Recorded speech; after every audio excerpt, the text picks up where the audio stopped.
Good morning. Apologies for my own lateness. Day 4. Don't apologise, you've been excused by my own tardiness, Councillor. You've missed nothing. We're continuing on day 4 of deliberations on our 10-year plan, picking up on resolutions formed from or in response to submissions, either for financing or for amenity requests, which is where we will get to in the end. And the next one is mine.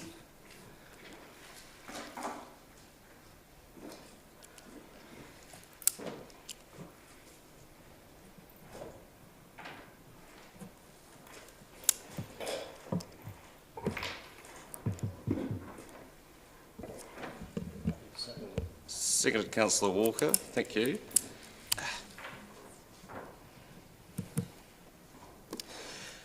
In speaking to this, it's become, well, it was clear before we went through this process, but certainly has been made clear to us through the submissions that have been made that we have a number of issues within our live music community that could be best solved collectively as opposed to picking them off on an ad hoc basis. And I want to, as I mentioned when they came and presented some of their work during the hearings, I want to commend the efforts of the community themselves for the way that they have handled those issues. It has been a very constructive response in the way that they have taken it upon themselves to articulate the kinds of things that need to happen if we are to continue to support a thriving live music community here at Ōtepoti, Dunedin, something that we have all been at various points, I'm sure, incredibly proud of.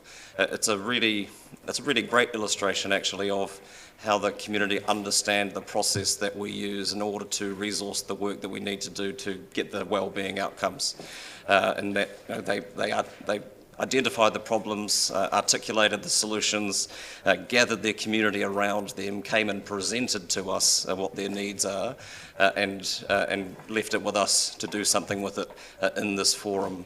And it's been mentioned in debate yesterday that there are certainly sectors of our community that are struggling or have been struggling in response to COVID on top of those who already were, and certainly the arts and entertainment industry is one of those. The number one skill to have in the arts industry at the moment is unproducing, which is the art of cancelling and rescheduling events due to the uncertainty that currently sits within our global pandemic response.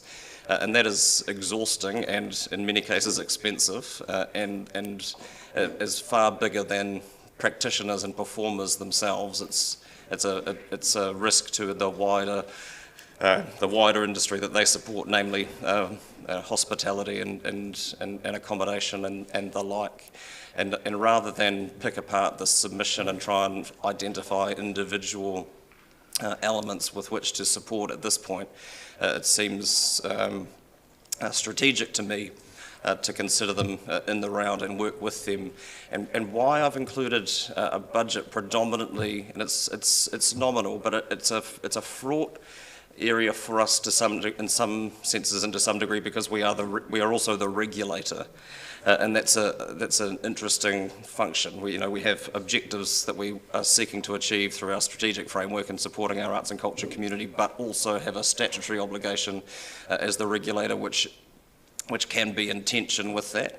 And my intention in including a nominal budget to support this work in year 1 is to allow that work or that conversation in the first instance to be facilitated externally, to be able to bring someone in to have that discussion, because I think we will get to a better outcome if it's not run by the regulatory authority. And the regulatory arm of this body has significant impact on the operations of particularly live music venues who, as we have been made well aware of, have been struggling in response to the current context in which they find themselves. And it's urgent. I I'm not comfortable, I wouldn't be comfortable pushing this out another year to have this conversation, nor would I be comfortable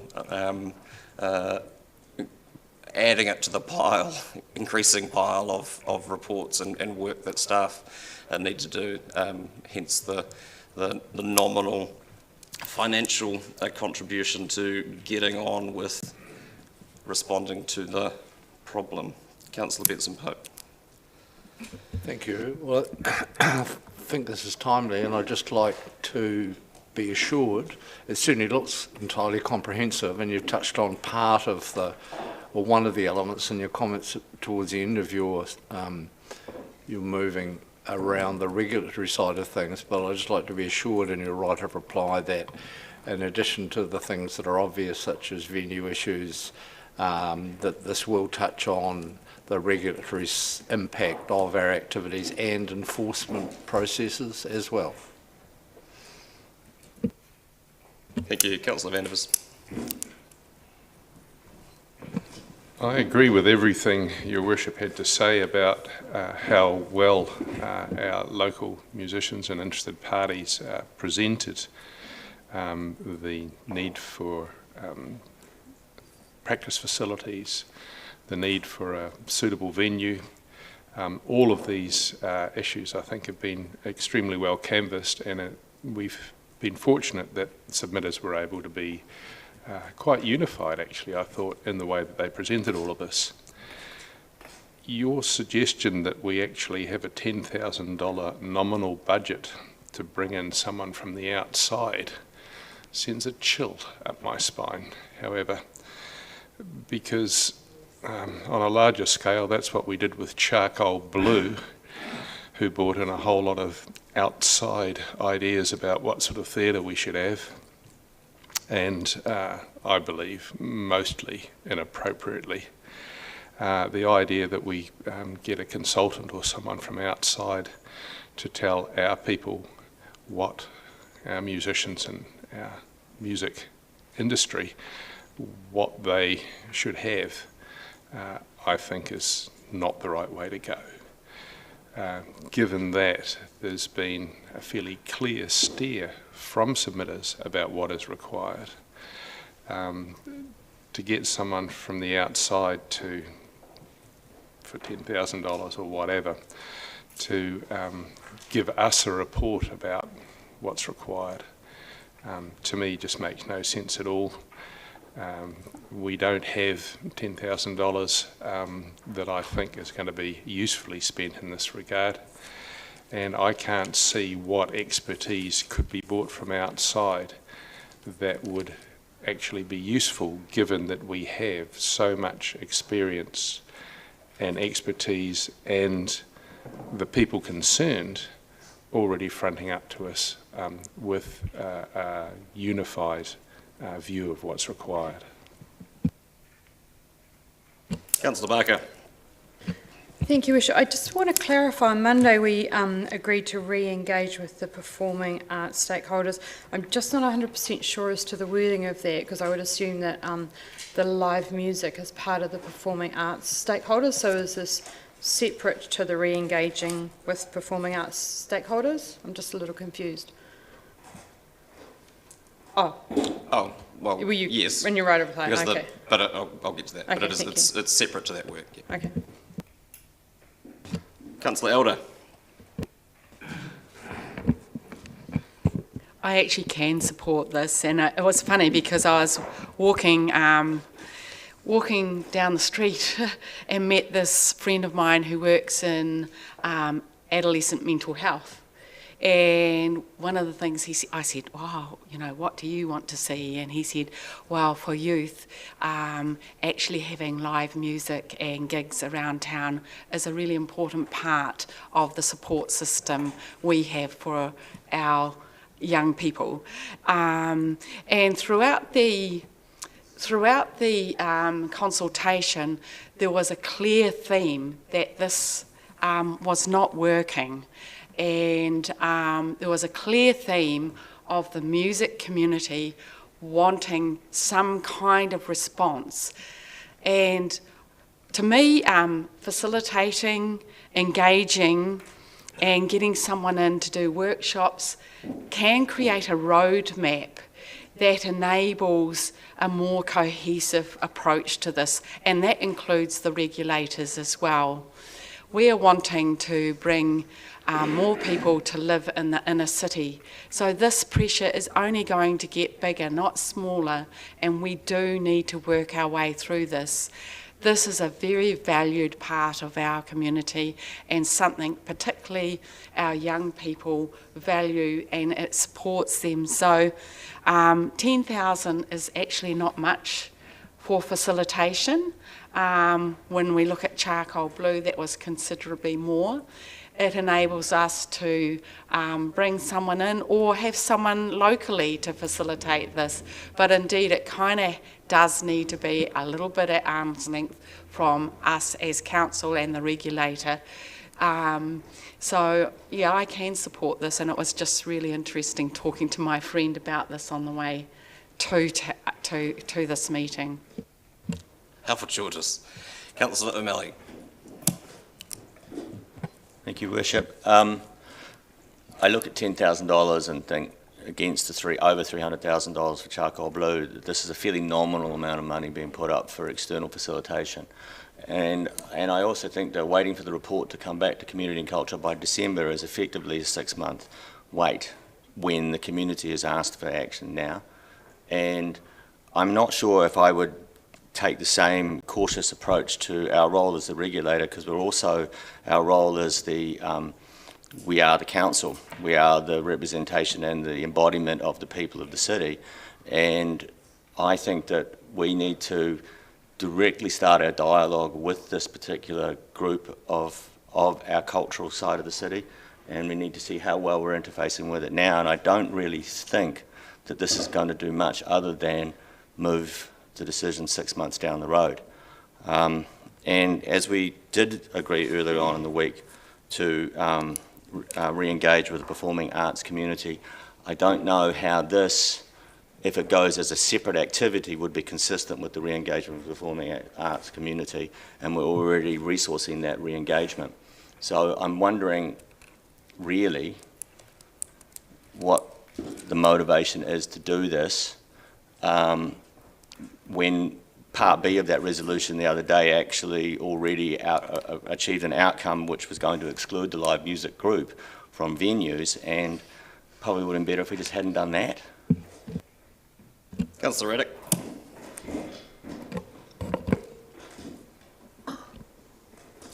I'm quite fascinated by this motion, because it really speaks to co-design. It speaks to getting someone external just to facilitate the dialogue and talk to the interested parties. So talk to the anyone, presumably, anyone in the community who is interested, seriously interested enough in live music to come and attend.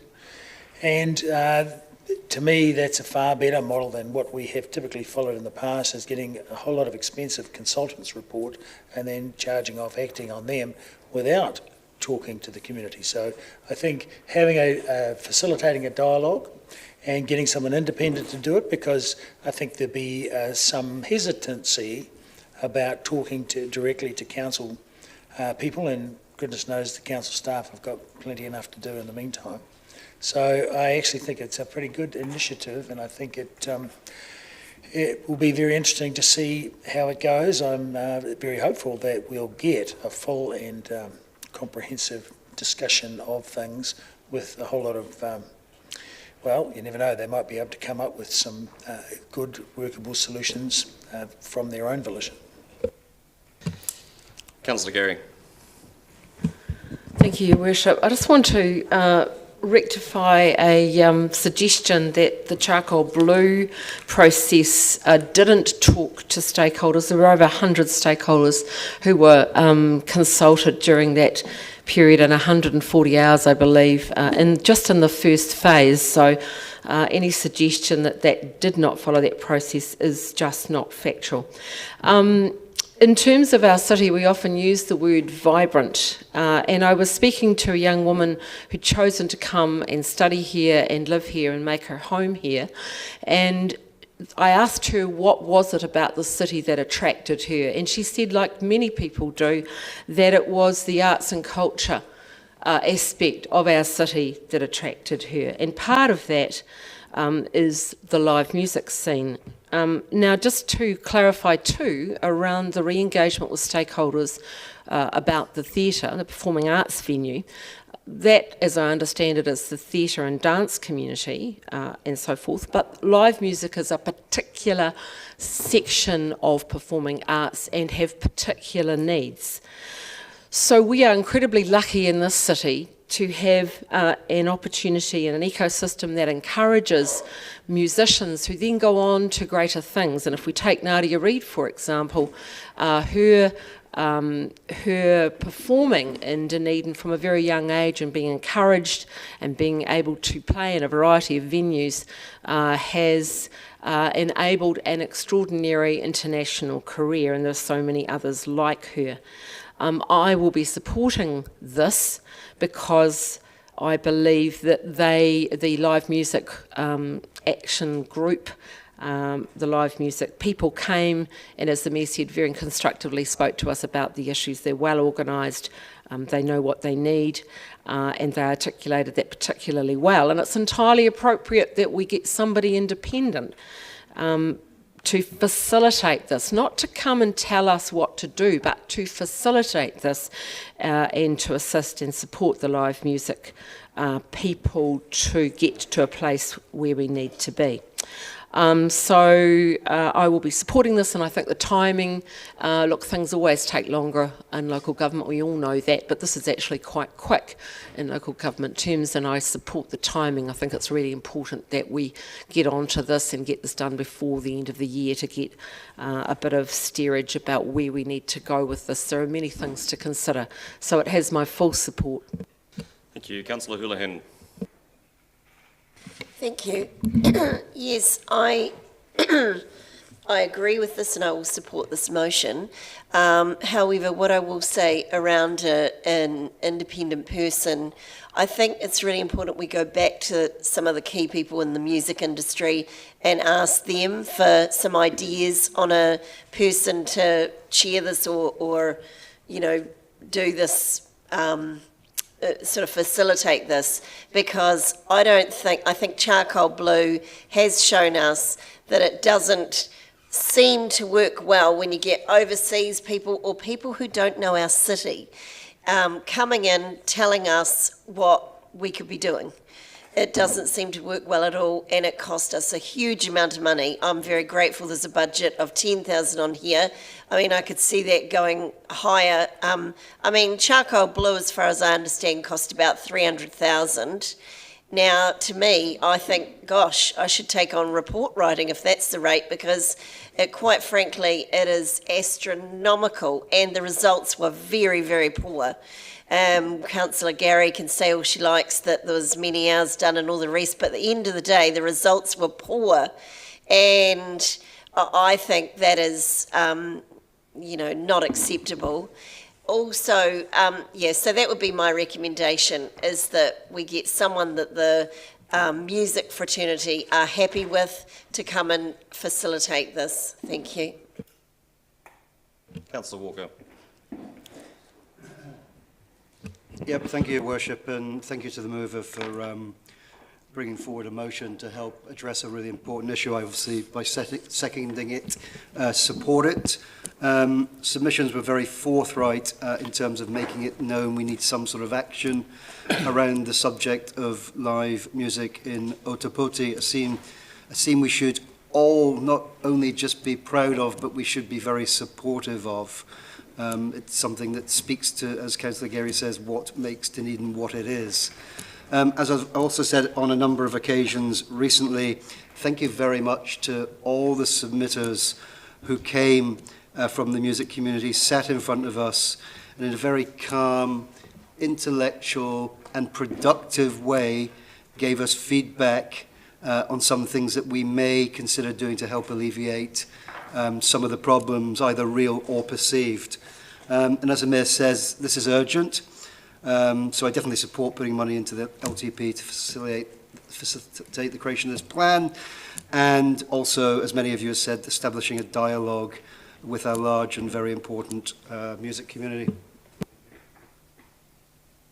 Councillor Wiley.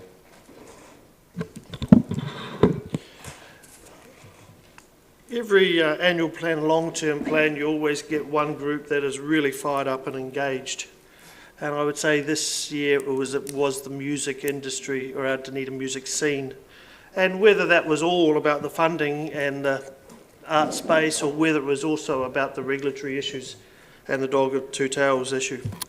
But I think when we look at it, I think first off I look at the figure of $10,000 and I go, you know what, that's not a lot to do such a big piece of work, but at the same time, and it sort of makes me question then some of the other pieces of work we do, and where we put 30 or 40 or even 80,000 or whatever on top of it, but anyway, it's $10,000 and so it's ring fenced and I can live with that.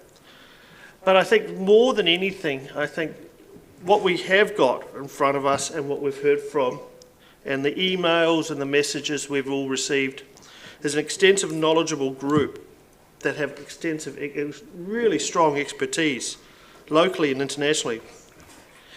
This does hit to part of our city's DNA. The Dunedin music sound is world famous, and I think it does have a big part to play in our future Dunedin. For me, it also covers all demographics, and I do believe a comprehensive report that will cover all the issues will be important, and that includes facilities, regulatory issues, funding and support. But it is great to see our music scene thriving at the moment, and I think that's something we do have to congratulate the music industry for, and I think investing $10,000 to do this piece of work, and for some it's going to be too long, you know, December 2021, but I'd rather see us do this once and do this right, and I actually think this is going to set a very positive pathway for the Dunedin music scene going forward.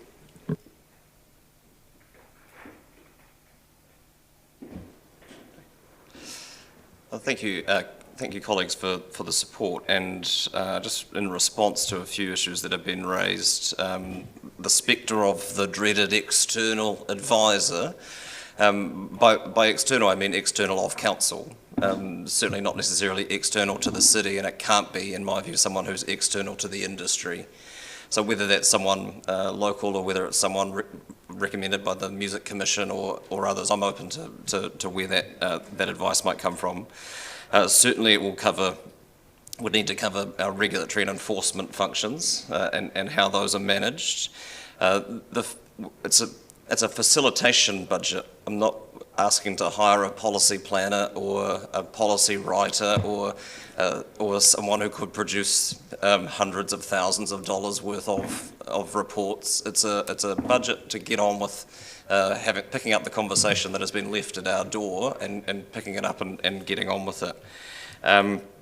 It is separate to the mid-sized theatre issue, and that follows on from the decisions that we've made for that to proceed primarily as a theatre and performance space, because it's become obvious to me that we cannot build with all, you can only be so flexible before you snap in half, and we cannot build a facility that will meet all of the needs of the ecosystem. We need different solutions to different problems. And I don't think we can leave it up to the community have to be involved in helping us lead this, but I don't think it's fair on them to leave all of the work up to them in having these discussions. I certainly agree with the comments Councillor O'Malley made around urgency. I'd love to see it done before December, and we certainly can't do nothing in the interim, particularly around the enforcement issues. So it's certainly not my intention for everything to stop between now and December. We really do need to address some of the more pressing issues in the shorter term, but hopefully this gives some comfort and confidence to the affected parties and the interested parties in our community that we are listening to their concerns and taking them seriously and want to get on with figuring out how to address them. And I will put the motion by division. Thank you.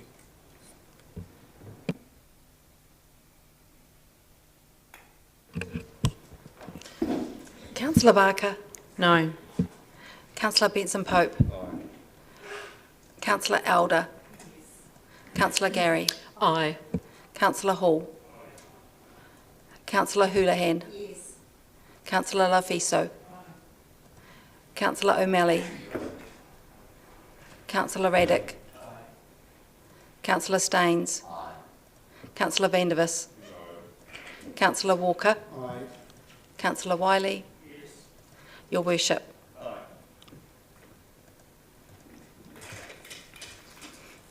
Carried 11-3.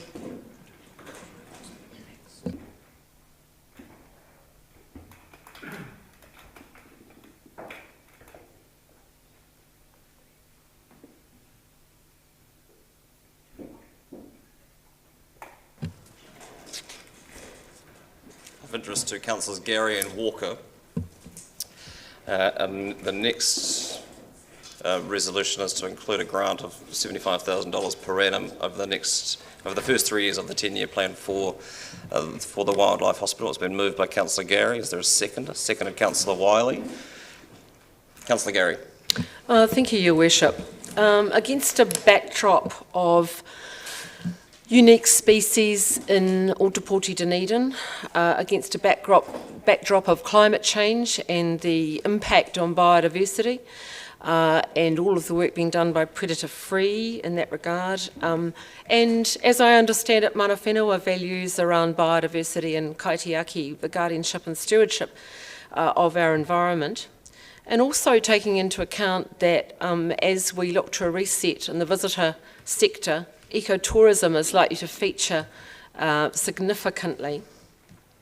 And finally, against a background of continued threat to various species, and I note that the extinction risk for birds like kakapo, kia, kaka, weka, yellow-eyed penguin, theo, black stilt and great spotted kiwi, just to name a few, that extinction risk has increased in recent years. This wildlife hospital that we have in our city currently, of which we are currently a keystone partner, is a point of difference for our city, and it affirms, in my view, our claim to be wildlife capital of New Zealand. It's been a focal point for our industry, this claim, and 60%, if you look at the submission that they gave, there's some very interesting figures in there, but I understand that 60% of their patients are endangered species or threatened species. And particularly one line in their submission where they talk about recently admitting a New Zealand southern dotterel, which is one of only 170 birds remaining in the world, reminds us how important the work is of the Wildlife Hospital. We also know that it's put New Zealand, Dunedin on the map, and New Zealand, in a TV series that some of you may have watched that was screened overseas. So it's not just the Wildlife Hospital and the work it does, but the fact that it's against an extraordinary backdrop of scenery. And it is closely aligned with our strategies, and in particular, Te Ao Tūroa, our environmental strategy, and the natural world. I particularly remember this strategy and a hui at the Otako Marae, in which mana whenua talked about the importance of this strategy and the work that's done. This funding is not all that they asked for. They asked for $97,000 per annum for 3 years, and the amount they asked for was to go to contribute to the salary of Dr. Lisa Aguila, who is a star in her field. And for any of you who didn't know, you will have seen in the submission an extraordinary account of her expertise, the fact she's an avian specialist. She's an expert in a number of threatened species, and recently she got a new Order of Merit, and I spoke with her when we celebrated that. She's the visionary behind this wildlife hospital, and she's not only known here in Ōtepoti in New Zealand, but she's known internationally. So she puts us on the map in that way as well. She's pivotal to the success of the hospital. I note too that the hospital has established very strong links with the Otago Polytechnic. In fact, the Polytechnic provides a building, as I understand it, and covers the utilities and is proposing a new building. And of course, there's the very strong alignment with the veterinary school. And also, one thing I hadn't realised was the strong links with the Botanic Gardens and the aviary there and the support of recovering birds. So they do a lot of very valuable work, and whenever we have visiting dignitaries to our city, you will have noticed in the submission, if you read it closely, that we often take our VIPs to have a look at this very special hospital and what it does. So I leave you with one thought, which is if we don't grant this, then and we don't continue to be a Keystone supporter, I find it galling, the thought of them having to unpick off their scrubs the DCC logo, which is what would need to happen if we no longer are a sponsor of this hospital. Councillor Wiley.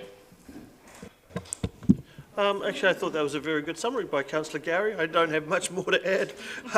Yeah, we are the wildlife capital of New Zealand. We are world famous in this space. It is internationally recognised. And yes, it was an awesome TV show. And that really does tell the story. Amazing work and great volunteers I've got down here. Strong partnerships and the impact this has had on local wildlife and will continue to have on local wildlife. And I think that is in the essence of it. It is one of our many shining lights around the city, but again, the potential that this has going forward is extremely strong. Thank you, Councillor Barker. Thank you, Worship. We all know that I'm a huge supporter of wildlife, and the Wildlife Hospital is Dunedin Ōtepoti, the wildlife capital of New Zealand. This one is particularly gut-wrenching, as I have worked on the ground with albatross ticks, with penguins, etc. And I totally support the work of the Wildlife Hospital. I have met with them and talked about some tourism opportunities and fundraising opportunities. I have personally donated to them, and it saddens me greatly to be voting no on this. Councillor Elder. The other day when I was up the top of Flagstaff, a kaka flew over, and that's the first time ever I've seen a kaka outside of the Orokonui Eco Sanctuary. And that really tells a story. I've got a photo of it here. It is quite distant though. And it really excited me that, you know, potentially Dunedin could have these birds and other birds in our community. I regularly visit Christchurch and they only have bellbirds there, which I didn't realise. They don't have the tuis and the pigeons. And so I thought they're kind of missing out. But we are the wildlife capital of New Zealand. We have such a vast array of bird life that you could spend ages, say, at a lagoon watching them. They're amazing. And so I fully support this. I think it's money well spent, and I do see that this is less than what they asked for, and it's for years 1 to 3. So, yeah, I will fully support this. Councillor O'Malley. There's no doubt of the value of the Wildlife Hospital in conservation. And again, that's why we should have been looking at this under our biodiversity fund and putting it into the context of how we do it. And in that regard, if that was coming through in that paper and we had established exactly how our relationship with the hospital was going to work, then I would probably be voting yes on that. I remember that 3 years ago, the chair of that trust came to us and asked for interim support, and I asked him a very direct question. I said, if we give you this money now, can you guarantee that you will not be back in 3 years' time asking for more? And he said, yes, I can guarantee we won't be. So The issue isn't so much that. The issue is this hospital in its current funding form will never be able to make money or break even. And we need to make a rational and sound decision as what our relationship will be to it and how much we will commit to it. And again, I make my point, this is not the place to do it. The reports are people's opinions, and they are well-founded opinions. They are very close to fact. But I just think we've got to get some more discipline into this. And therefore, unfortunately, I will be supporting that they come back in through mechanisms that allow us to fully assess it against all of our environmental outcomes, and I hope that we then can view them favourably. But in this environment, in this item, I'll have to vote no. Thank you. Well, I can support this. It has been well articulated by the mover, the strategic alignment between the work of this institution and the objectives of this city and of this council, whether it's through education as a city of education and the work within the Otago Polytechnic, whether it's the role of wildlife tourism in the city, which as we know is a significant part of the offering, and we can't be New Zealand's wildlife capital, as we are often reminded around this table, without wildlife. And of course, the inherent value of the species that we are looking after, which speaks to Te Aotearoa, our environment strategy. And I recall also the comments that were made around interim support, but we live in a very different funding environment than we did 3 years ago, and there are many not-for-profits who are feeling the pinch when philanthropy and corporate sponsorship tend to be the first things to go when things get tight, as they have done for many over the last 12 to 18 months. The threat to our native tauka species is existential. And I find it extraordinary that people in this forum are prepared to put their own philosophical objections to the 10-year plan process and how it operates ahead of supporting this critical work. Telling the hoiho to come back in 3 years and talk to us for 10-year plan 2024 to 2034 is a terrible outcome for the work that this hospital supports. And that we need to continue to support if we are to have any hope of maintaining any kind of mainland population of that particular charismatic megafauna. But there are other examples. It's an extraordinary approach to an urgent problem, and I would urge those objectors to reconsider in this instance. Councillor Houlihan. Thank you. Yes, I thought it was quite amusing that one councillor said they're really upset not to vote for this. Well, what I'd remind all councillors is that we have a choice. We can say yes or we can say no. So it is our decision as to whether we agree with a motion. And I will be supporting this because if I didn't, my children would fry me. They love the wildlife hospital, and whenever we're out for a walk and they see an injured bird, they scream, "Ring the hospital, ring the wildlife hospital."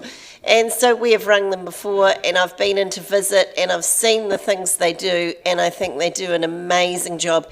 And the people probably, I don't think some people realise how incredible that was, the, Discovery documentary that they got with that internationally renowned coverage of our city and the tourism potential from that for our city, Dunedin, Otipoti, was, you can't put a value on that. Anyone who's a marketer knows that, and anyone who's a marketer in tourism knows that.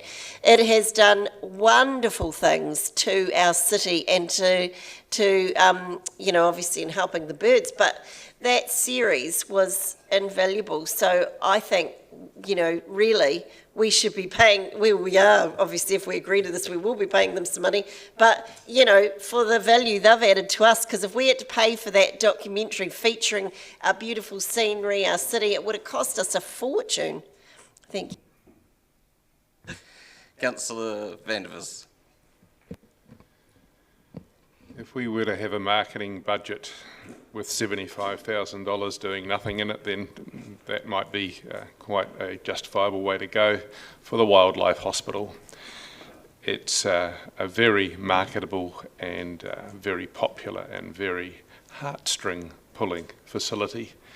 And because of all of that, it has a number of fairly obvious other funding sources that it can go to. What I would like to do is contrast what the Wildlife Hospital does, which is wonderful for a variety of species, including the hoi hoi, with another facility which doesn't get the publicity and doesn't get the funding. And it's called the Servants Health Centre. And it's in number 100 Princes Street.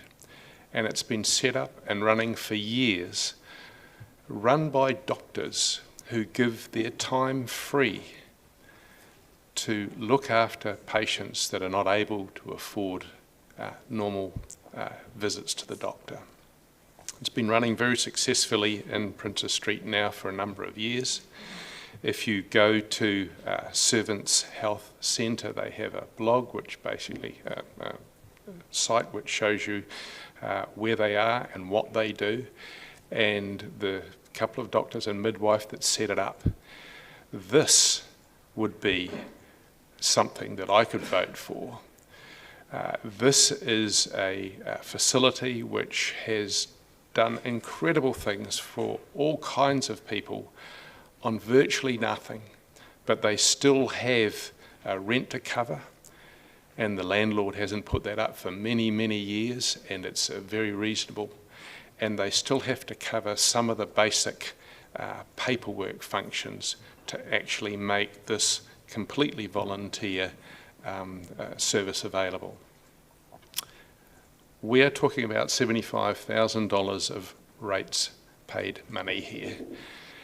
And if we want to spend it appropriately, if it really is there to spend anyway, and I believe that it will be borrowed, I know there's an argument about that, then I think there are better places to spend it than the Wildlife Hospital.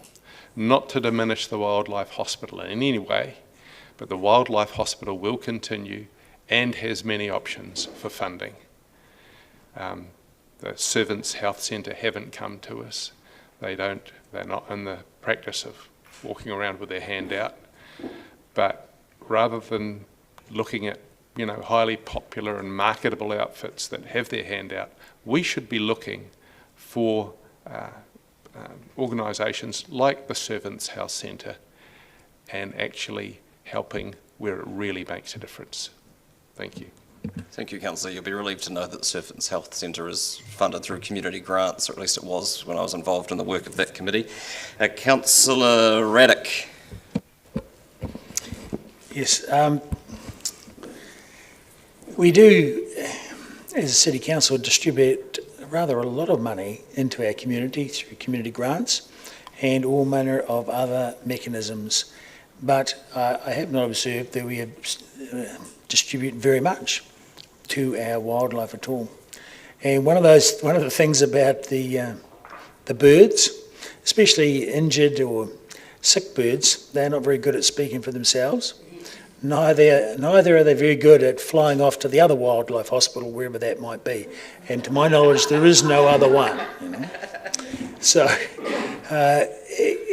and as we style ourselves, the wildlife capital, as we've been reminded a few times today, I think it's pretty important, just as, we have people, live, vibrant, healthy people in the room and in the city. We also have sick people and hurt people and injured people, and so we're pretty keen to have a hospital, all of which it takes a whole heap more money.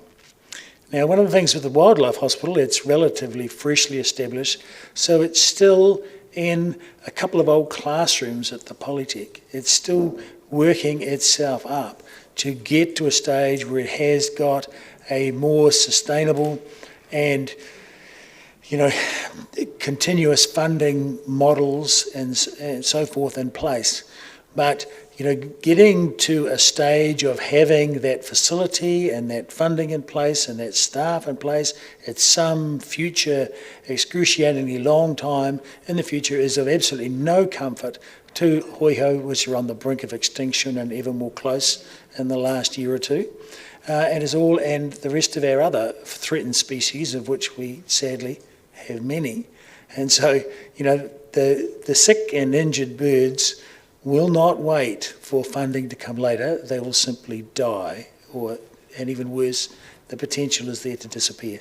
So I note with agreement that there's only funding here for the 3 years to get things moving to the next stage, and I think it's entirely appropriate. I'm sure they've got other streams of funding they're looking for as well, because you have highly skilled and trained personnel working in that hospital, and they have to have that continuity of people and things happening. They also have to have medical supplies and all manner of other overheads. So I fully support this motion. Kia ora, Councillor. Councillor Benson-Pope. Thank you, Worship. Well, not much doubt that this is a wonderful initiative, and I'd like to add my congratulations and support to those people behind it, including our absent colleague. And the reality is that it's part of a tapestry that the city has developed of biodiversity initiatives, protection for biodiversity, particular activities that encourage biodiversity, and I'll probably miss most of them, but we talked yesterday about the Valley Project. That's the origin of the councillor's kaka, no doubt, and we know the challenges of predator control that we have, and we've been supporting assiduously right throughout the city. We know that organisations like the Peninsula Trust have done an incredible job in habitat protection and in particular species protection. We know about those people who have done amazing work with yellow eyes and planting to protect yellow eye habitat, and so it goes on. And I must also mention the fact that we have district plan rules that go substantially much more than they previously did to encourage and protect biodiversity, and a number of recent decisions in that area of our activities actually have included pretty substantial biodiversity trade-offs in terms of compensation for consents being granted that might not otherwise be the case.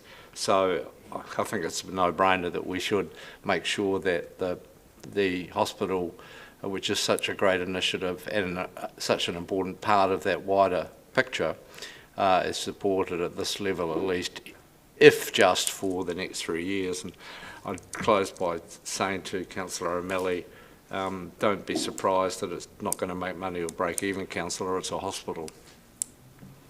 Thank you. Councillor Lofiso. Tēnā koe, Your Worship. I record my thanks to the mover and seconder and the very comprehensive speaking of the motion by Councillor Gary. I also like to acknowledge the whakaaro and the stand taken by Councillor Barker and, for different reasons, Councillor O'Malley.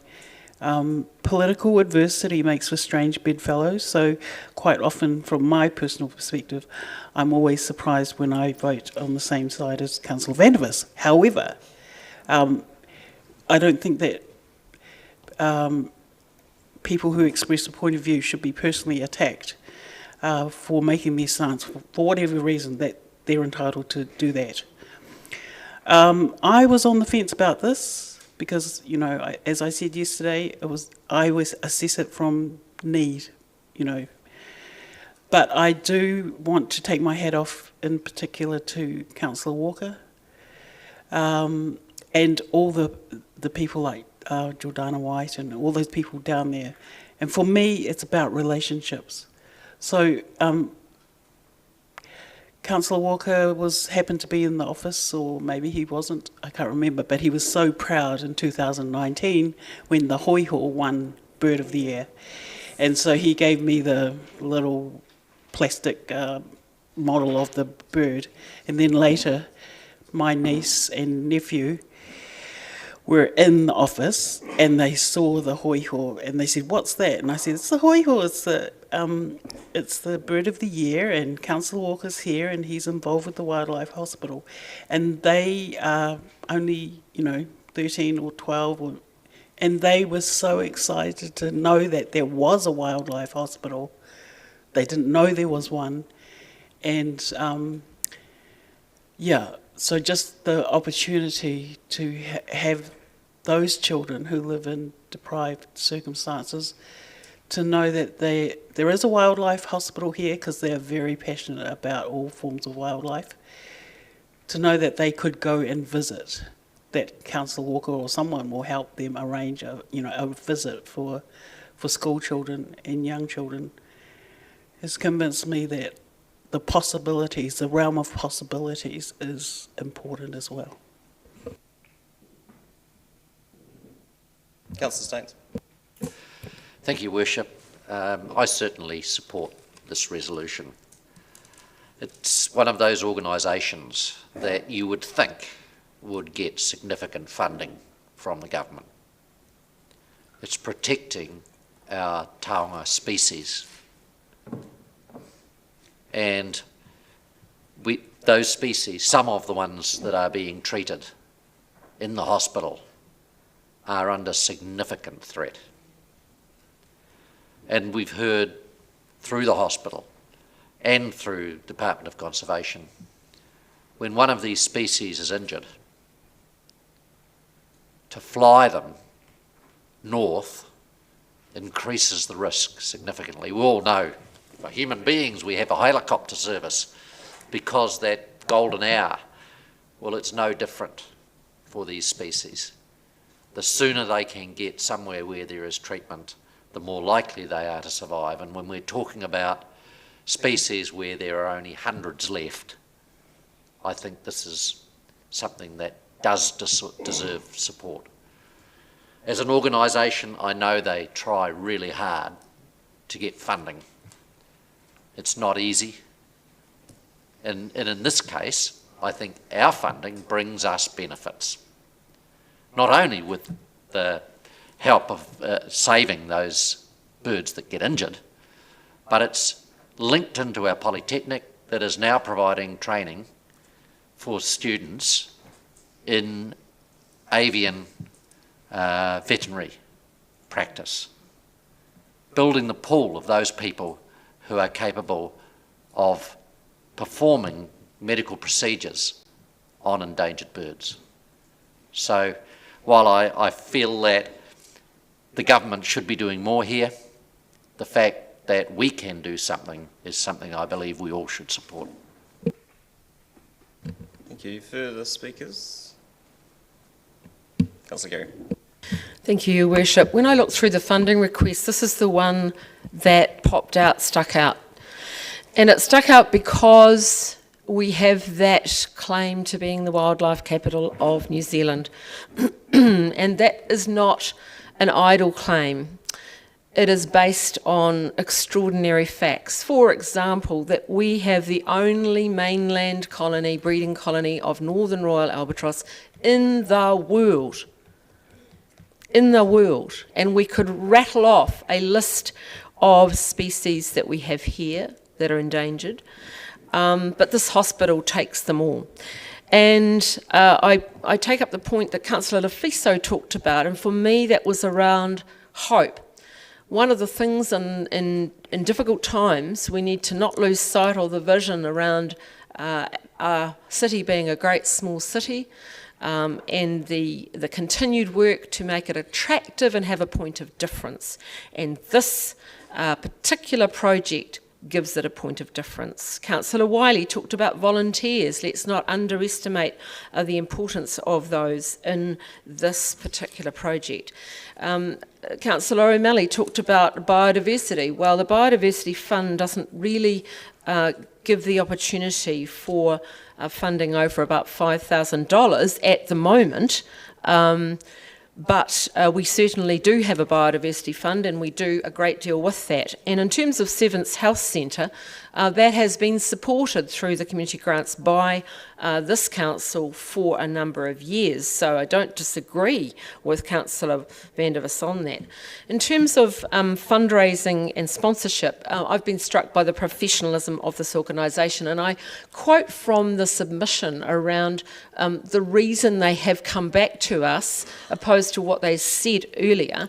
It was around COVID, because they lost their corporate sponsors, or they were reduced through 2020 by the downturn in individual donations and the cancellation, of course, of all the fundraisers that they so ably organise. So that was a huge issue for the organisation. They say that 1 to 3 years of this funding will allow them to get that back up again, and I've no doubt their relationship with the Otago Polytechnic will strengthen through that period, and we know that the Polytechnic is looking to build a building. We also know there's huge potential for ecotourism for this organisation through the Wildlife Hospital. And I urge colleagues to support, and I thank those who voiced support for the project and for voting in favour of this support for the Wildlife Hospital.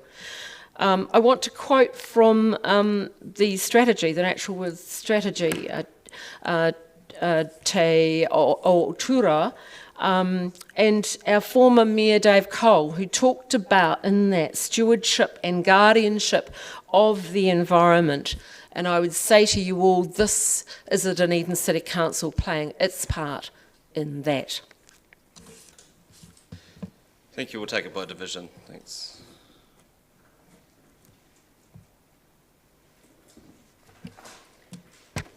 Councillor Barker. No. Councillor Benson Pope. Aye. Councillor Elder. Yes. Councillor Gary. Aye. Councillor Hall. Councillor Houlihan. Yes. Councillor Lafiso.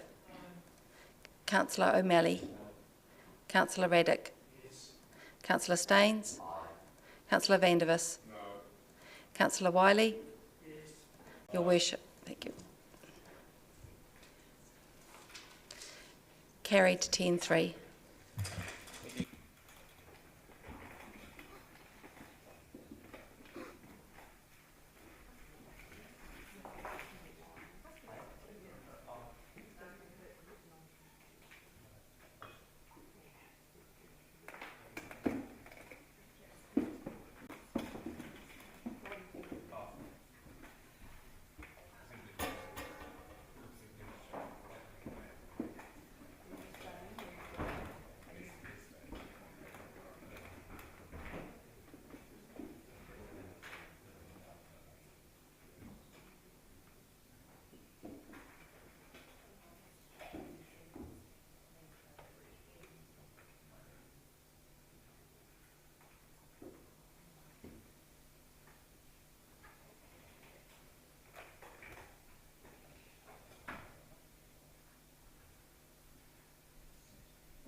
Apologies, there seemed to be there was a mini exodus at the end of that, but people seem to be back. Let's go.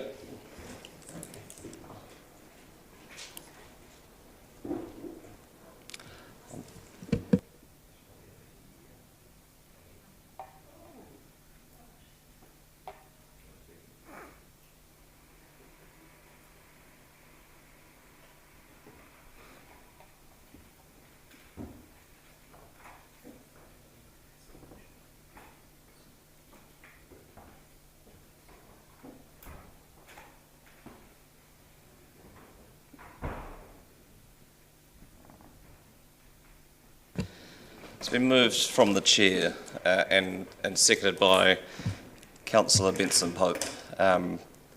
This year, like every other year I can remember, particularly since the Margaret Mayhew Playground opened in Christchurch.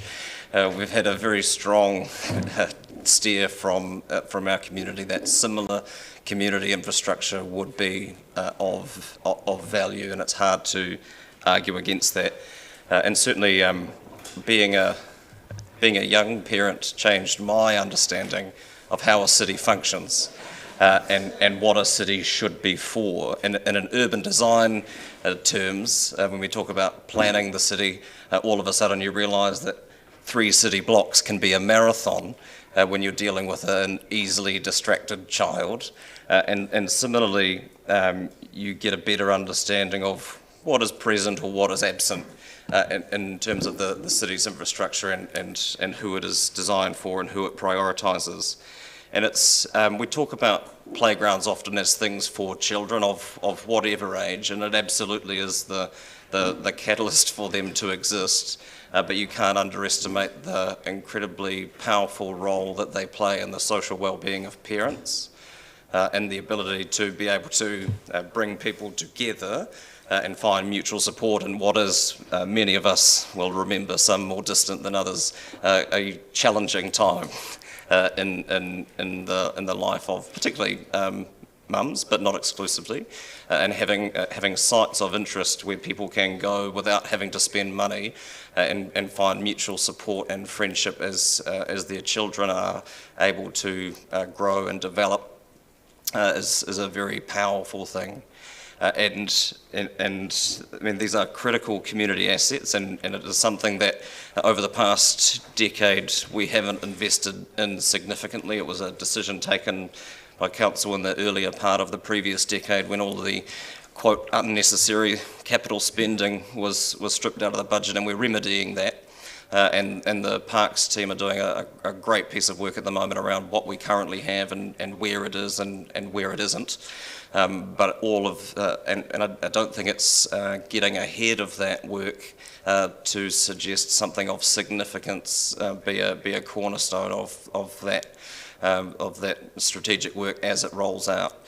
And the intention of taking this to this meeting is that in this case, I 100% agree that this is the kind of thing that we should be asking a direct question of our community about through our budget process.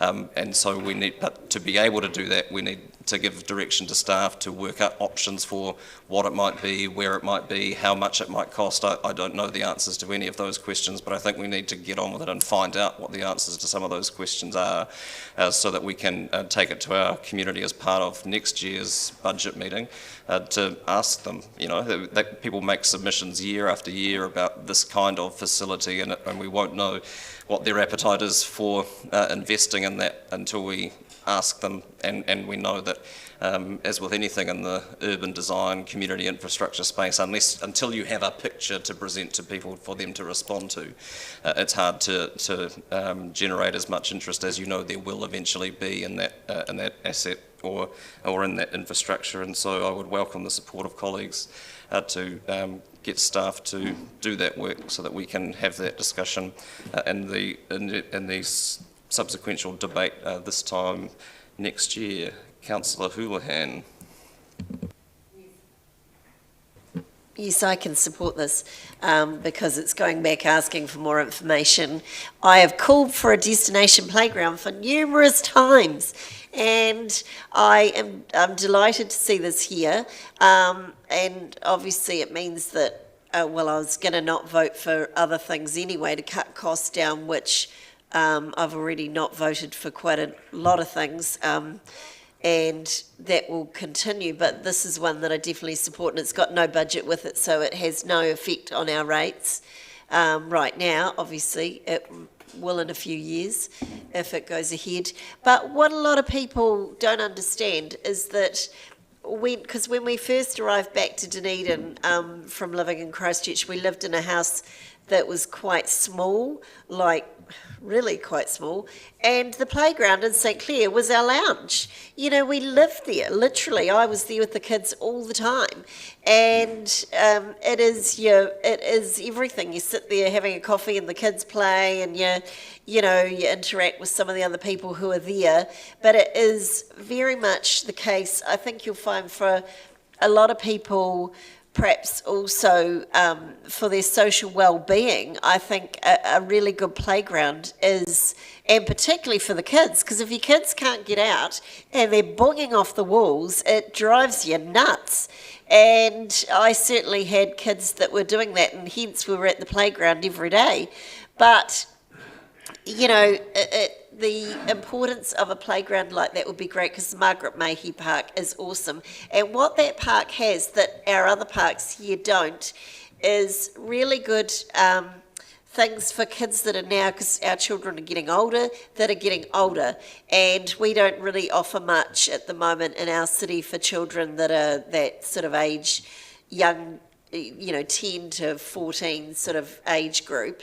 And so something like that offers for the smaller kids, but also activities that the bigger kids can do that isn't considered baby stuff, would be great. So I support this. Councillor Barker. Thank you, Worship. I had some questions in the next paper about the destination playground, as that was brought up a number of times in submission. So I wholeheartedly support this motion. As a user of playgrounds, I guess myself and my daughter previously, well, we've all been on the swings, let's be honest.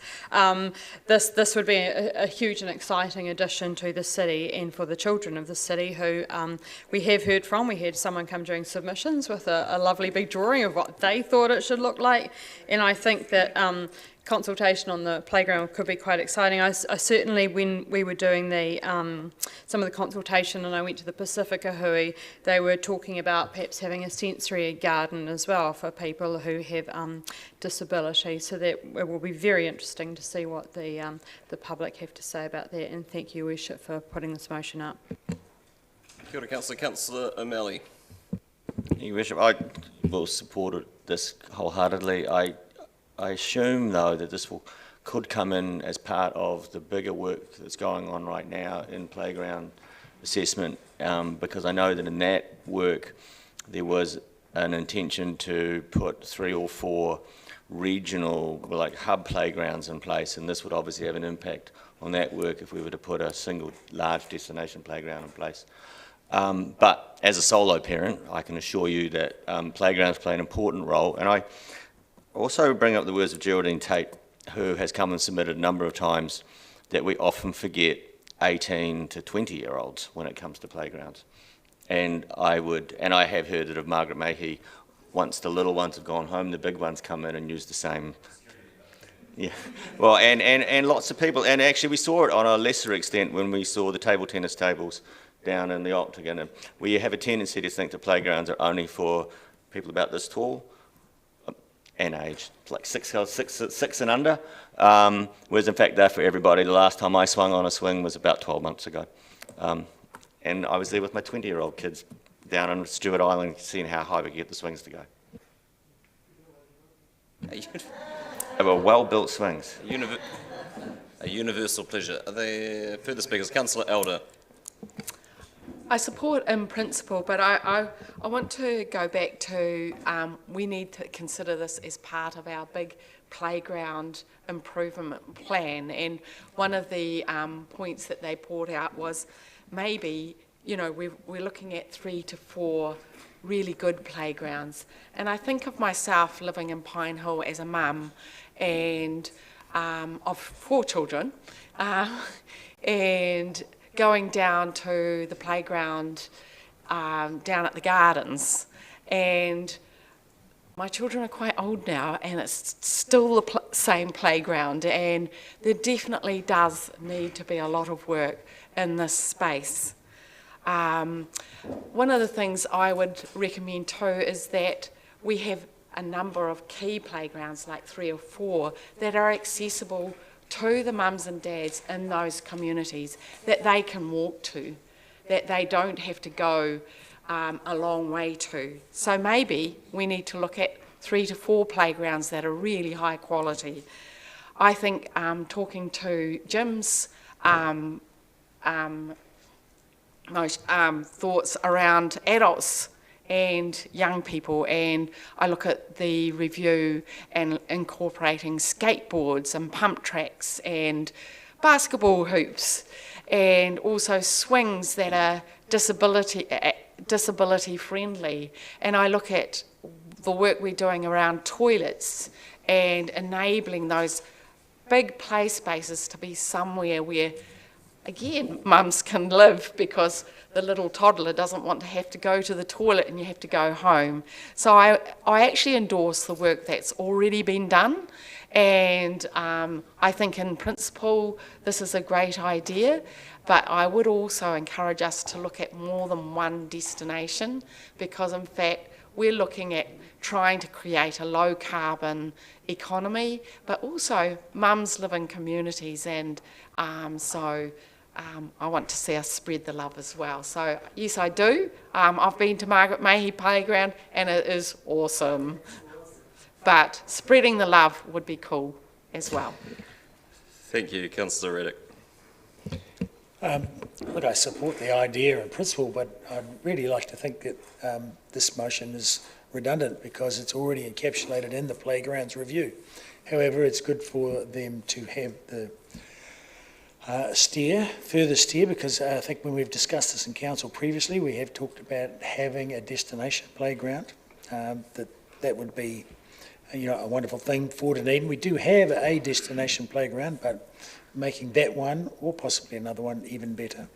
And I'd also like to throw into the mix the extensive use I've seen made of in other cities of public basketball courts and other similar facilities for people of all ages, where people are, accessing those is in close adjunct to younger children's playgrounds, and just as has been mentioned by other speakers, catering for all ages. Councillor Whiting.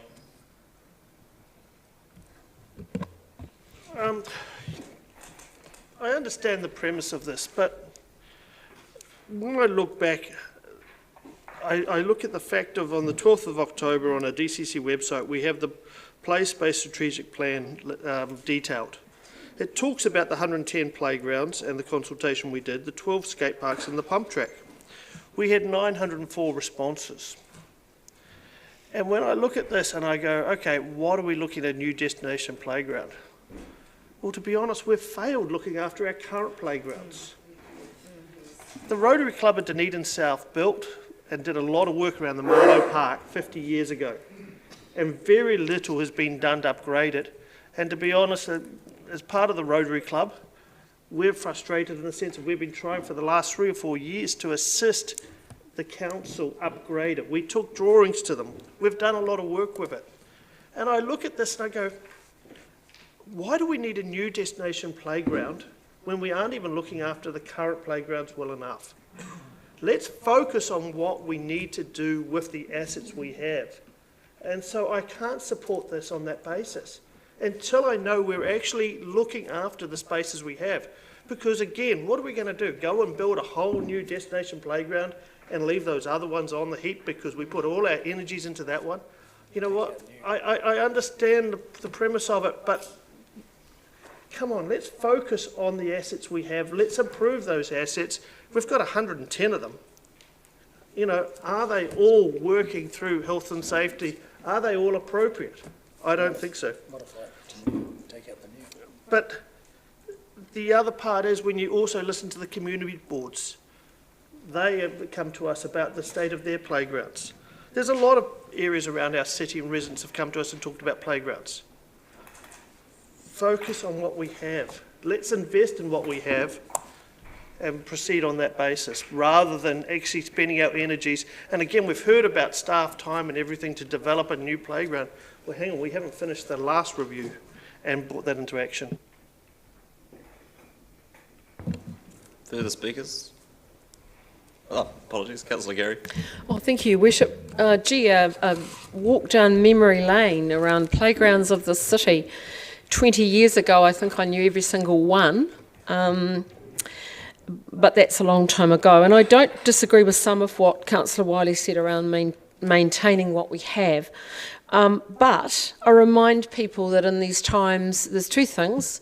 One is around attracting our domestic visitor market, and there's no doubt a destination playground would fit into that particular category. But above all, there's been a lot of talk about listening to our community, and I've certainly heard the cries for the pleas for a destination playground. And what we're doing here is looking at what the options are. We haven't committed to it. We're supporting in principle, and I can vote for that. Councillor Walker.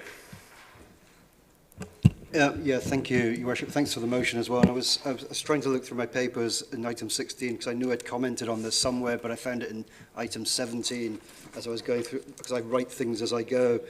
And under, you'll see the many submissions for people requesting a destination playground and skate parks. And I just wrote the word, I got so bored reading, I wrote lots. Then at the bottom, I wrote destination playground in very big block capitals and circled it.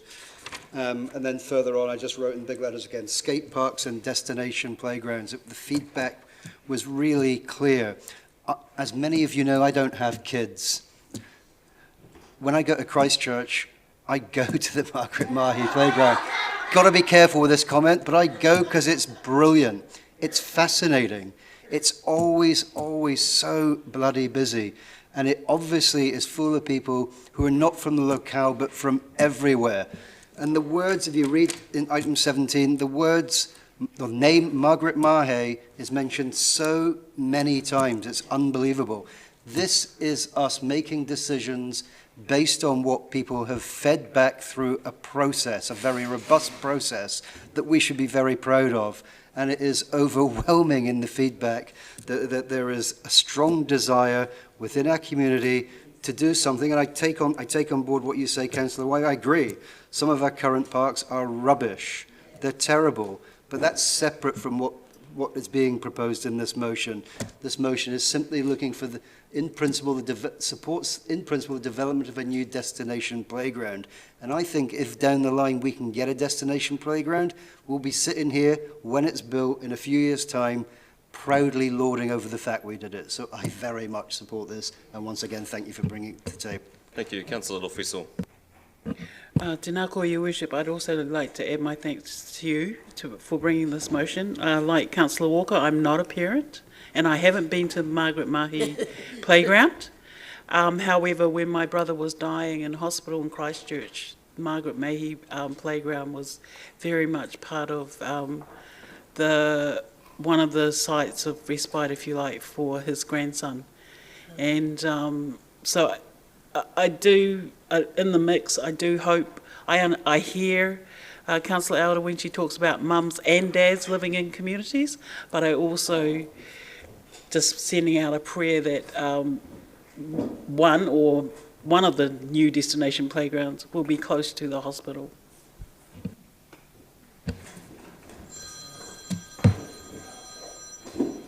It's not even Doug.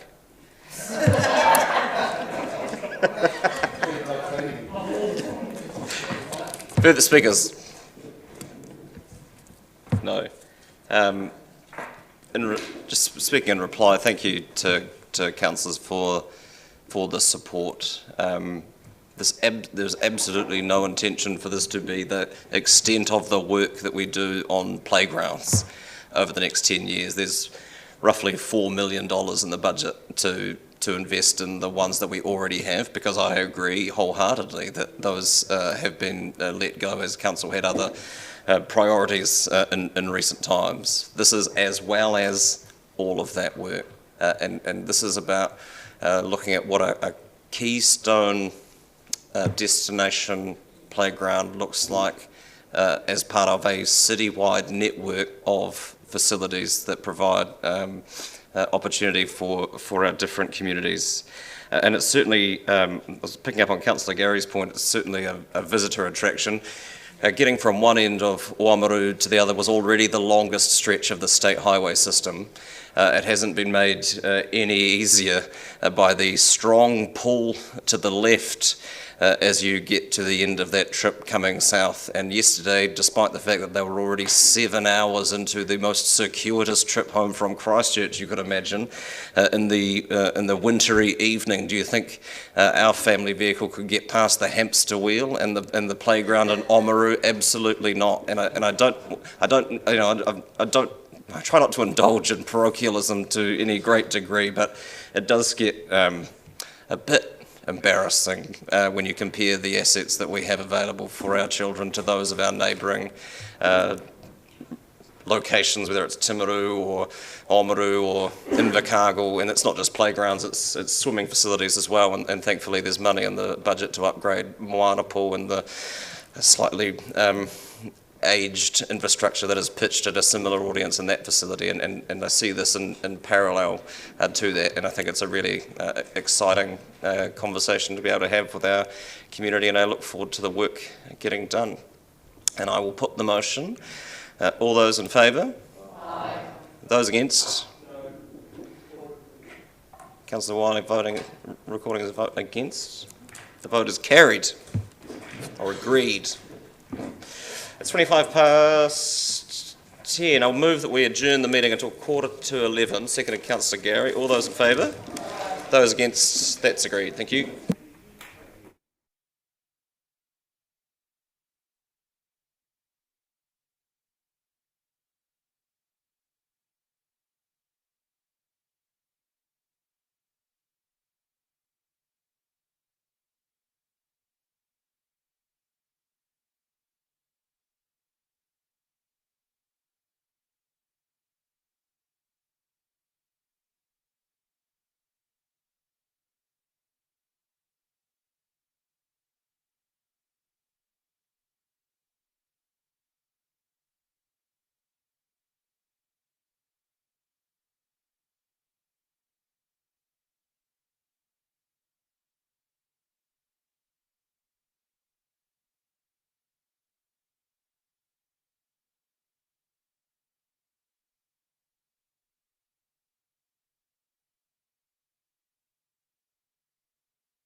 Next is a resolution from the chair to support the submission made in the name of Dunedin North Intermediate for their swimming pool structure. But I'd like to ask Mr. West a couple of questions, I suppose. Firstly, in your understanding, Rob, how urgent is the work in terms of the viability of the facility? So we've been working with DNI and the Ministry of Education for a number of months on looking at solutions because it's the roof part of the structure that is critical at the moment. So I understand the work is urgent. And I'm aware that there is work in a wider sense around aquatic facilities as a network across the city, but what would the implications for the network be that currently exists of this no longer being an option for its current users? There's a large number of primary schools that use the DNI pool as well as JC Swim School. So if the pool were to close, it would have a significant impact on numbers of people trying to get into Moana Pool. And is there capacity at Moana Pool to take increased users of that type? Moana Pool struggles to juggle its program to fit in the demands of all the different user groups. Thank you, that's helpful. Councillor Benson Pope and Councillor Vandervis. Just a question, if I may, probably of the Chief Executive or Mr. West. While I'm in principle supportive of facilities like this, I'm very concerned about the precedent. I'm not aware of the city, other than through its support for playing fields, putting a lot of money in the direction, or any, in the direction of schools, public or private.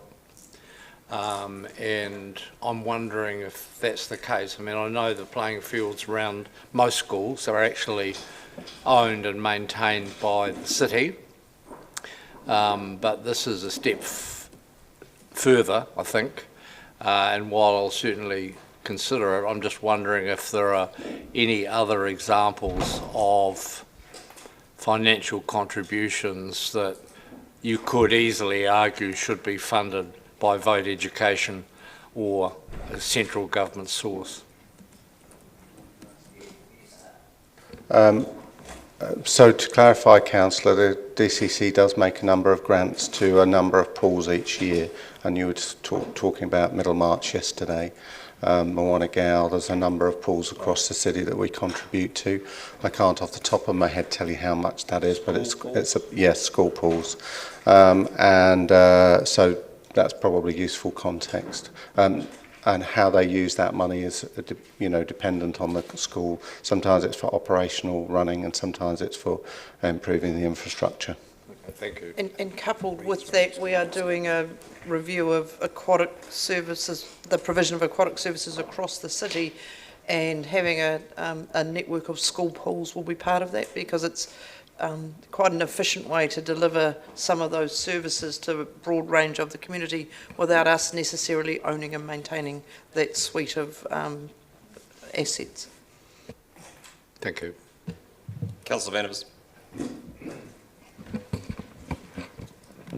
I do wonder, like Councillor Benson Pope.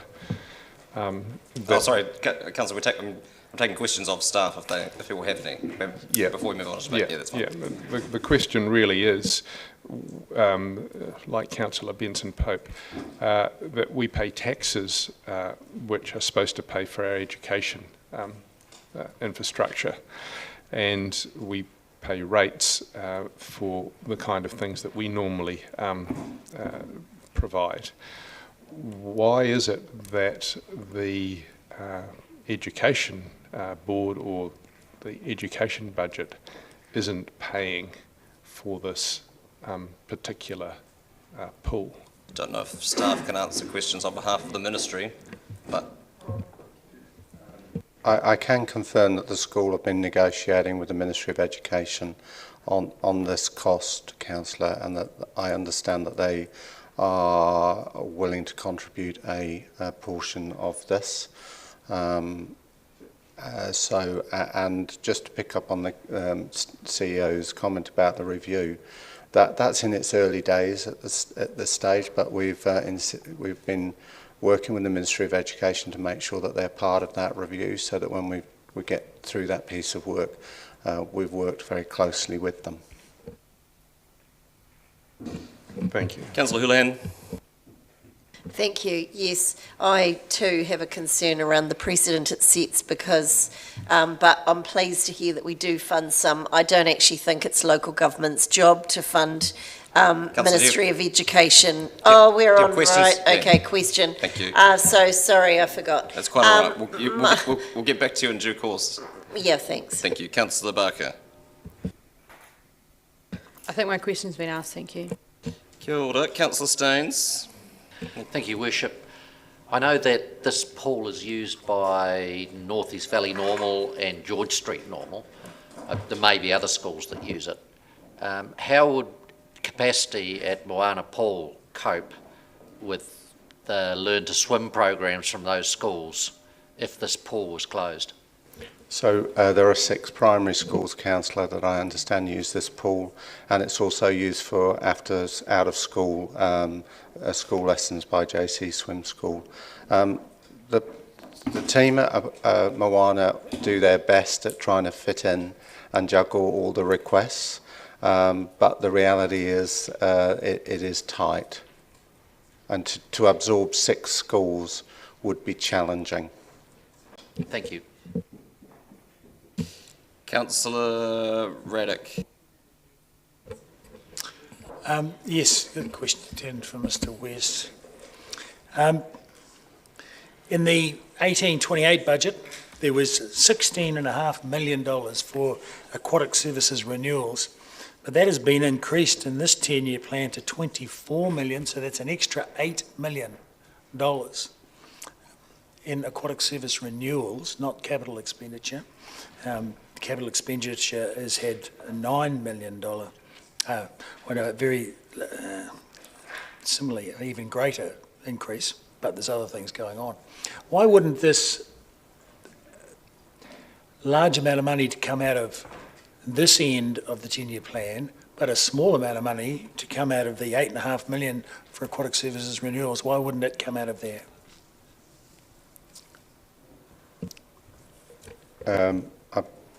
If I don't answer your question, ask me again and I'll try and answer, I think, what you're asking me. So the money that goes to school pools and community pools does not come out of the capital budget of the aquatics team. It comes out of parks grants and service level agreement budgets. So that's probably the first thing to say. The second thing is that the renewals, capital renewals budget put together by the parks team for the 10-year plan is based on the master plan for Moana Pool and all of the other work that is required for our community pools in the next 10 years. Councillor Elder. Yeah, well. Did you have something to say to that too, Gavin?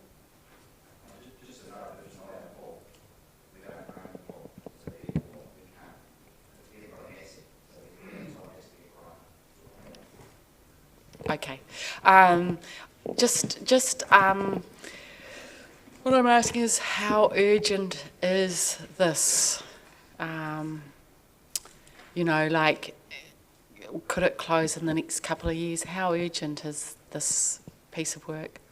I think it's likely to close in the next week or 2 or months if the work is not done. In fact, and don't quote me, I'm not sure whether it's currently open or not because they've had significant issues with the roof. Okay. Thank you. Councillor O'Malley. I was looking at the June 2022 date on the second part, and are you saying, just based on your answer now, that it would close in the next week or 2, that there's 2 components to this? It's the roof component first and then the external structure component next, or do we have to the next financial year to provide this money?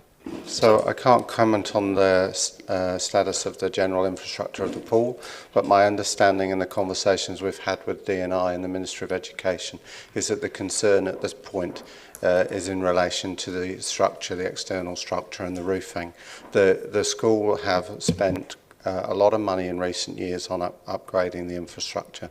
It is an old pool, and I can't comment on the status of that, but my understanding is at this time it's to do with the external structure. And the June 2022 is my addition only because it lines up with the year one. So that it's hard to, the budget has to go in for the year. So I've just made the that part of it line up with the year. Because I was actually thinking, it's purely if it was coming in June, couldn't we wait till July and then get it in the next one? No, it's because it will be spent likely earlier, but administratively we have to build it into year one, so it made sense that the resolution allowed spending in the period of year one. The greater school pool assessment work is just starting, isn't it? So it won't deliver in the next short period of time. I mean, ideally, Councillor, we would have been having this conversation at the end of that piece of work, and it would have informed this debate. We're only at the very beginning of that piece of work. When the Mosgiel pool is closed, I believe the Mosgiel pool is used for school swim programs in Mosgiel. That's correct. And I believe we have turned down a request to bus children to other pools to feed their services. We are not looking at funding that at this point. We have been working with the schools to look at fitting them into Moana pool at no cost to those schools, but we have not looked at contributing to the transport cost because we have a number of schools across the city that already pay each year to transport their children to Moana. And adding these extra schools would basically take out the capacity of Moana to absorb the amount of demand upon it. The Mosgiel schools, Councillor, is that the question? Well, Sorry. now we're adding, if the Mosgiel schools sort out their transport, we'll be adding the Mosgiel schools to Moana pool's demand as well. And then if we were to add North East Valley schools and North End schools to it. It would add to that, yeah. I guess my question now is how did we get to the point where this has now run out of time in terms of this request that if we don't do it now, this pool closes? And what was the council's role in that up to this point? So we've been talking to the school and talking to them about the aquatics review. I think, and I can't comment on how quickly and how long they've known around the roof structure being critical, but they came to us probably 2 to 3, 4 months ago. Thank you. Councillor Elder. I note that the Ministry of Ed did have a huge fund for supporting new infrastructure or maintenance of infrastructure over the past couple of years for schools. And I was just wondering if they had applied to that. They're actively talking to the Ministry of Education about what degree of support they would be prepared to offer them. So the other thing is, who else are they going to for funding, like Community Trust or whatever? Yeah, it's outlined in their submission. Yeah. And all the schools themselves are contributing out of their operating grants towards it.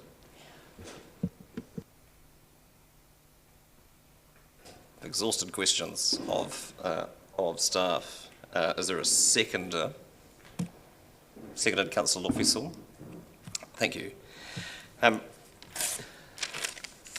I 100% agree that this infrastructure should be supported financially by the Ministry of Education or through Vote Education or by government, but they won't. And if we're operating in the real world of the context that we are in, there's a very clear direction from the ministry around how they deal with school pools, and it's only heading further away from the kind of work that needs to happen in North East Valley, and that's disappointing. But that is the situation that we find ourselves in. And I certainly share the concern around getting into a situation where we as a local authority end up directly funding schools, because that's not our job, I agree. But this, as we've been told in submissions, and I chose the wording carefully, it is not the Dunedin North Intermediate pool. It's a swimming pool that happens to be at Dunedin North Intermediate. The school itself doesn't even use it, which is an extraordinary situation in and of itself. And I think as a community asset, it's certainly something that requires our support. It is one of the, we've heard about the urgency. It's certainly one of those things that can't wait until the next long-term plan. It can't even wait till the next annual plan if we want this to be operative at a time when, particularly through the redevelopment of the Mosgiel pool, pressure on Moana as a site for swim schools and school classes is going to be stretched. And so that's, and that's bad timing, but again, that's the situation.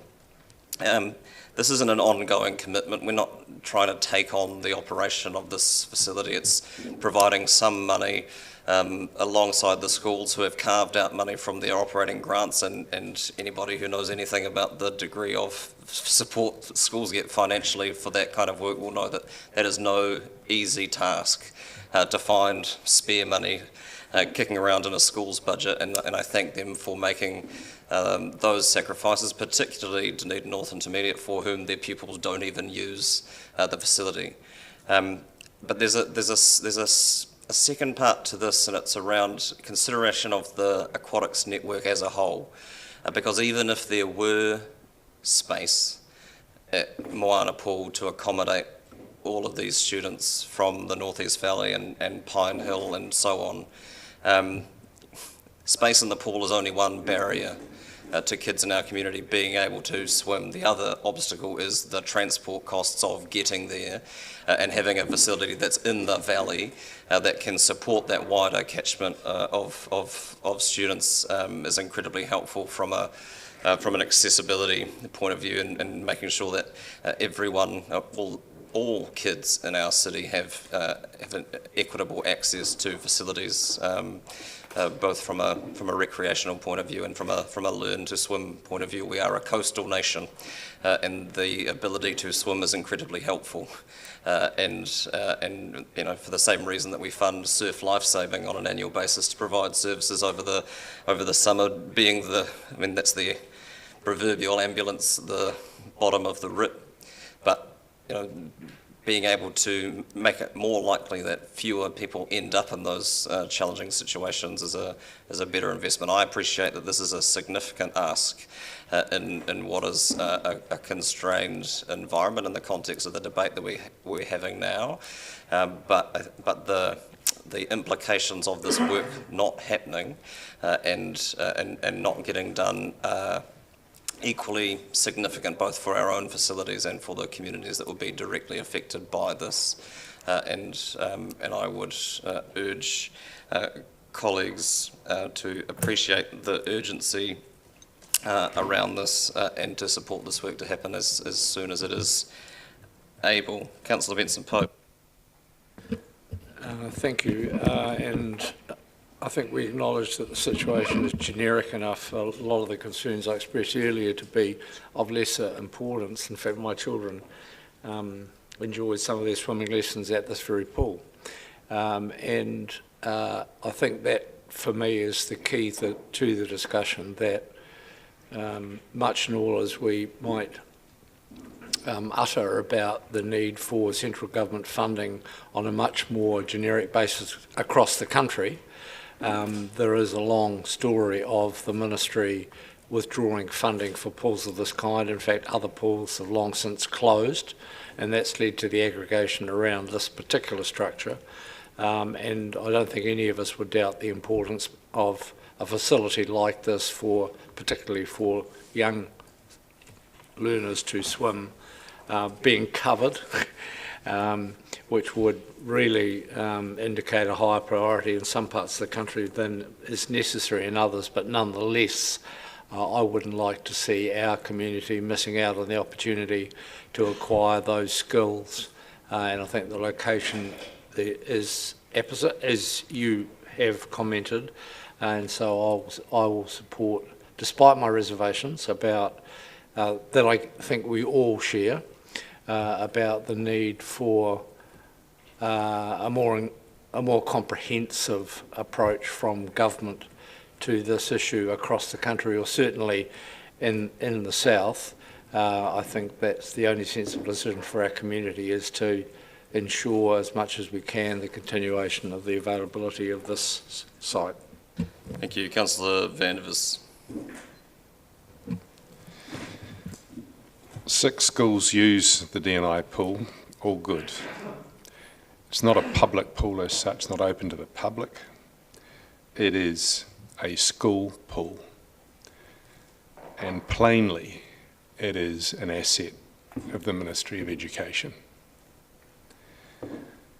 The argument for us paying for this $187,000 is that it needs to be done, and they won't. They won't is the thin end of a wedge that we've seen in this council off and on for years. If the government think they can load us up with the costs, then as well as taking our taxes, they will get us to bail out their responsibility with our rates as well, which is what this motion proposes. Councillor Benson Pope initially talked of the problem of setting a precedent, but seems to have backed away from that. I think the precedent is so stark and so severe in this case that it would be irresponsible of us to pay for this because the people that should be paying for it, or the organisation that should be paying for it, just won't. The claim that they won't, of course, is the claim that they haven't so far. Someone needs to step into the breach, and it's a question really of who blinks first. I don't believe that if we don't pay this $187,000 that this pool will close. I think that one of the main reasons that the Ministry of Education are being particularly unreasonable here in terms of their responsibilities is simply because there are no marginal seats here and they don't care. They'll take our taxes and they want to take our rates now as well.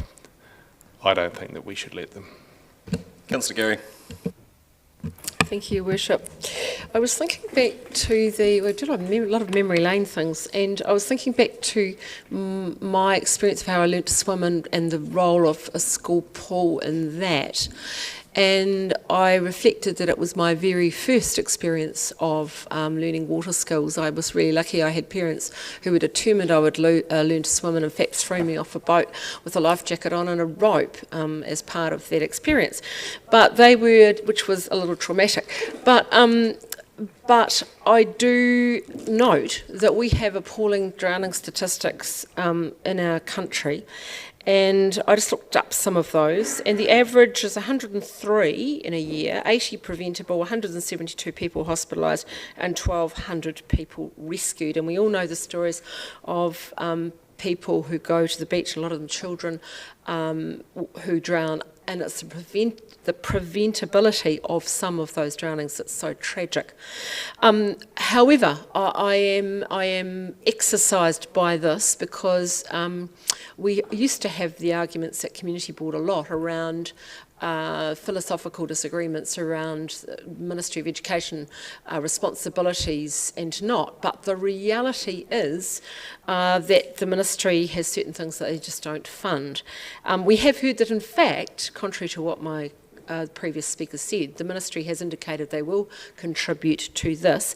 It appears to me that this is a unique situation in that the pool isn't your standard school pool owned by a particular school and then used by that school.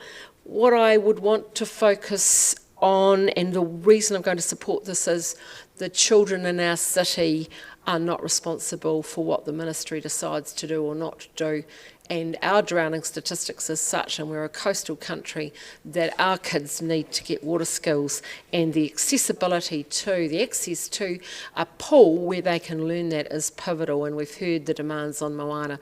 So I'm prepared to support this for those reasons. Thank you. Councillor Lofiso. Tēnā koe, Your Worship.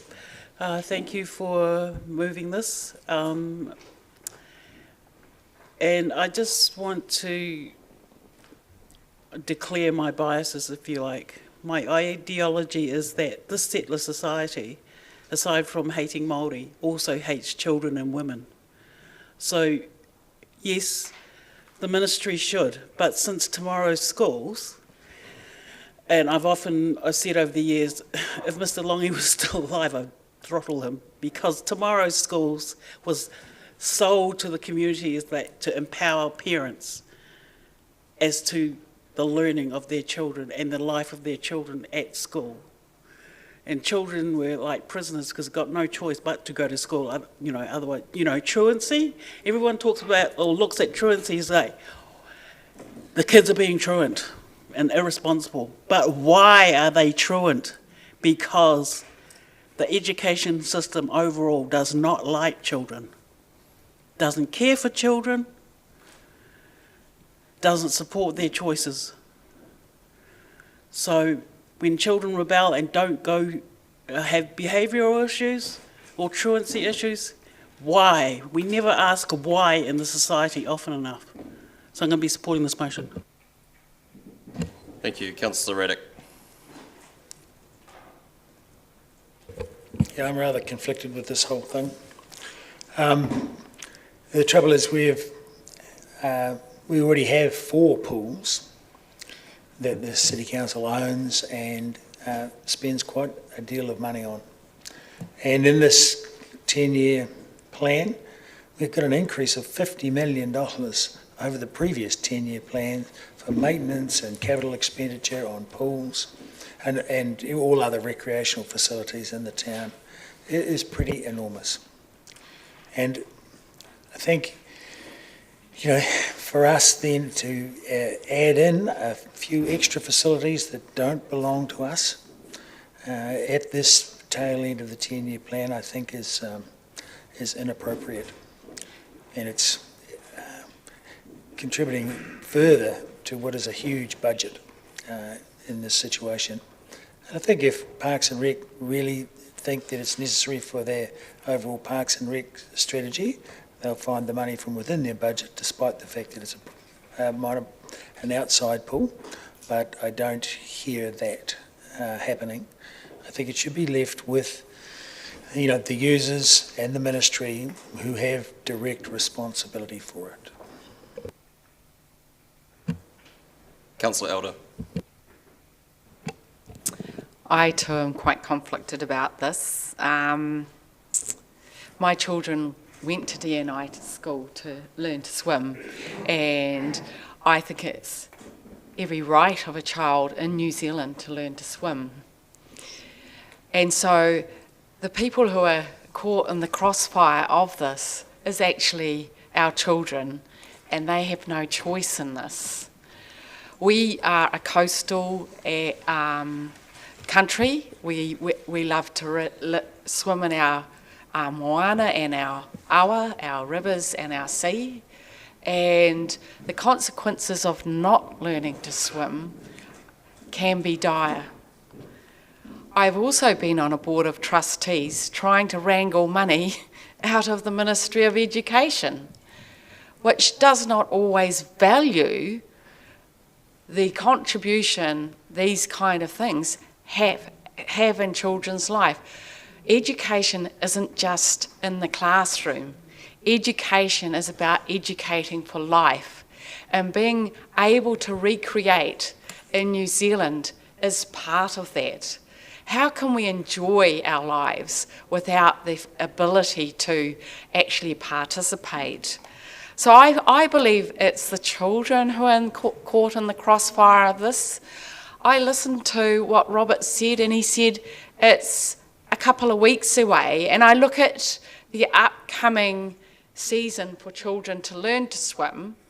And I'm thinking Pine Hill, North East Valley, Orpa Hall, George Street, those children won't have the ability to learn to swim. I don't want to pay this money, and the council doesn't want to have to pay this money. The Ministry of Education should be paying this money, and they should recognise that education is holistic and that enabling people to enjoy the whole of society is really, really important. So I'm actually going to challenge our local MPs on this and say, I think they should take it up as well as us about how this city is, and the Ministry of Education is not valuing that asset for the whole of a child's life. I challenge our local MPs to advocate for Dunedin North Intermediate on this subject.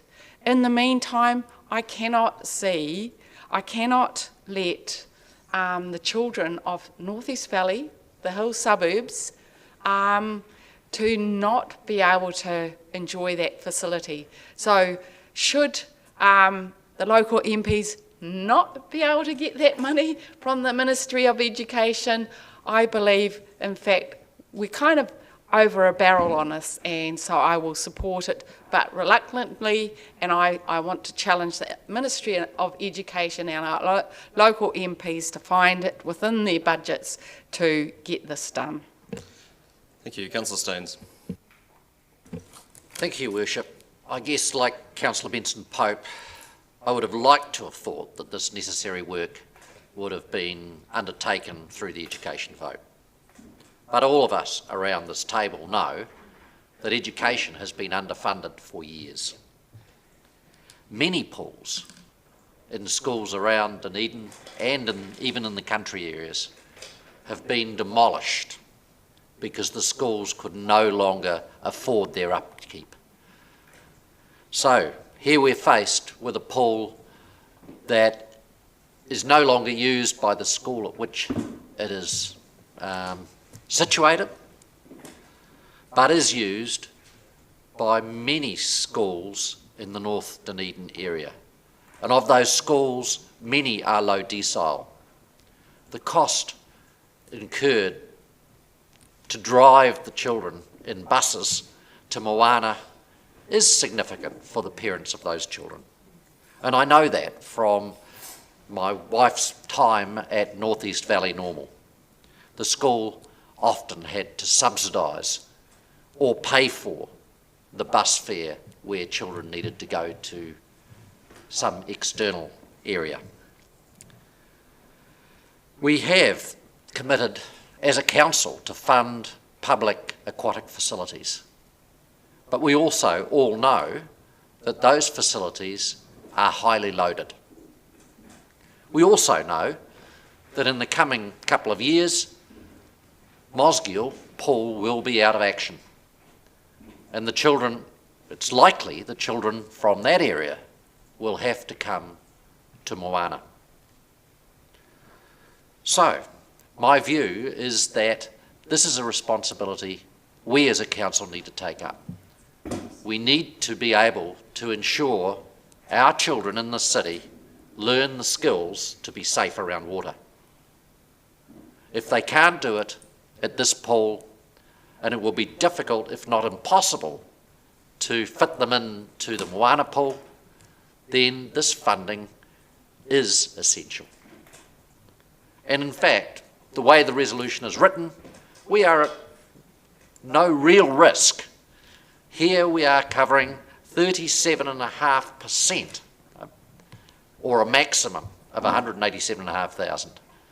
That's based on the fact that if the school pool is going to be saved, the Ministry of Education is going to have to step up with some of that funding. So I will definitely be supporting this resolution. Thank you. Councillor Lord. Yeah, look, I can't disagree with most of the speakers that have spoken, and I too agree that in this country people should know how to swim. Children should be learning how to swim from a young age, and it just shouldn't be something that thing.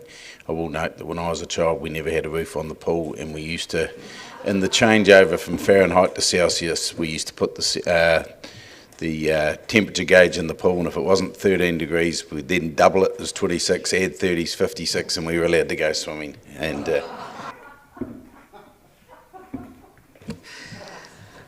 my kingdom for an abacus. Councillor Walker. Thank you, Your Worship. Councillor Gary, I think we have many things in common, but we now have something else in common. I also learnt to swim with via my dad's, my dad throwing me off of a boat into the water. The only difference is he didn't provide me with a rope or a life jacket. Hence the reason to this day I intensely hate swimming. Yes, I'm very bad at it and have very bad neuro associations with that day. I actually wasn't going to speak to this because I was truly on the fence about it, but I wanted to speak maybe in an effort to prove, I guess, how this process works that we're going through, because I have been swayed actually. And I've been swayed through listening to the debate for this and against it. It's been robust, and also thank you to the staff for answering those questions that I guess threw up some doubts for me. And I have been moved, and I will support it now, and I'm swayed slightly more by the reasons for this, and I'm grateful for that, because by doing that, it maintains my record on council of never having abstained in a vote, so I will support it. Councillor Wiley. As the runner-up swimming champion at Miramar South Primary School, I think, to be honest, I think... How many kids were there? Yeah, to be honest, I think there were 6 of us at that race. And we didn't have a roof, and it was damn cold. But anyway, I quickly finished down the pack when I got to intermediate. But anyways, I will support this. And the key part for me was it's about rebuilding the roof. It's a $500,000 budget. The last roof lasted 70 years, and this one is predicted to last 60 years. So I like that investment aspect of it. What I don't like is the fact that actually, first off, I was shocked to hear that the D&I don't even use it, as Councillor Staines has said. It's too small for their students. But there's 887 school students that do use it, plus the community with the swim lessons. But I really get frustrated when I look at this, and you've canvassed this wide about the Ministry of Education, and there is mention of the local MP. But I'm going, you know what, there's a failure there that we shouldn't be picking the slack up on. And I do believe, yes, let's put this in the budget, and I would like to think that this money doesn't get paid out. That the local MP and the government and the Ministry of Education basically get their act together and see this as an asset for the school communities in that area. Swimming is not a sport or an activity. It is a vital life skill. And we hear all this rhetoric about the importance of swimming skills and stuff. One of these days I'd love to see this government back it up and actually invest in local communities in some way, because I'm not seeing it right now. Thank you, Councillor O'Malley. Thank you, Worship. My anecdotal story about learning how to swim is it was more about how to deal with hypothermia than it was about learning how to swim. And also I acknowledge Councillor Gary's commentary, and it's well documented that the rate of drownings in New Zealand is rising, and it is pointed towards the failure to teach children how to swim. But I'm quite aware of this pool. It's not that I live in the area, but I remember long before I got on council reading about it, and I found it. It's 2016, January 2016. It's listed among Portobello, Dunedin North Intermediate, McAndrew Bay and Wakaari School. All have pools on the edge of failure. And interesting enough, the Labour Party, who were not in government at the time, called on the Ministry of Education to do more about it. I think this motion is going to pass, so I'm not too worried about where I sit on it. It is a luxury, but it brings a point. 2016, January 2016, was already identified as a pool on the edge of failure, and it's coming to us now as an emergency spend item. And I think, again, it gets back to we've got to get our practices in place better. I think that we are. I think that the school pools program, that's assessment now, is actually the council making this assessment. And we are going to have to make a statement as a city about where we stand in supporting school pools, because the Ministry of Education is clearly withdrawing from the funding. And all the commentary about our responsibilities to the children and to those who are not privileged. By the way, I do see an awful lot of BMWs and Volvos dropping off at DNI. But that is not true for North East Valley Normal. That's a school where the parents do not have a lot of money and they do need a local school pool. That pool, as already said by the principal of DNI, is too small for that school to use. So it gets back to another question. Do we put $200,000 and then potentially maybe $500,000 into a facility which is already identified as not being able to service the school on which it's on the grounds of, as part of our bigger picture assessment of school pools and our role in school pools and aquatic services across the city? I believe there is an immediate need for this school to get the roof pool to be done, but again, there's a strong. You do not want to be seen on the side of not funding it, but is that money well spent in a long-term strategic view to providing school services and pools for schools? And why is it that even we as a council have done nothing since January 2016 on this pool, McAndrew Bay, Wakaru School and Portobello School, who were all in this article in the ODT 5 years ago? Thank you. Thank you, councillors, for the debate. I can assure you that the local Member of Parliament is actively involved in this discussion and helping to support the schools come to some kind of arrangement. And getting money out of schools' operating grant budgets is a challenge. But I wouldn't get too worked up about political partisanship on this issue. The underfunding of education in this country has pretty strong bipartisan support, and this has been going on for decades, and I think that's worth acknowledging.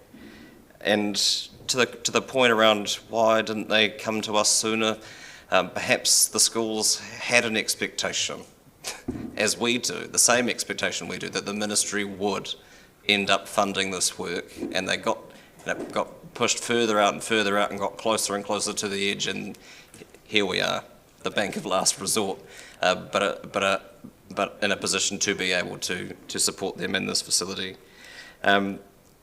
Broad consensus around the table that we shouldn't have to do this, but as has been pointed out, a competition is to see who blinks first, that the ministry should pay for it, but we know that they won't.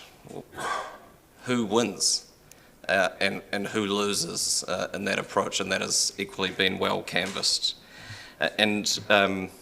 We had robust discussions in the grants committee over the years around our council's grants policy, which explicitly says we do not fund or should not fund activities that are seen as the core function of central government. And so staff would come to us with a recommendation not to fund things, and occasionally the committee would make decisions to fund them anyway, because we couldn't keep waiting for whichever ministry or whichever government department or government agency to do what needed to be done and fund that work. And the most notable example of that has already been canvassed in this meeting this morning. It was the Servants' Health Centre. who came to us for funding through community grants, and the recommendation of staff was to not fund it because it isn't consistent with our policy, which is to not fund the core activities of central government. But the committee took a decision that that wasn't going to happen in the short term, and who was going to win about us taking taking a stand while, as has been well illustrated by Councillor Vandervers earlier, critical services in our community struggle to survive. And sometimes you need to make, it's critical that we do have frameworks and policies and all of the rest of it, but sometimes you have to make exceptions in the greater good of your community, and this is one of those, and I appreciate that it's significant, but it has to be done with all of the reservations that have already been expressed, and I'll take the vote by division. Thank you.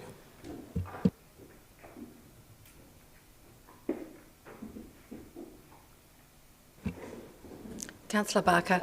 No. Councillor Benson Pope. Aye. Councillor Elder. Yes. Councillor Gary. Aye.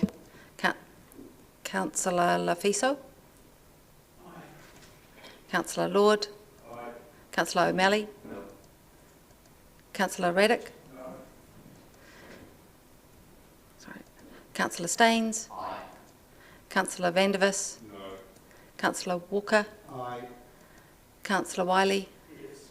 Your Worship. Aye. Carried 9-4. Thank you. I don't know what's next. What's next? Oh, I want to do that last. I think. Carmen's one.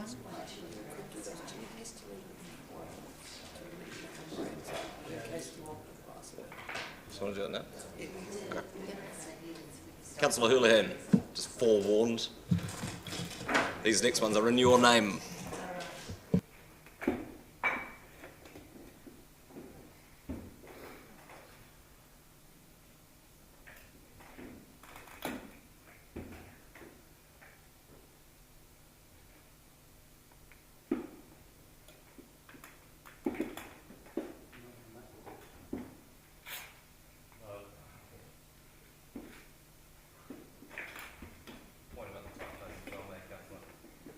It's been moved by Councillor Houlihan. Is there a seconder?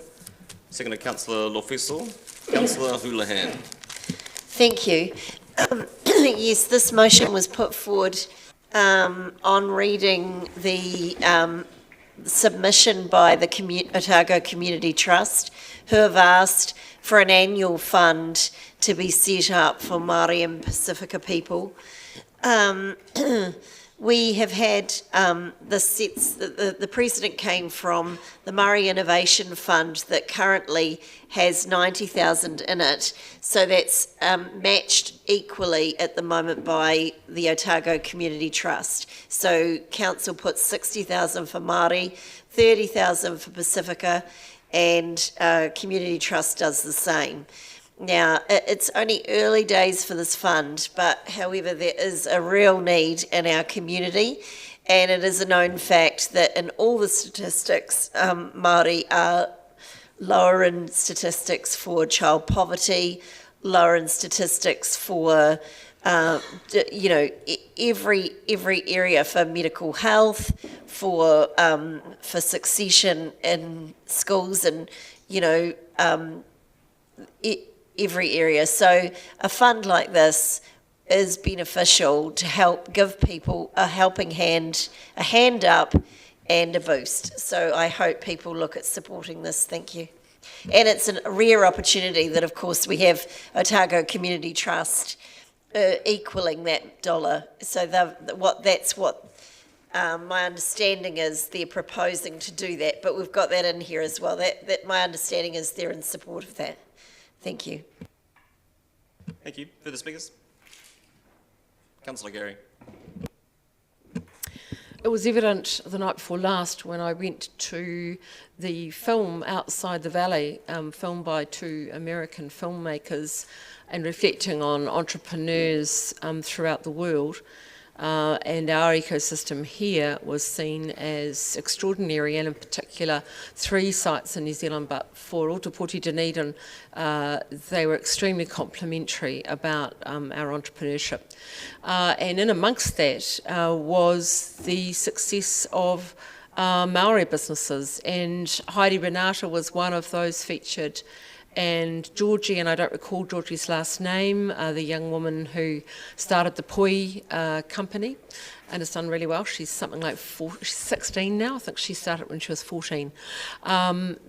Tells us that this is a burgeoning area and worth supporting. So I have no difficulty supporting this, given what I saw the other night. I believe this is an area in terms of innovation that we can support to help our city be a thriving city in this particular area. Thank you. Further speakers? Councillor O'Malley. I think this is a noteworthy resolution, and I do acknowledge that if we are to live up to all of our obligations in society, we need to deal with the fact that parts of Maori and Pacifica communities have not been able to take advantage of the things that the rest of the communities have, and we need to be cognizant of that. And I can actually remember going to a presentation by Potiki Poi when they were presenting to the Rising Tide competition at Pledge Me, and very impressed, and we gave them first prize and a tiny little grant to help them move forward, and it was a series of those little grants that got them out to where they are. I believe though that currently this fund is undersubscribed, so there's going to be some issues with getting it out there and getting it to work. And I get back to my other commentary really in general again, is where does this sit in on all of our strategies, and we need to know why and where we're spending our money to get the outcomes we're looking for. Thank you. I don't like to assume, Councillor, but are you speaking in support of or against the motion? I'm not going to vote for money being allocated in this environment. Councillor Staines. Thank you, Your Worship. I will be supporting this. It's an area which the Grow Dunedin Partnership have been working in. It is a sector of our community that does not have quite the same opportunities, or does not perceive they have the same opportunities. It's pretty hard for someone from a community that hasn't been at university to step up and try starting a business, doing something innovative. And we know that from the people that go to Start Up Dunedin. So I think for us as a community, we need to continue to encourage young Maori and Pacifica to take the step and develop a business that will help them grow in their life. So I will definitely be supporting this. Thank you. Councillor Lofisol.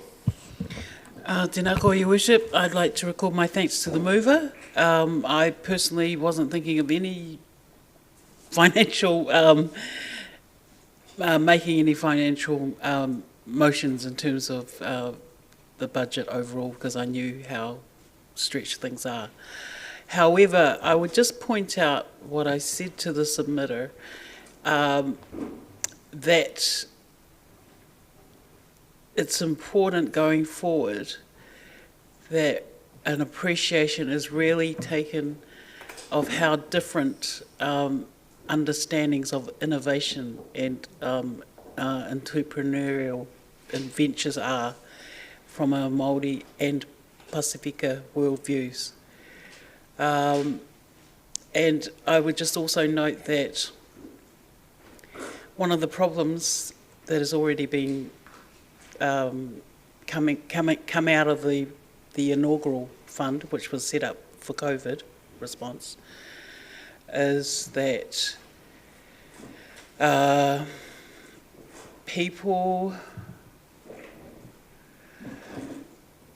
on the consideration panels raised the point that the applications were assessed by staff who, you know, no personal criticism of them, but they were not culturally competent to assess Maori or Pacifica applications.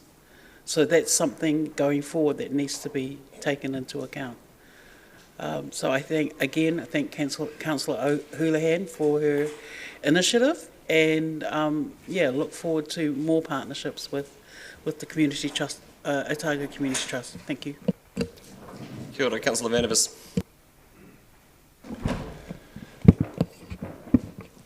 B is somewhat awkward, asking a funding organisation like the Community Trust to partner with us. They are in the business of deciding their own priorities in terms of what they will distribute. Point of order, Your Worship. Misrepresentation. They asked us to partner with them. I'm not going to uphold the point of order, but the point of clarification is well made.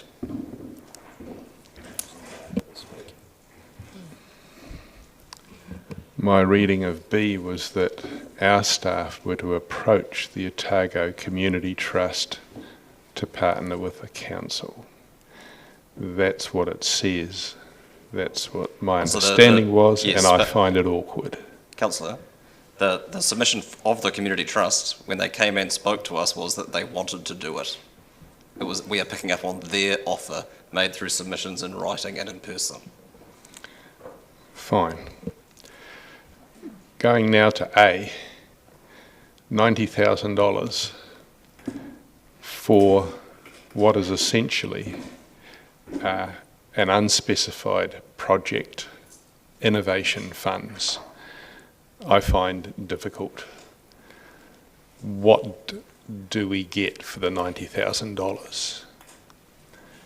I've always had difficulty with the place-based funding. I have even more difficulty with race-based funding, which is what A appears to me to be. Is there anything that we know in terms of what the results of this $90,000 will be, who will actually receive it, what it will actually be for? I don't see any of that here, and because of that, can't vote for it. Sometimes you say the quiet bit out loud. Councillor Barker. Thank you, Worship. Obviously, I'm holding it on my favourite documents, the social wellbeing strategy, and looking at how this is supported within the strategy. And while I obviously have taken a philosophical stance on allocating funding, this is one that I do care a lot about. I also refer to, gosh, what page is it? Page 30 of the implementation pathways that I mentioned in an earlier speech, and there was one that was a review of community funding, delivery and effectiveness, and I certainly would like to just signal that again. When I look at the Ōtepoti COVID-19 Innovation Development Fund for Hapori Māori to support new initiatives and projects within Ōtepoti Dunedin that enhance social and economic wellbeing. It's not just the economic wellbeing, so I was really pleased to see that, and also that the projects around the criteria, but strengthen participation by Māori within the community. The Pacifica ones are saying strengthen community connections, provide opportunities for lifelong learning, promote oraka for whānau and hapori, celebrate takata, Māori within Ōtepoti Dunedin, and I think these are really worthy objectives, and it's in my heart to support it. Unfortunately, I've made a statement, so.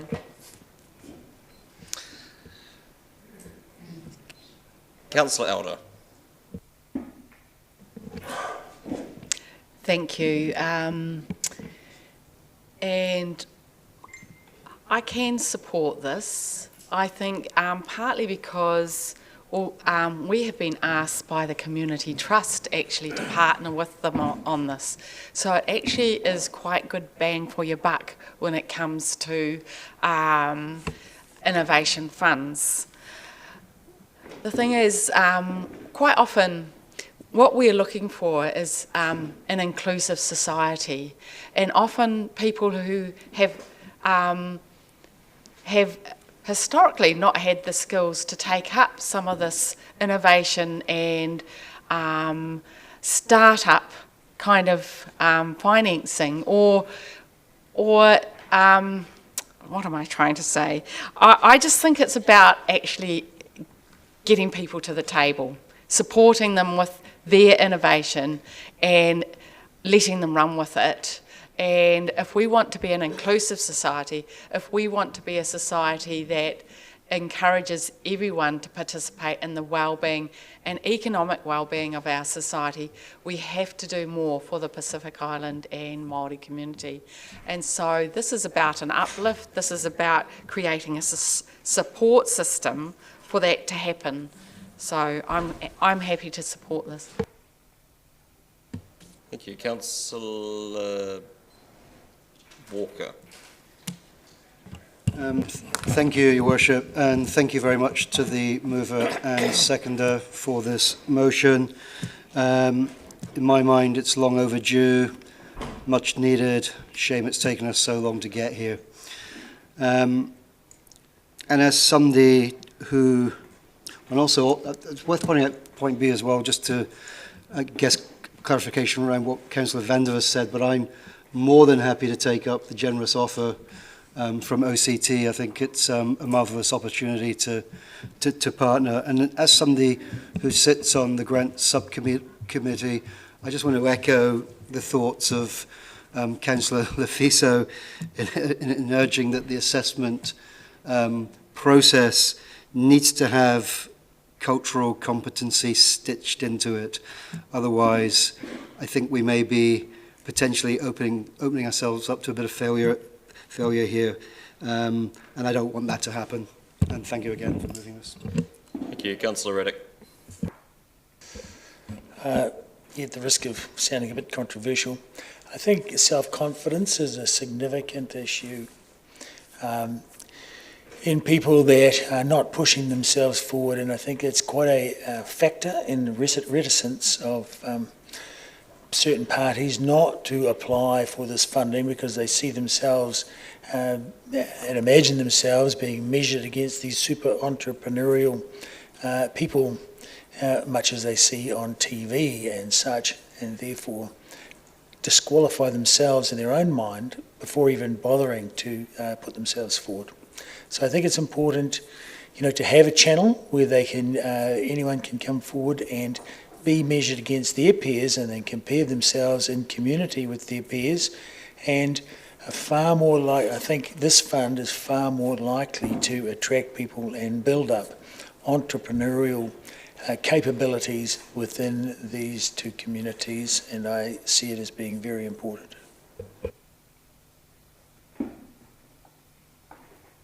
Councillor Houlihan. Thank you. Yes, what we've noticed with the emergency COVID fund that was set up initially, and that's where this started, was that some people didn't come forward for funding, and that was because when we asked more questions and talked about it, is that many of them didn't, it's a different way of thinking. And I know for many of us around the table that will be hard to understand, but is that many of them haven't been used to applying for funds, so it's a new thing for them. And also culturally, it was the way we were going about asking for people to come forward. So what the intention of this, we talked about this a bit, is that to look at a different approach to bring people in, so to go out to them a bit as well, and to talk to different groups and really target that on certain groups. And yes, I've heard the comments around the table about race-based funding, and yes, I suppose given it's targeted to Māori, I suppose you could say it is.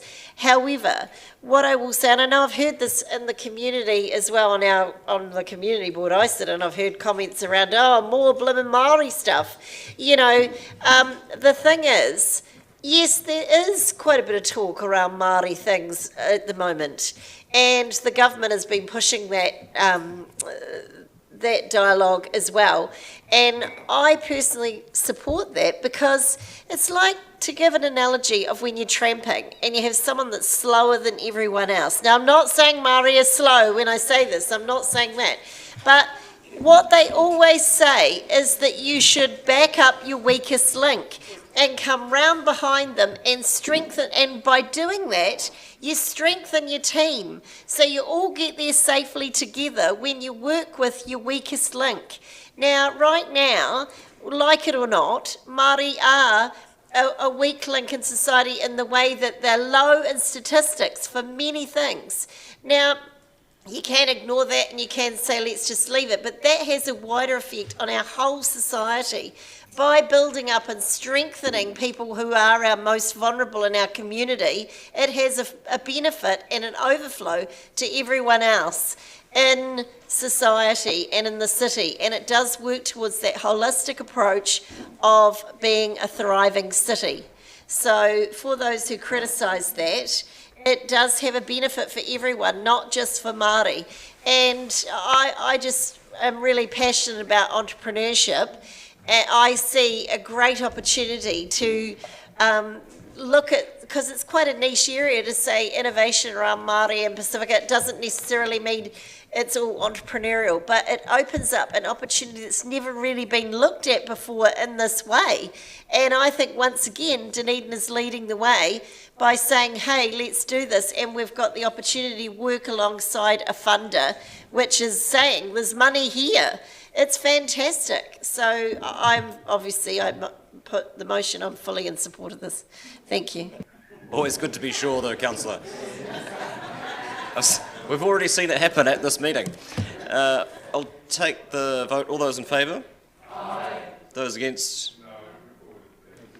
I'll take it by division, thank you. Councillor Barker? No. Councillor Benson-Pope? Aye. Councillor Elder? Yes. Councillor Gary? Aye. Councillor Houlihan? Aye. Councillor Lafiso? Aye. Councillor Lord? Councillor O'Malley? Councillor Raddick? Aye. Thank you. Councillor Vandervis? Aye. Councillor Walker? Aye. Councillor Wiley? Yes. Your Worship. Aye. Carried 11-3.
Only just got here, Councillor.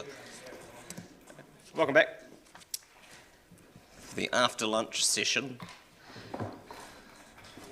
Settle in through until tea. The next is this one from Councillor Houlihan. And I'm happy to, in advance of asking for a second, happy for elected members to ask any questions of staff that seem apposite or otherwise. Councillor Lord.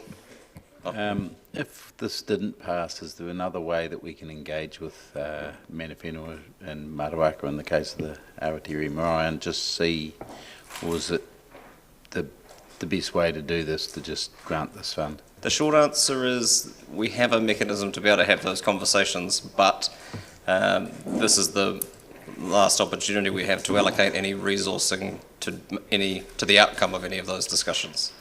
Is the Oh yeah, well, I was follow that then and say, is there any other pots of money? Is there any other internal funds that can be used? No. Okay. Thank you. Councillor Benson-Pope. Apologies. For example, a Heritage Fund has funded the replacement of the church roof at Otako. So I think perhaps a report on previous commitment might be useful. Yeah, you're quite right. There are avenues for particular projects, but the grants policy, as far as I understand it, specifically excludes the kind of funding that may or may not be envisaged by this. But it's a question of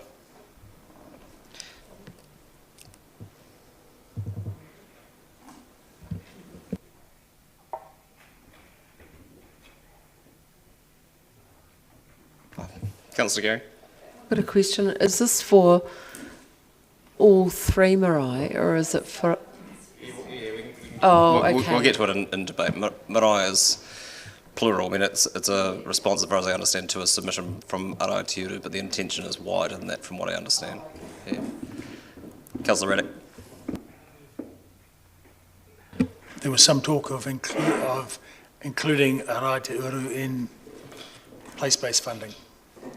Did that discussion go anywhere? It's not really that's not a question of clarification at this point, but all those sorts of things can be covered off in the debate, I think, through the tidiest way of doing it. Councillor O'Malley. Is this at the discretion of the marae once they're allocated the money? Is this operational or capital? Is it able to support salaries, or is it only able to be used in buildings?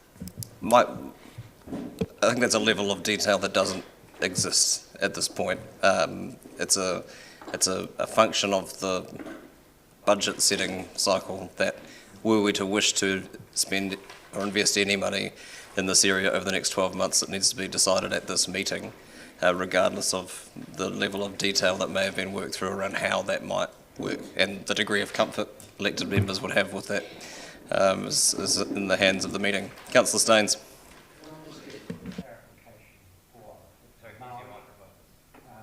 Maori Development Fund, is that development of land and buildings, or is it development of individuals? These are things that can be. But I can't debate it if I don't understand what it's for. My hunch would be the mover would indicate its intention in speaking to the motion, so we can deal with that. I think we're at a natural point. Moved by Councillor Houlihan. I'm happy to second it. Councillor Houlihan. Thank you. Yes, the reason I put this motion was because many of you, some of you probably went to the Araitiuru Marae and heard their concerns, and we also had a submission and just about their desperate need for some more funds. And so that is why I've put this in here, but it's been expanded because so it not only includes that marae, but then there is allowance with the amount that's being asked for to cover other marae in the city as well. And so it also covers Matawaka and Mana Whenua. And my understanding with this is that probably the most appropriate process, if this is approved, is that it would go to the Māori Participation Party to possibly to consider this in the way it would be spent. But certainly, from what I've heard and seen, certainly the community at Are Te Uru Marae is, once again, some of our more vulnerable people in our society, and they are certainly, I don't think it's unfair to refer to them as lower social economic groups of people there, and they are really struggling. And that marae is quite important to them as a type of a home base, and they do a lot of events there. That marae also takes on a lot of events, is because it's right in the middle of the city. They are a busy marae, and they do a lot of events around welcoming powhiri and being a bit used for regular events there around, with the combining the Māori culture and also as city events go. It is a place where people can come and actually see a working marae. But right now, when people visit that to see a working marae, it has become quite run down. And so it's no doubt about it. I don't believe it has had any funding for a very long time. I could be wrong in that, but that is my understanding, and that they certainly are in need of some sort of funding. So that's why this motion is here, and the reason why it's a bit more than I anticipated for just their marae is that so it then covers other marae in the city so thank you. Obviously it'd be good if we could get this supported, but we're at your mercy.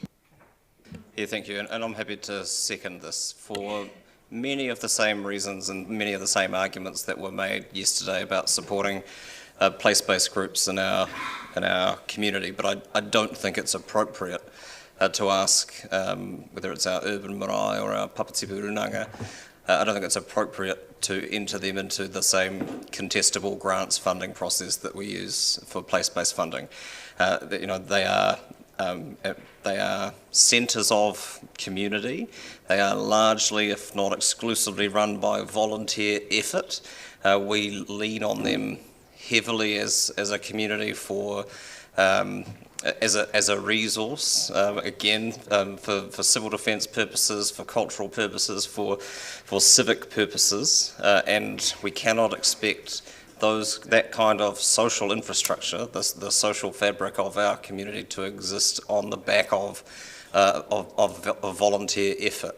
I mean, I was uncomfortable with the suggestion, because the question for the submission around direct funding of the work came from Araitiuru, but I don't think it's appropriate to pick one out in that sense, and so allowing for a discussion to be had subsequently with Mana Whenua and Mātāwaka Māori about where the money would best be used across the city would be helpful. But as a function, as I mentioned in the beginning of this, as a function of our budget setting process, there's no point having that conversation if there isn't a budget allocated to the outcome of the discussion. Otherwise, we'll be waiting through until July 2022 before we can do anything, and I don't support that. I think we need to support the volunteer efforts. We are constantly, and not just us, the Crown, various other public bodies are constantly calling upon, particularly Mana Whenua, to do our work for us and provide the perspectives that we need to inform the decisions that we make. And I mean that was why We made the decision 3 years ago to start directly funding Ōkaha for the services that they provide, but equally we need to support the marae themselves to be able to carry on delivering the work that we are all beneficiaries of. And this is entirely consistent with the direction that the city has proudly been travelling in over the past decade and building these relationships. And we've had a very clear message from Māori in our community that they are struggling with the capacity to do what is asked of them, and capacity doesn't come unless you resource it. And I think for what we get in return from this, not that it's probably appropriate to think of it in those investment and return terms, but it's significantly, the value we get from this is significantly greater than that. I'd urge people not to get too hung up on what the language is. I mean, the general intent is something more akin to community development or place-based funding, or it's investing in people as much as anything to be able to carry on the work. It's certainly not, well, it's not my intention in seconding this and speaking in support of it for it to be about development and building and or housing or any of those things. There are other channels that we can have to be able to have those sorts of conversations. This is about investing in the people that we rely on and our community relies on an ongoing basis, and they are struggling to maintain the workload that we give them, and this is a way that we can start to work towards properly compensating them for that work. And I'll take other speakers. Councillor Elder. I can support this. I went to the Araitiuru marae for the community consultation, and I just saw all the faces around the room being very tired and running that marae on volunteer hours. And what's more, they have a much larger vision, and they can't actually do that vision because, in fact, they haven't got the resource. Marae are homes and places, community places for the Māori people, and they awhi or support their people, and they need the resources to do so. And having it all volunteer, it just means they haven't got the resource to actually commit to that. And in the end, there are people burning out because they have had to give so much. And yet, we get so much from our relationship with all the marae. They give to us freely, and I think that if we're looking at it as a partnership, I think in valuing what they give us, we need to not burn them out. We need to resource them to be able to do what they want to do. So I certainly support this, and I'm looking forward to it passing. Thank you. Councillor Staines. Thank you, Worship.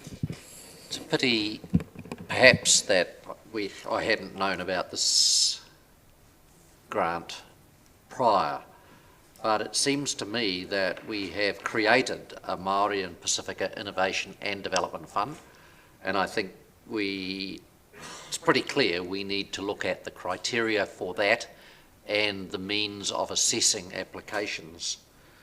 And so in many ways it seems to be a lost opportunity, because with the ability to consider or have the Otago Community Trust consider the one-for-one matching funding, having this fund and that fund and making sure that the fund had the breadth of criteria and the right assessment means may have made this a bigger amount of money for that support. I will support the resolution, but I think we have an opportunity lost. Thank you. Councillor Manners. As before, if there was a particular project, I'd be keen. As chair of the Heritage Fund, I was very keen to support the re-roofing of the marae. But in the absence of a particular project, in the absence of anything other than a sort of nebulous requirement for a very unspecified need, I don't think it's responsible for us to be taking $75,000 of ratepayers or borrowed money and simply assigning it without any particular report, without any particular project, or without even any particular aim in mind. Thank you. Further speakers, Councillor Gary. Thank you, Your Worship. Well, it is responsible for us to refer this to the Maori Participation Working Party in terms of how it is distributed, and it is responsible of us to take our responsibilities seriously in terms of the treaty. I just wanted to correct one thing. In the past, the last city services grants, the Aratuuru Marae Council did get a grant for wages for a part-time administrator and a part-time custodian. So I see this as a consistent with that support. And I also note that it doesn't fit the place-based funding criteria, so the need to establish a separate fund is perfectly relevant. And the other thing I note is, I was thinking back to the number of times that I've attended really important, extremely important, significant events at Marae in this city, and also members of the Runanga of Matawaka are very evident in times of emergency and distress. And I take two examples. One is post-March 15. I remember on the 16th of March, standing with about 1,000 other Dunedinites at the mosque, and there were leaders from the Aratuuru Marae and probably from other marae who were there handing out water and food and providing support, singing waiata, and I'm sure doing a lot of other things behind the scenes. And also that marae are consistently used in times of emergency, like weather events, and during COVID was used as a base to do all sorts of work in various communities. But you will know from reports in the media how marae throughout the country are pivotal in answering those emergency needs to house people. In fact, just this past week in the floods, one of the marae going north has served that purpose. So let's be really clear about the work that is done. It's significant and we rely on it to a greater extent. And I note too the work hosting events for the recent multi-ethnic council's Race Relations Week, where we had the Race Relation Conciliator come down, and there was a panel discussion there, and welcomes for refugees, former refugees. So significant work, and that's why I'll be supporting this. Thank you. Councillor Barker.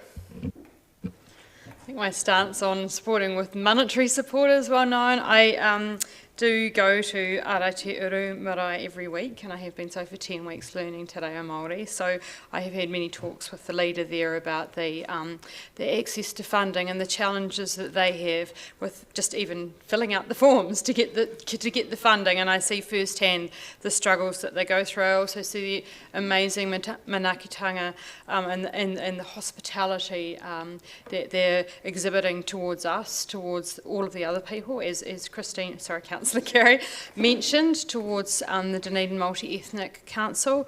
I just also would like to say that it would have been great to see a lot of these motions beforehand, as Councillor Staines has mentioned, because this would have been interesting to look at with the other fund as well.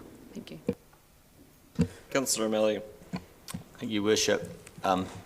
In principle, I also support this, but it's, again, is $75,000 the right number? Because without the context of knowing all of the background conversations that we were going to have, again, eventually with the Maori Participation Working Party, with Aratuuru and their particular role with providing manaakitanga for Matawaka, who need that marae for the support that they get there.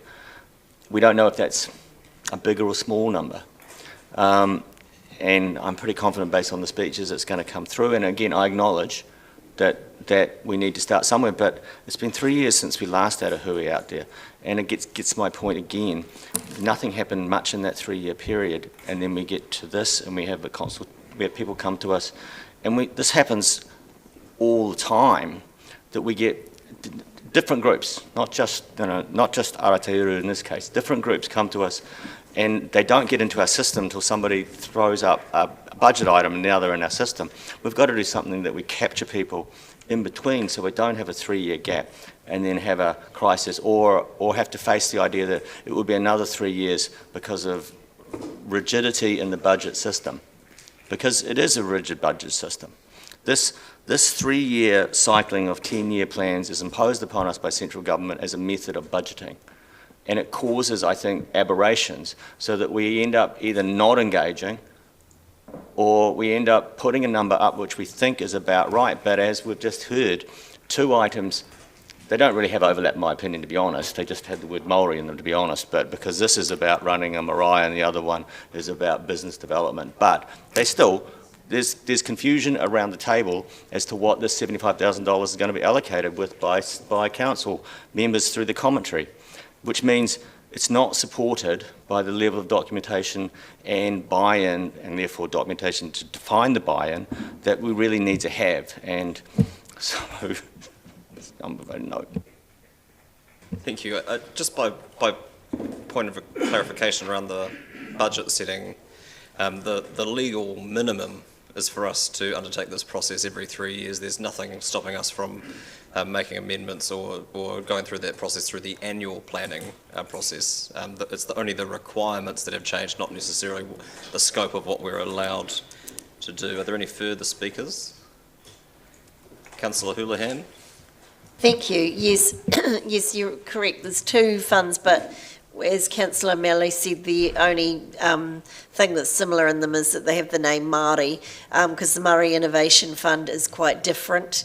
It's for innovative Māori business, and this is for really to give a hand up to a group that have a marae where they are really struggling, and it's solely focused on, I mean, if they're really wealthy marae, I wouldn't have put this motion, but they're not.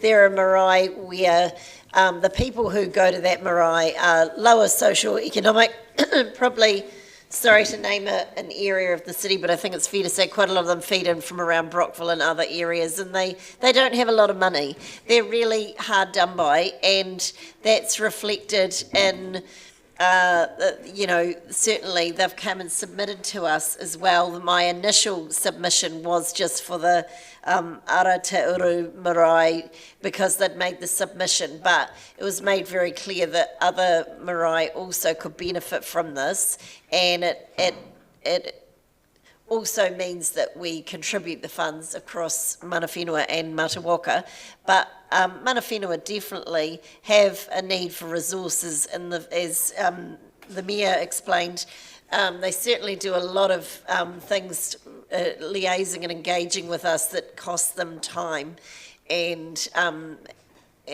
people and resources, and that all costs money.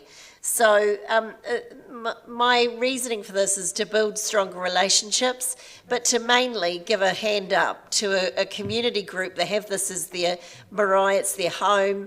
It's used a lot, and as I said before, it is because it's so close to town, it's used a lot for different events and things too. So I know we've had two funding requests for Māori, but this is quite a different one from the Maori Innovation Fund, and I thought there may be a bit of confusion. Just to say around the name, I just put that in there just to call it something, because I didn't know, so it's not an official fund of any sort. It's just the name that can be changed, you know, the name can be changed. It was just a wording we put in. Thank you.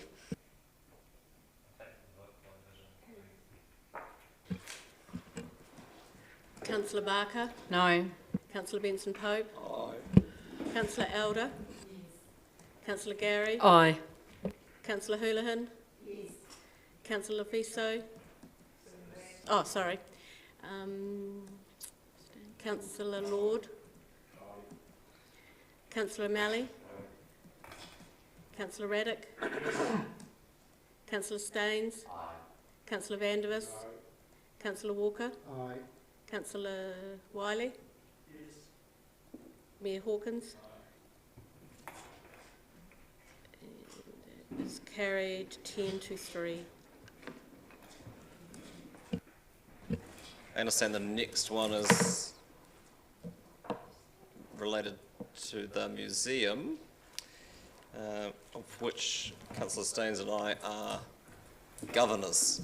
So I will withdraw and leave you in the hands of Councillor Gary. Thank you, Your Worship. So we have trying to see who the mover is. Councillor Walker. Do we have a seconder? Thank you, Councillor Elder. Any questions at all for the Chief on this one? No? So I'll hand you over to Councillor Walker. Would you like to speak to your motion? I would, thank you. And thank you to the seconder. We are getting late on in the day here and into this process, and I guess my wife, as an assistant professor in psychology at the University of Otago, did tell me that if I was to move anything during this process, make sure I do it early on and not towards the end. So fingers crossed to the museum for this one.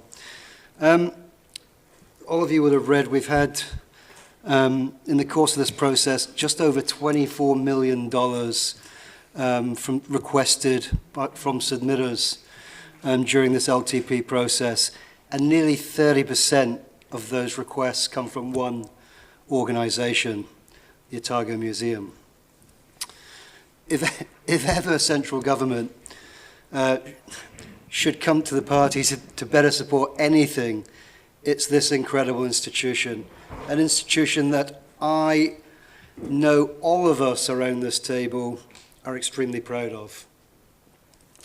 We are continuously made aware of the tremendous benefits that accrue to the city by having a museum of such a massive reputation in our midst.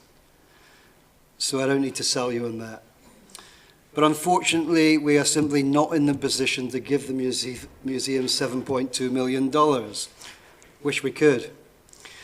Arguably, Mr. Griffin provides this council with the most robust, regular update report that comes before us. I think all of you will agree on that.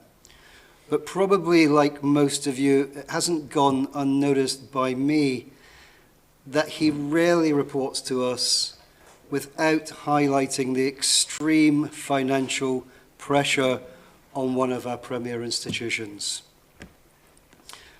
But as I said, we're just not in a position to give them $7.2 million. In fact, we're not in a position to give them anywhere near that. We can, however, attempt to address one of their pressing and extremely important issues, and that is the status of their seismic rating. As you'll all know, if you've read the submission, I'm sure you all have, the museum is currently using consultants to undertake a comprehensive long-term plan for the future development of the museum, and during this process, it was identified that the last seismic survey was very much a desktop one, and to be confident of the seismic rating, the consultants have recommended that a new in-depth survey be undertaken.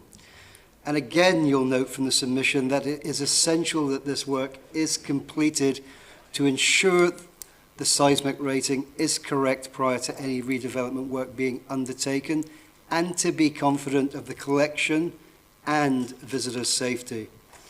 And you'll also note this request moves the $175,000 to undertake this work into the 2022-23 year and not in the 2021-22 year. I urge you to support this motion as it's about future-proofing the collections held in one of this city's major institutions. And of course, as I mentioned earlier, it's about the safety of the many visitors who walk through their doors. Thank you. Thank you, Councillor Walker. Councillor Wiley. I have a question for the CEO. I'm just conscious that, is this the only motion that we've got coming forward on the Otago Museum, or are there any others? I can answer that. This is the final motion that I'm aware of at this time. So this is the one and only for the proposal of 3. Cool, done, thank you. Anyone else wish to speak to it? Councillor Elder?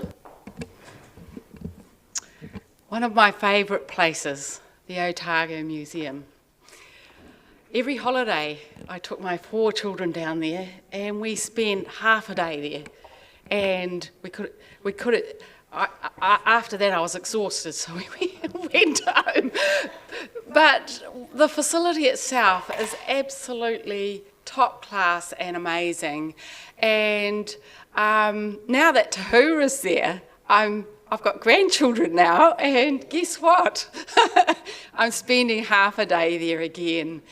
I think it is wise that we support this. Indeed, we can. The bigger ask was 7-point-something million, and this is the least we can do. And putting it into the second year of the plan enables us to actually spread the load on the budget. This again is something I would like central government and local MPs to take up, because Auckland, Christchurch and Dunedin are regional museums of national significance. We were one of the first cities, and we have just an amazing collection there. So the funding model that gives to Papa the lion's share of the money, I think needs to be re-looked at, and I'd encourage the DCC to support the museum in asking for that to be reanalysed and monies distributed a bit more evenly across the country. So I can certainly support this, and I'm going to enjoy it for many years to come. I can see that. Councillor Houlihan. Thank you. If this is a matter of urgency and there is a serious concern of safety and not knowing how safe the building is, I think it needs to be done as soon as possible. I spend a lot of time in that building, and so do my children, and other families do as well. And the last thing a council wants is blood on our hands that this didn't happen. And if we know there's a danger and we're not taking action, we need to look at that immediately. So, but the bigger issue, the wider issue was separate to a safety issue, but is that regularly Dr. Griffin comes to us and decries how, much funding he needs. And I feel, really sorry for him when he has to regularly do this. And I think at some point something's going to snap, and I don't mean the building when I say that, but is that, well, like Councillor Elder mentioned, and it is correct, that Auckland, Wellington, Christchurch, I believe, is it? No, just Auckland and Wellington and Dunedin are museums of national significance, and my understanding of that was that there was meant to be central government funding because of that.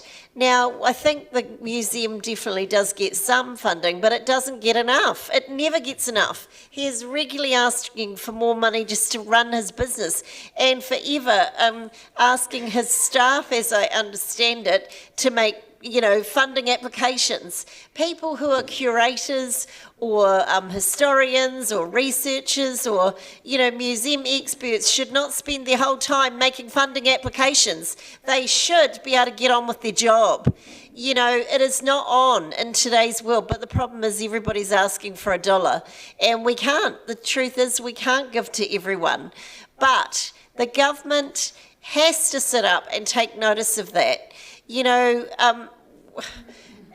Somehow we need to lobby government or make a stronger stance on this, because we haven't got the money. It's not fair to put all this cost on our ratepayers, but we certainly need to let them know we're not happy.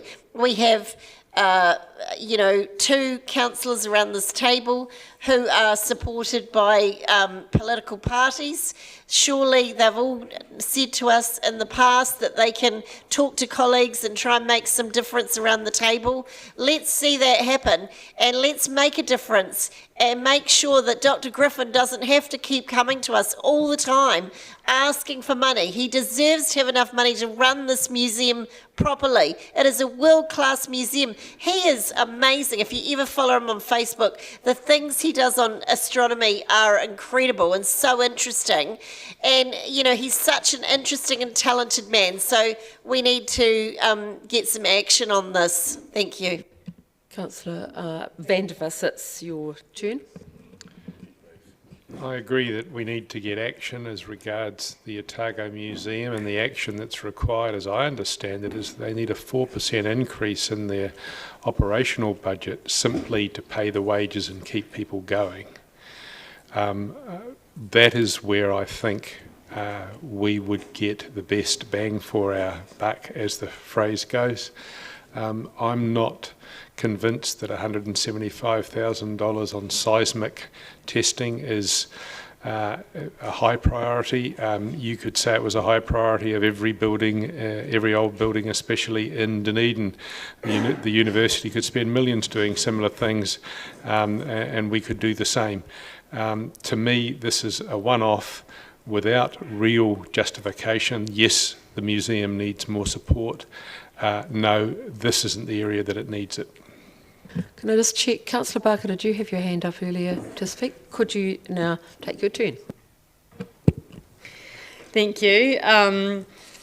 I did want to say that the government did recognise the Otago Museum as a strategic asset, and they gave a grant last year of $500,000 during the STEP process. The strategic tourism, I've forgotten the A and the PP stand for, but it was recognised by central government, and I really would like to see central government giving more support to this incredible local asset. I think it's sort of Dunedin's original destination playground. I think that Mr. Griffin might be horrified to hear that, but all of us who have any children or have taken any children to there would recognise that it is indeed a strategic asset both for us and for the Otago community. And I think that, I guess we've got the Merrill Forum. I think when I looked in Google to see some of the other, territorial local authorities who hadn't given increases in funding, they also need to look in the mirror at themselves and in their support of Otago Museum. They've certainly been affected a huge amount by COVID. Their visitor numbers are down, their income's affected, and they always do an amazing job with actually trying to get every dollar that they can out of anybody that walks in the door, and I thoroughly commend them for their hard work. Before COVID, they were, after Toitu, Dunedin's top visitor attraction with hundreds of thousands of people visiting every year. So obviously, because I've taken a stand, I am not going to support the money, but I absolutely support them in principle. Thank you. Can I just let you know that Councillor Raddick, Lefiso, Benson Pope and O'Malley is the next order, so Councillor Raddick. Thank you. Of all the arts and cultural attractions of Dunedin, I believe that the museum is the most efficiently run and provides the least cost, the least subsidy cost to the ratepayer for the number of visitors that go through the place. And of course that is largely driven by the vast number of visitors that do go through the place and the wonderful stewardship of Dr. Griffin. So I feel that this amount of money that we provide, the motion on the table, it's certainly not, it's far less than he's asked for and that he would love to have. But at least it's a token, it's only a token gesture, but it is a significant gesture and a significant amount of money in its own right for a specific purpose, just has been mentioned previously by people looking for particular projects to fund. And most of the other institutions have been done up of recent years, and so that they've already had the earthquake assessments and refurbishment, the earthquake remediation strengthening has taken place. So whereas there's probably large areas of the museum that still have not been earthquake strengthened. So I think this is the least we can do. Councillor Lefiso. Tēnā koe, Your Worship. Tēnā koe, Madam Chair. Thank you to the mover and the seconder. And thank you for persuading me, Councillor Walker, with your argument. I am again on the fence about this. I am not necessarily proud of the museum, in as much as, and this is very much from a Dunedin-born Samoan perspective. And while we were growing up, our mother, as a school teacher, spent a lot of time lobbying the Otago Museum of the time regarding the care of artefacts that belong to the people of the Pacific, and how those artefacts were obtained, not necessarily just. And I do acknowledge Dr. Griffin's work to try and effect a positive relationship with Pacifica communities in that space. And I do acknowledge the hard work that he does. And I do acknowledge I am a regular user of the Museum Cafe. It's really important in terms of meeting people based at the Pacifica people, in particular based at the museum. The university. So, and I do actually agree with Councillor Vandervis that it really, in terms of hardcore support, we really should be supporting the museum to be a living wage employer.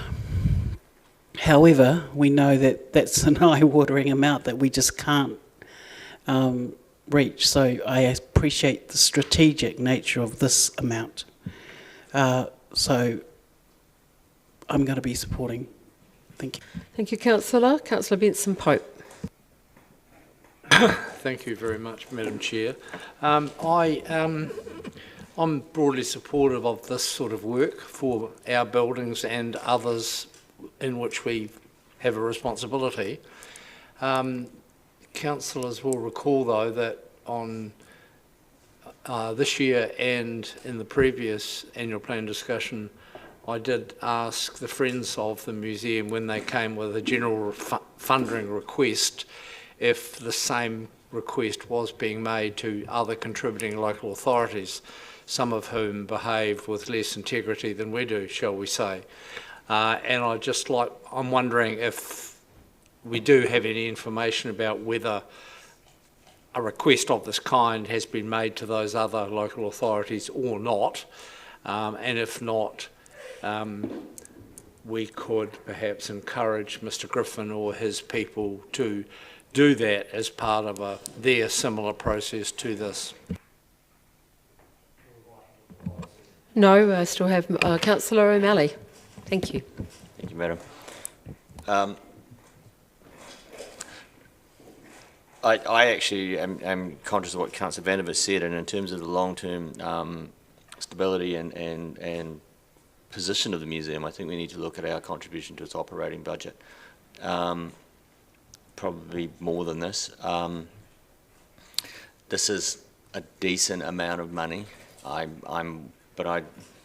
Is it really answering their problem? I mean, I guess if we didn't do it, we're giving them nothing, but we're also not answering their issues either, really. They're almost caught somewhere in a no man's land.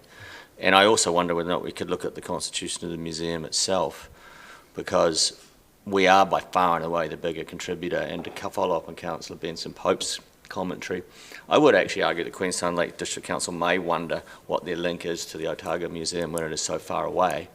Maybe we need to look at the whole structure of it and decide whether or not, in fact, we want it to be Dunedin's museum as opposed to Otago's museum, and that might make some of these problems go away to some extent. And of course, again, I'd be inconsistent to vote yes at this point. Any other speakers? Well, for my part, I can support this. This is a one-off grant in year 2. And I find it extraordinary that some of the arguments around previous motions were in terms of the nebulous nature and unknown projects. And yet here we have requests from the museum, specific requests, and we can't satisfy them all, but we have chosen one that we can. So it's not up to us to tell the museum what it needs. The museum has identified this project as one of its needs, and it's the one that we feel in this motion then we can address. Every time Dr. Griffin comes to speak to us and provide a report, we all tell him what a wonderful report it is and all of the outreach things that are being done throughout the region and in Dunedin. And everyone agrees on Dr. Griffin's passion and his profile. Just the other evening, although it was, I think, in his private capacity as an astronomer, he was on television around the blood moon, and he's well recognised in that regard. So he certainly puts Dunedin on the map in terms of that. So I think there would be a will around this table. We would all want to be giving more, and we all agree that the government needs to do more, but this is what we can do. So I thank the mover and the seconder for moving this motion that addresses at least one of the items that the Otago Museum has signalled that it needs our help with. Your right of reply, Councillor Walker. Yeah, thank you. I'll keep it relatively brief. Yeah, and thanks firstly to those of you around the table who support this. And don't get me wrong, I really do respect the views of those around the table who hold an alternate view. So I just want to put that on record. In response to Councillor Vandervist's comment, I actually don't disagree, but he is, of course, perfectly entitled to move a motion for us to support the request to fund the museum to the tune of 1.172 million, if that's where he thinks the most need is. And to Councillor Benson Pope's point, I fully expect the councillor to my right to raise that point with Mr. Griffin when he next comes to report to us with his aforementioned excellent report. I'm guessing even if we do grant this, it's likely that Mr. Griffin and the museum board will be disappointed, as it's obviously a drop in the ocean in terms of what they've asked for. That's about it. I mean, it's late into this process, and I'm certainly confident from the comments around the table that I'm happy to move into the voting, and which I request we take by division, please. Thank you, Councillor. We'll take the vote by division. Councillor Barker? No. Councillor Benson Pope? Aye. Councillor Elder? Yes. Councillor Gary? Aye. Councillor Houlihan? Aye. Councillor Fiso? Aye. Councillor Lord? Aye. Councillor O'Malley? Aye. Councillor Raddick? Aye. Councillor Vandervis? No. Councillor Walker? Aye. Councillor Wiley? Yes. Motion carried 9-3. Thank you. And I will hand back to the Mayor, who miraculously appears, and Councillor Stein.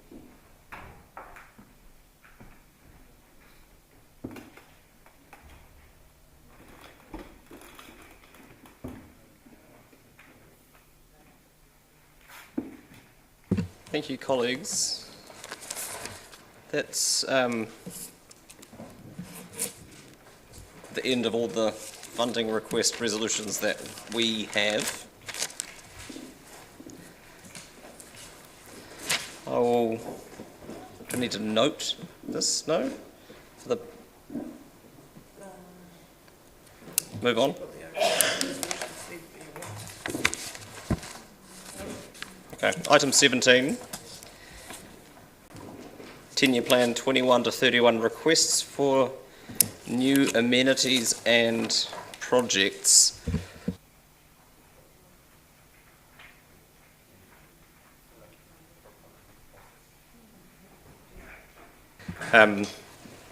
There are a number of items, and I'm not trying to truncate the meeting, But I've been talking to the Chief Executive about what an efficient way of managing the various issues that may arise out of this paper it may be, and she has a suggestion. Thank you, Your Worship.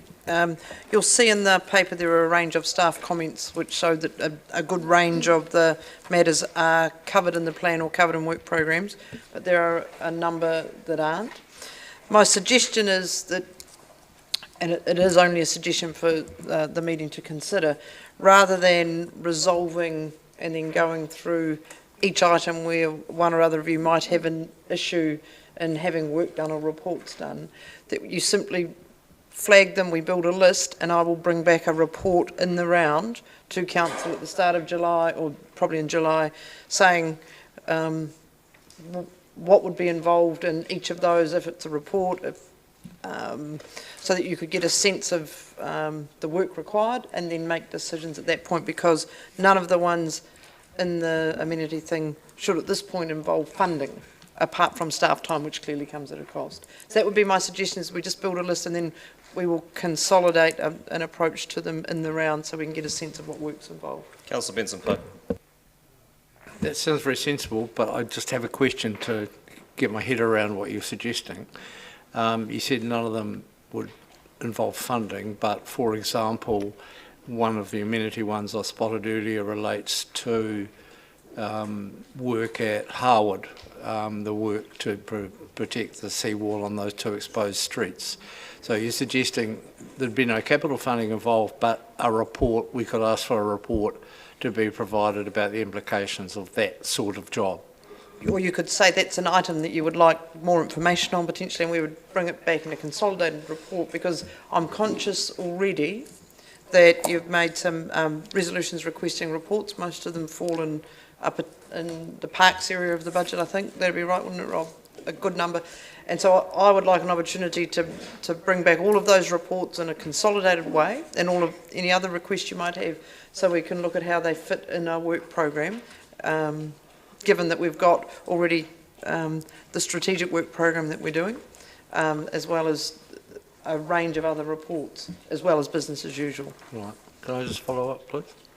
And so, for example, if Otago Harbour is an area I'm thinking about, there were a couple of requests from organisations asking for us to coordinate various things and look after around the harbour edge facilities and assets. The staff report says, yep, we're doing that, we're going to involve those organisations as well.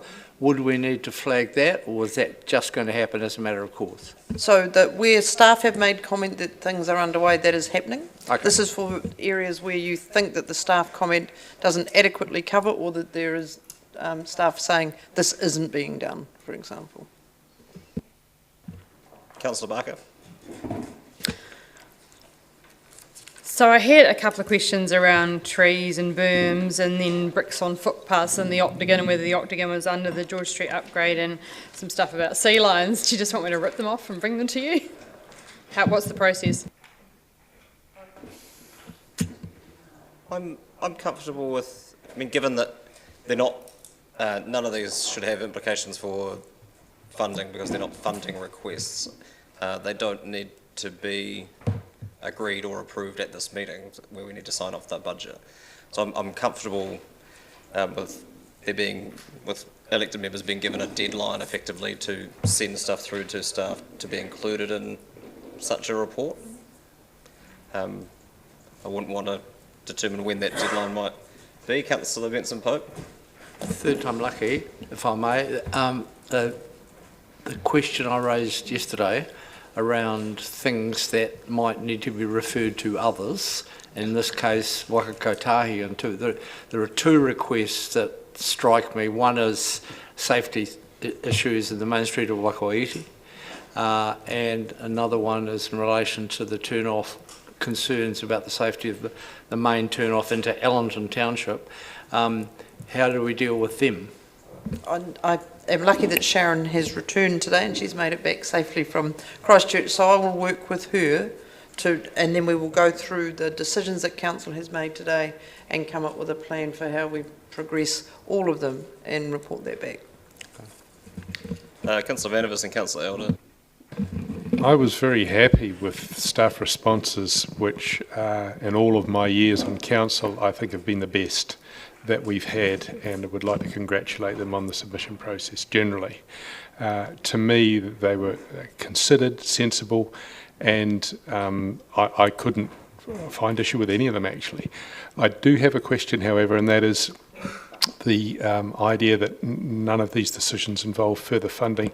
In the case of, for instance, the Port Chalmers pool that wants another 28,000 to stay open a reasonable amount longer, given that there was demand for the use of it, that's something I would like to support. Does that fit within existing budgets, or is it something we need to get another $28,000 for? The staff comment there says that it's unbudgeted, and that council, if they wanted to extend this season, then we would need, the budget would need to provide for that.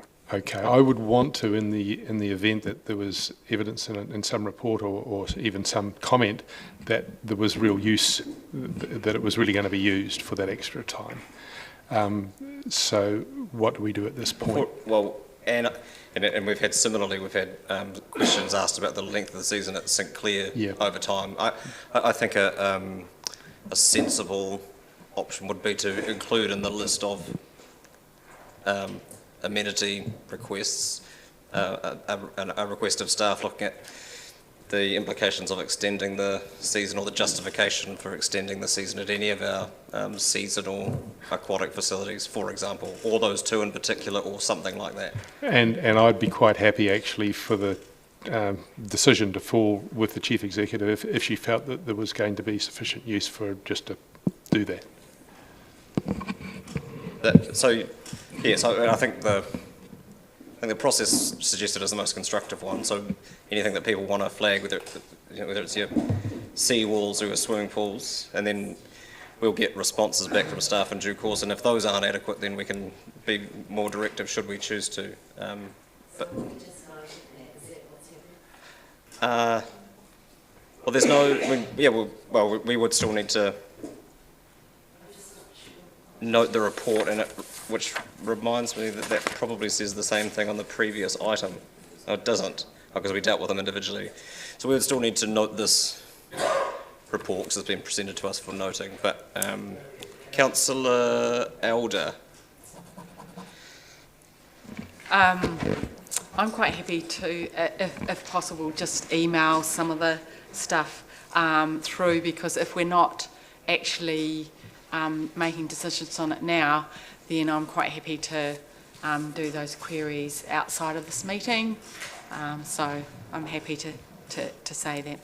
Yeah, thanks. And I think it would be helpful for them to be presented to us in a way that considers, as has been said, the various other pieces of work that we've requested on more prescriptive timelines over the last few days. Councillor Raddick. A resolution would be to note the applications and await a report of some. Yeah, we'd draft a resolution that said something like, notes the report as presented, acknowledging that a subsequent paper will come back to council outlining staff's responses to. This is why you don't make them up as you go along, but something like that, or in two parts, or however. I'd welcome someone else take care of the drafting. Councillor Houlihan. Well, openness and transparency, given it's public money, I assume we'll just have a list somewhere of what was decided and what action steps were taken from this. Yeah, all of that. So what the paper would do would present a list of all of the things that had been put forward, and that would be in the public domain, and then the covering report would be a staff response to which of those things are manageable and by what point, etc.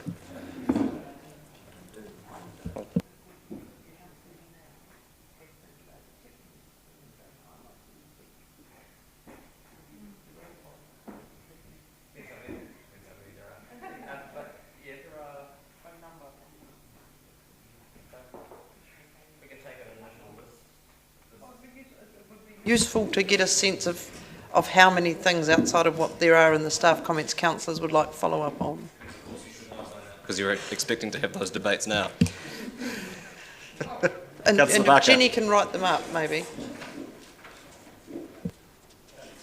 Well, that'd be, that way everyone can see.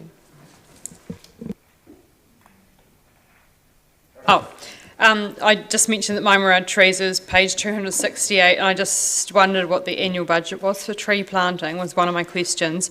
And then I noted that there were tree planting, so these are all quite minor, tree planting request forms, and I just wanted to clarify, because the boom thing has come up a few times, whether people were allowed to plant up their booms or whether they needed to get the tree planting request form from the council to do that. It feels like a separate category of question, doesn't it? Well, it was mentioned in here because I pulled it out of one of the. Oh no, I'm not. Yeah. I'm just thinking out loud in terms of things where there are specific questions of process are worth noting. So more like process, or.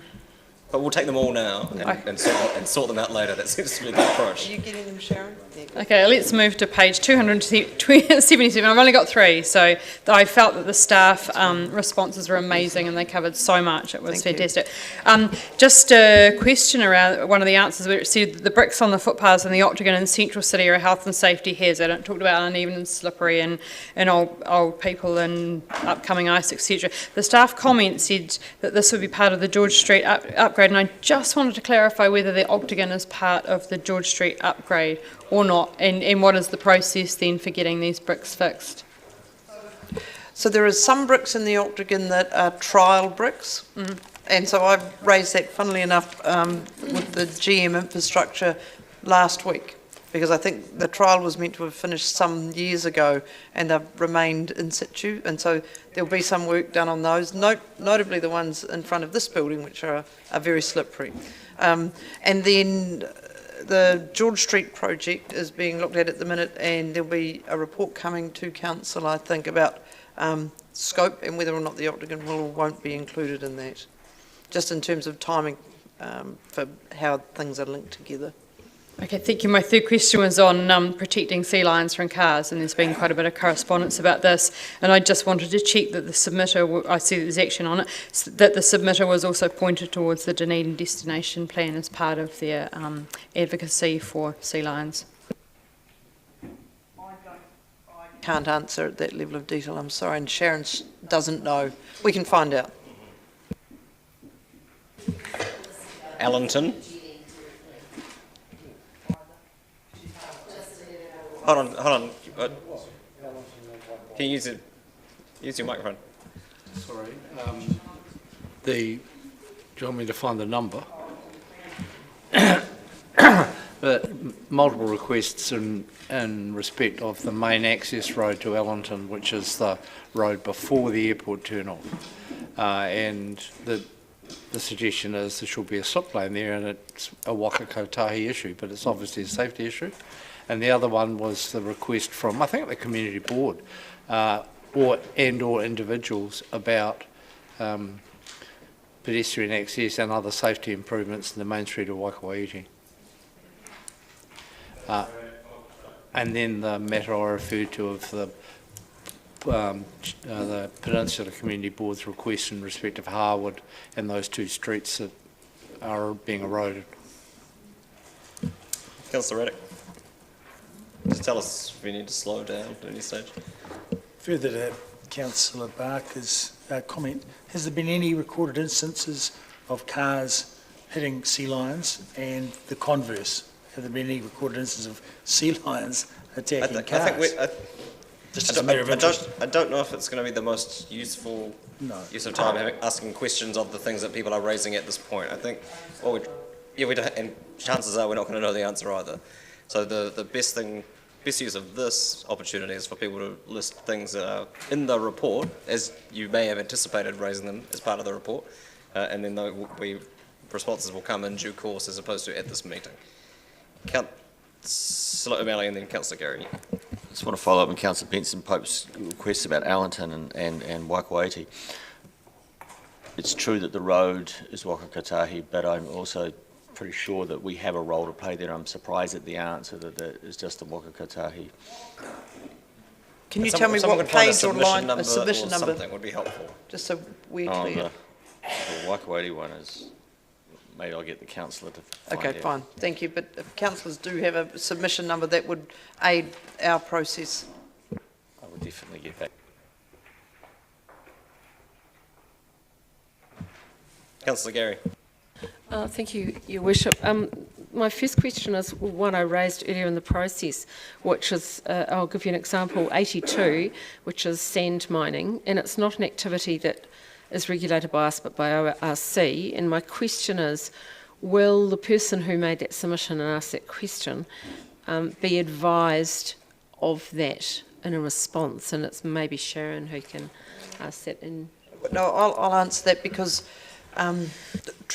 in recent years there is no requirement to give people specific responses to specific questions, and so we haven't done that in the last 2 long-term plans. We write a generic response on a topic basis, but we haven't decided quite how we're going to deal with that this time. And so I think there are some things, especially those that are safety related, that we should definitely refer people to the appropriate authority. So Sharon and I will sit down and work out, given that we haven't done this report before, it might be that we can do a sort of a composite approach where there have been very specific things raised, they get specific feedback, and then more generic submissions get a more generic response. I guess my concern about not doing so is there's been a bit of conversation in local communities about that, and I understand the generic response in some cases, but I just wonder with one like that where they'll just keep coming back to us because they still believe that we are responsible, and if we do reply with the facts, it helps direct them. On my second one was following up on Councillor Benson Pope's query about Otago Harbour, and there is a staff comment there and it's very helpful, but it would be good to have more information because Council's done quite a lot of work in this area, but it's not necessarily obvious to the community. Page 256, item 20, and clearly the submitters had a bit of an idea of some of the work being done. There's a bit of confusion probably about who's responsible for what, but I just wondered if a more detailed comment from staff would be helpful so that everyone around this table knows what we've been doing and what we plan to do. Any other amenity requests? Councillor Raddick. The Tunnels Trail project is sorry? What page are you on? Yes, I'm on page 283. Their answer is that there is funding in the budget. So at the current program, I know there's a detailed business case coming soon, but is there a projected timeline for completion of that project? And the second part of that question is anything we can do in this moment to advance that. Thank you. Anyone else? Councillor Walker? Are we specifically on any topics, or I can just bang out a page? Okay, page 2, both issues are on page 279, and I'll start with item 46 first. Obviously the seawall from Port Chalmers to Aramoana, and Mr. Tucker, I guess, has been here numerous times, quite rightly pointing out the issues.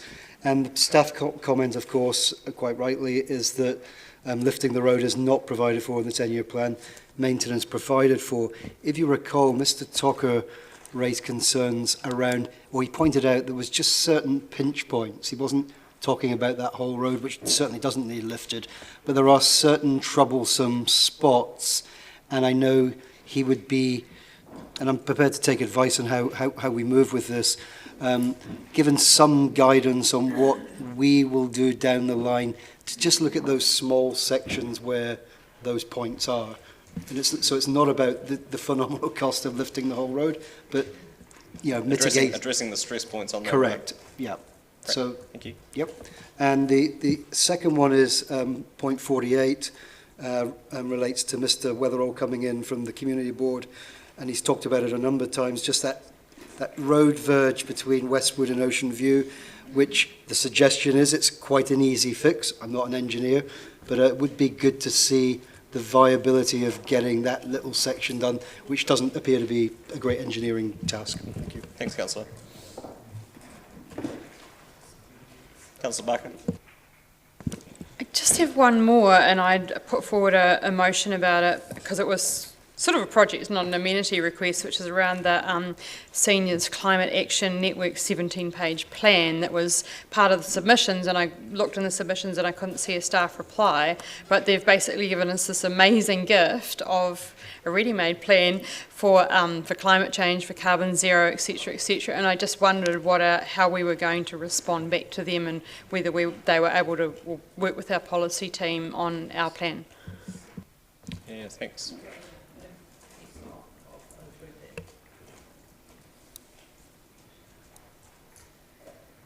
Okay. Oh, Councillor O'Malley. Trees. Page 268, number 88, 812, 835. It's talking about more centre city tree planting, and our answer is we have a budget. Can we get a sense of how big a budget we have on that? Oh, and also, it's a core feature of the Central City Plan design work, if you're looking at urban tree planting in this. I guess the question really is too, is it exclusively only in the centre of the city, or do we have a arbor? Do you want the numbers for Waikawati and Allentown? Okay, cool, thank you. Councillor Lord. Yeah, just one of the things I'd like if staff could just also look at the request we had from the Greater Green Island Community Group on the access under the motorway, around the motorway at the Concord, sort of Green Island Burnside intersection there. Just what can or may be able to be done. It would appear to me that there's quite a bit of room should you want to do something without spending billions.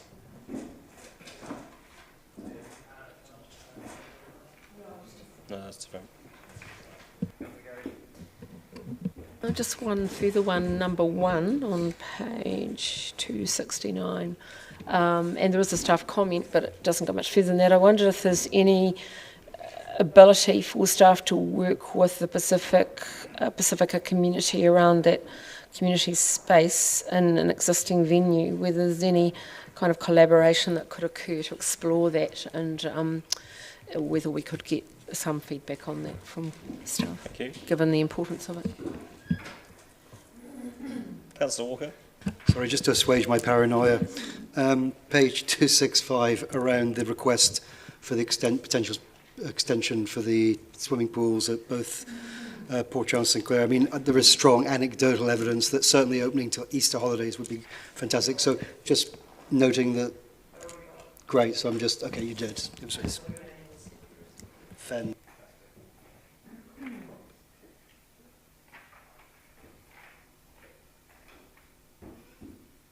Okay. I'll move that we note the report. Seconded, Councillor Gary. Any speakers? All I want to do in speaking to this briefly is echo the comments that have been already made about the fulsome nature of staff responses to an incredibly broad range of topics. I think like a process like this to reinforce just how much work there is that we do and that there is to be done, but really helpful and really constructive to be able to go into meetings like this one this week with such ample response in advance. It's certainly made for a more efficient process, being able to go in with that information as opposed to trying to draw it out as part of the meeting. So thank you for that. Councillor Elder and then Councillor Gary. I just wanted to echo the Chair's congratulations for this report, and also to note that many of the items in this report are part of some of the strategic work that's going on. For example, the Tracks and Trails review, the playground work, and things like that. So, I also congratulate the staff on actually already doing some great work in that space, and I'm just looking forward to what will come out of these and their responses to this amenity report. Thank you. Councillor Gary. Thank you, Worship. When I was involved with community boards, one of the things I learned very clearly is that the community really appreciates us getting back to them and in a timely fashion, and getting back with some detail, actually replying. And even if it's not the answer they want, that is greatly appreciated. I know that it isn't necessarily feasible to get back to everyone with a detailed response, but what I would ask is that there is consideration of replying to those specific questions, because otherwise those folk are going to continue to think that we're responsible for things we're not, and some of those are easily sorted, and then they can go off and approach the body that is responsible for it. So in some cases, and I know that you do respond on topics, so that's just a thought from my experience of what the community has fed back to me at various times. And echo, I'm sure from all of us, the thanks to the team. Ms. Botika, you've done an outstanding job in the CE. You weren't here when we were commenting about it the other day, but it has made our job look a whole lot, made it a whole lot better, and it's made our decision making not easier, because it has been a challenging process, but I have full confidence we've made sound decisions because we had the information we needed before us. Councillor Walker. Yeah, thank you. I'll be very brief.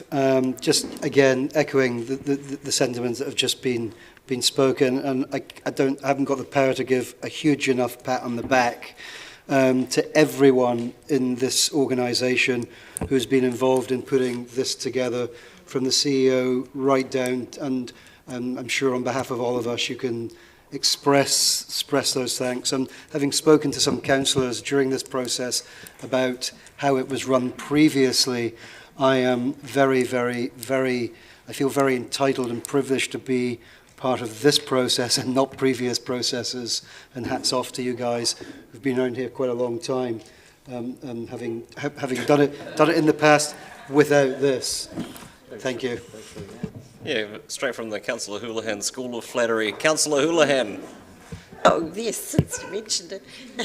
Well, I was actually going to say exactly, I agree with Councillor Walker and on all things.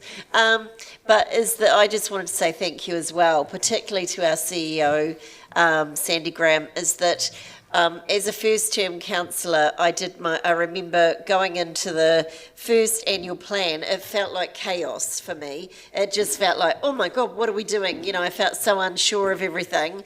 And this has felt well organised, it's felt well planned, it's felt like we've really engaged quite well. Obviously, some people will say, well, I never heard from the council. We're not going to please everyone.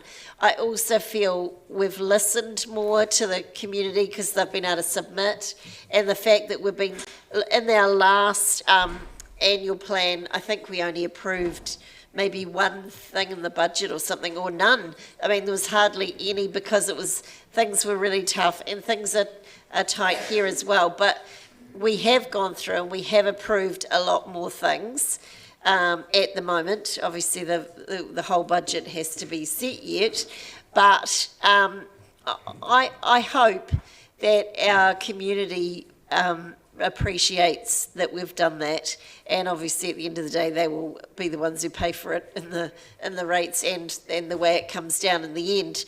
But I really think, reading through my papers, thank you, I did read the papers, is that, I have found them easy to follow. They feel like they've been really well written and easy to, flow through. So I really want to thank whoever put those together, and obviously under the direction of our new CEO. Not saying that our last CEO didn't do it well as well, but obviously she did. But this is, anyway, thank you. It's certainly been a simpler process, all being able to be in the same room at the same time, which is more than I could say for last year. Councillor Barker. I just want to add my thanks to the staff for their work, especially after last year under the pressures of COVID, and especially congratulate our new CEO. I guess I'm known as a big critic of strategy and planning, etc., but this was an amazing document to read. It gave me such great pleasure to go through, to read it, to see that we already had a whole lot of work that's being undertaken that links back to our strategies and plans, and there was just very few questions that I had, and I thoroughly commend all the staff for their professional work. Any speakers against? I'll put the motion. All those in favour? Aye. Those against, that's agreed. Item 18, adoption of fees and charges. Mr. Logie. It's been moved, Councillor Vanivers. Seconded, Councillor Benson Pope. There may be questions, Gavin. Don't get too excited. Hey. I can still remember the last the annual plan with COVID-19. We're so close. Questions, councillors? Councillor Barker. Thank you, Bishop. Just following on from the parking plan that we had earlier in the week, and I see there's some mention of parking charges in here, which are obviously set for the next year. I'm just thinking about the timing of the parking plan. Do we have any other off-street parking, etc., that we're able to change the rates on without going through this process? So I have the delegation to set off-street parking fees. Awesome, thank you. And one of the other issues that came up in that conversation was the incentive or lack of disincentive in recidivist charges for parking offences. Are they set by statute or regulation, or we don't get to set them? No, that's a shame. Right, thank you. It's been moved and seconded. Councillor Vanivers, would you like to speak to it?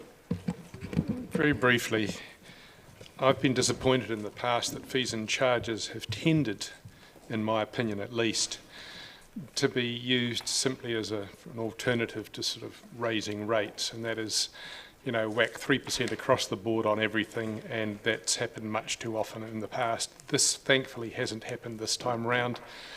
Going through them, I actually see some justification for the fees and charges. I see some reductions in some of them, and I also see some sensible changes. For instance, if we look at the Chinese garden admission fee of $10.50, making that $10 seems to me to make an awful lot of sense. If you've ever dealt with change at one of these situations, you'll understand how sensible that is. So congratulations on a considered set of fees and charges. I realise that we do have to try and recoup what we can out of them, but I think these have been properly considered, much better than in the past, and happy to move as a result.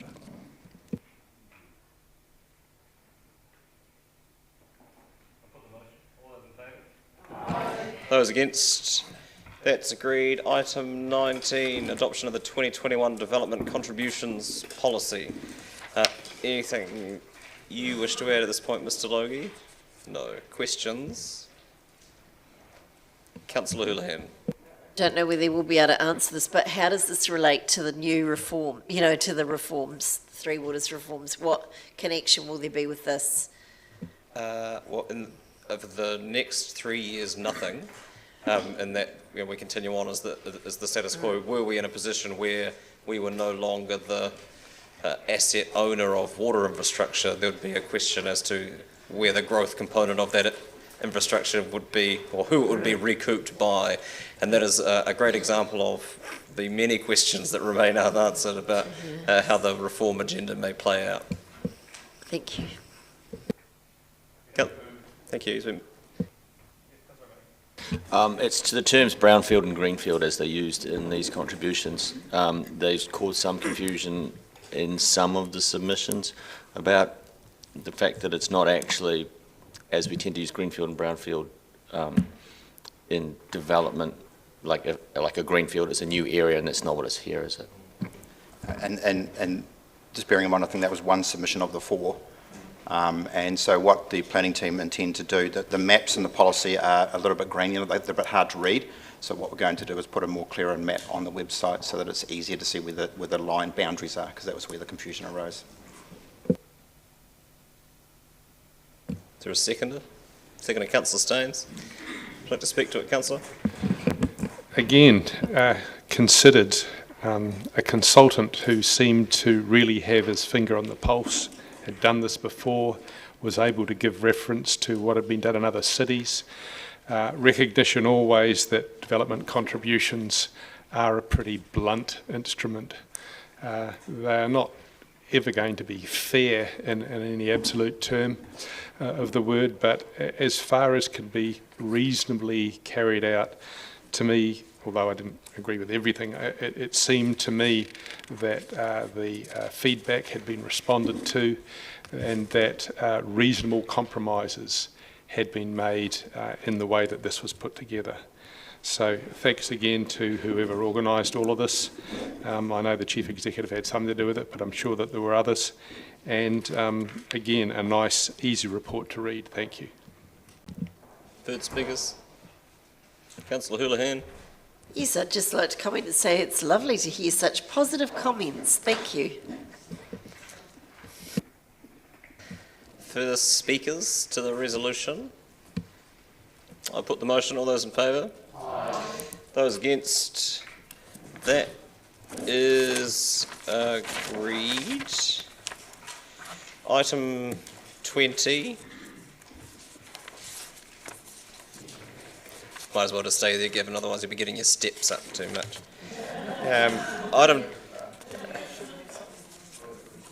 Item 20 is rates remission and postponement policy as soon as I find it.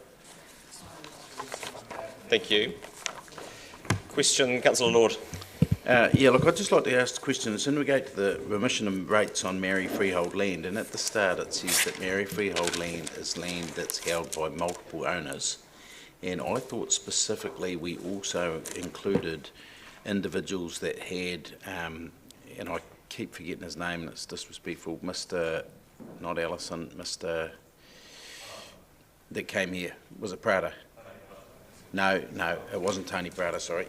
Anyway, the point is, he was from Keratani. He had a specific bit of land that was completely surrounded by another farmer's land. He had no access without walking across a farmer's property, and he had laid that land aside and let it regenerate into native bush, and so that wouldn't fit this category, and I'm just wanting to make sure that that land is completely covered still. It was a quite Isn't it a separate policy? Yeah, and it's a level of detail on that 55,000 ratepayers that I couldn't comment on. So we'll have a look at the submission and I could think of his see. name. I don't know if it is a submission on this, is it? It's an issue no, that's been raised previously. It's been in the policy historically, but it's just in the definitions here. On page 1 of the report, it talks about Maori freehold land as belonging to multiple owners. Now, this was individually owned, but a very unique situation, and it was a very powerful testimony when he came several years ago now. But I'll look into my memory is example. that we actually included it and that we did allow rates remissions in that case. I think we had enough flexibility to be able to do that, and that flexibility is still in this. Kevin will follow it up and get back to us. Yeah, thank you. Rebecca Williams will tell you his name. So I'd like to move that we adopt the rates remission and postponement policy. Moved Councillor Lord, seconded Councillor Staines. Would you speak to it, Councillor? Not necessarily, no. I'm happy enough with the content of it. And yet you just did. Further speakers? Put the motion. All those in favour? Those against? That's agreed. And here we are. Item 21.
So councillors, before you have an eye exam, but it's the list of decisions that have been made in response to funding requests.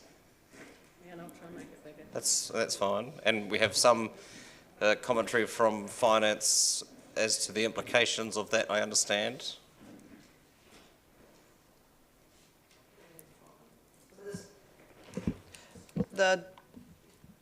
With the decisions you have made over the past few days, that means that the rate increase in year one is 9.8% still, Gavin?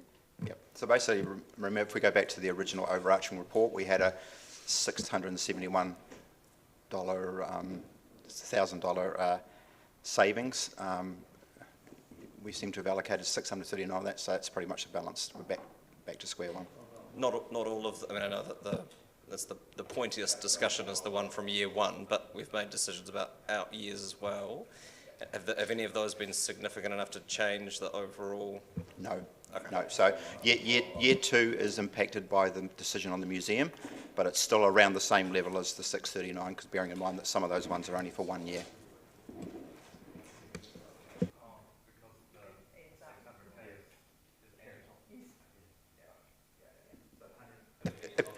If you think about the so if you think about the DNI as a one-off, so that drops out in the subsequent year, which fundamentally offsets the museum funding. Okay, thank you. That's helpful. Thank you. So, item 21. Item 21 is completion of the 10-year plan deliberations and decision making. Ms. Graham will speak to the report. It says on my sheet she's not going to, or she has already. That's fine, and I will move the recommendations once you see them. Don't panic.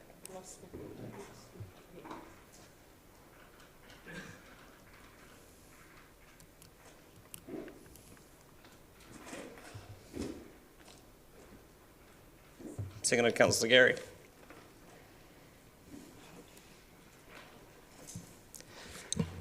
Speakers? Councillor Lord. Well, I would just say at the end of the long process, the same thing I said on Monday morning when we started, and that was thank you particularly for those new papers that we've received that have made this process simpler and easier. And I know it's been mentioned by others, but I think it's made it good. Councillor Gary. Thank you, Your Worship. I just wanted to comment that on the continuum of LTPs, they get better every time, and this was a slightly different approach, and has certainly assisted the decision making. But I want to thank my colleagues for the various motions that you've all put up, or many of you have put up, in response to submissions from our community, who are ratepayers in this city, who asked us to consider various things. We haven't been able to address all of them, but we've certainly managed to go some way. And while 9.8 is a rise in the rates, it certainly is, it's a significant one. For that, we are going to be able to get on with the work we need to do for our city, and address many of the things that have been around for a while, but also some new things, and particularly respond to the community, and that's what this process is all about. And I can't speak for the rest of my colleagues, but I certainly feel that I have made sound decisions on the information before me, and based on the feedback from the community. But it's a double whammy. It's not just what the community have asked us for, it's having that solid information and reporting to be able to make really good decisions for our people. Thank you, Chief Executive. Kia ora, Councillor Raddick. Well, I'd like to start by commending the Chief and her team, her whole team, for all the clarity of all the paperwork and the language and the presentation of all this material right from the start of the process through to now. It's been clear and easy to follow, easy to read, as other people have mentioned, and everything in its place. And it is an exemplar of the vast amount of work that's gone into it. So that's very good. And I think this this week has been a particularly interesting and beneficial process, because it is the time when we get to reflect back to the community that we are listening to some of their requests, and we've proved that by budgeting some of their wishes. And so that is also very helpful, so that people do know that in many cases it's worthwhile applying to the 10-year plan, and something can change as a result. So that's good, and we've got lots of ongoing recommendations to consider into the future, which is also very helpful. So I certainly approve all of these changes to the draft budgets that we've achieved through this week. However, the overall budget, I think, is very excessive, and obviously they had lots of disagreements about how much the whole quantum should be, but at least we've had this to show some community response. Thank you. Thank you. Councillor Walker. Thank you very much. I'm sure a lot of these speeches are going to be fairly repetitive, but I think the one that needs to be repeated most is sincerest thanks to every member of staff in this building. They continue to astound me with not only their dedication, but their extremely focused hard work, and actually their kindness and extreme patience. And I say that in the context of dealing with the 15 of us. I'm going to let none of you, including me, off the hook. I also want to thank my colleagues.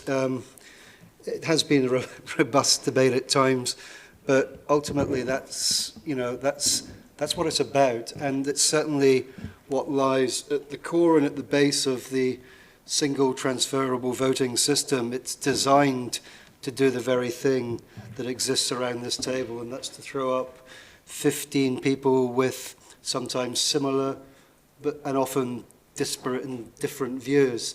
And then it's up to us, through robust or clever or well-informed data evidence-based debate, to try and form a consensus and get us to agree on certain outcomes that are in the interests of every single resident of this amazing city. And I think, some things have passed this last few days I don't agree with, and there's many that have.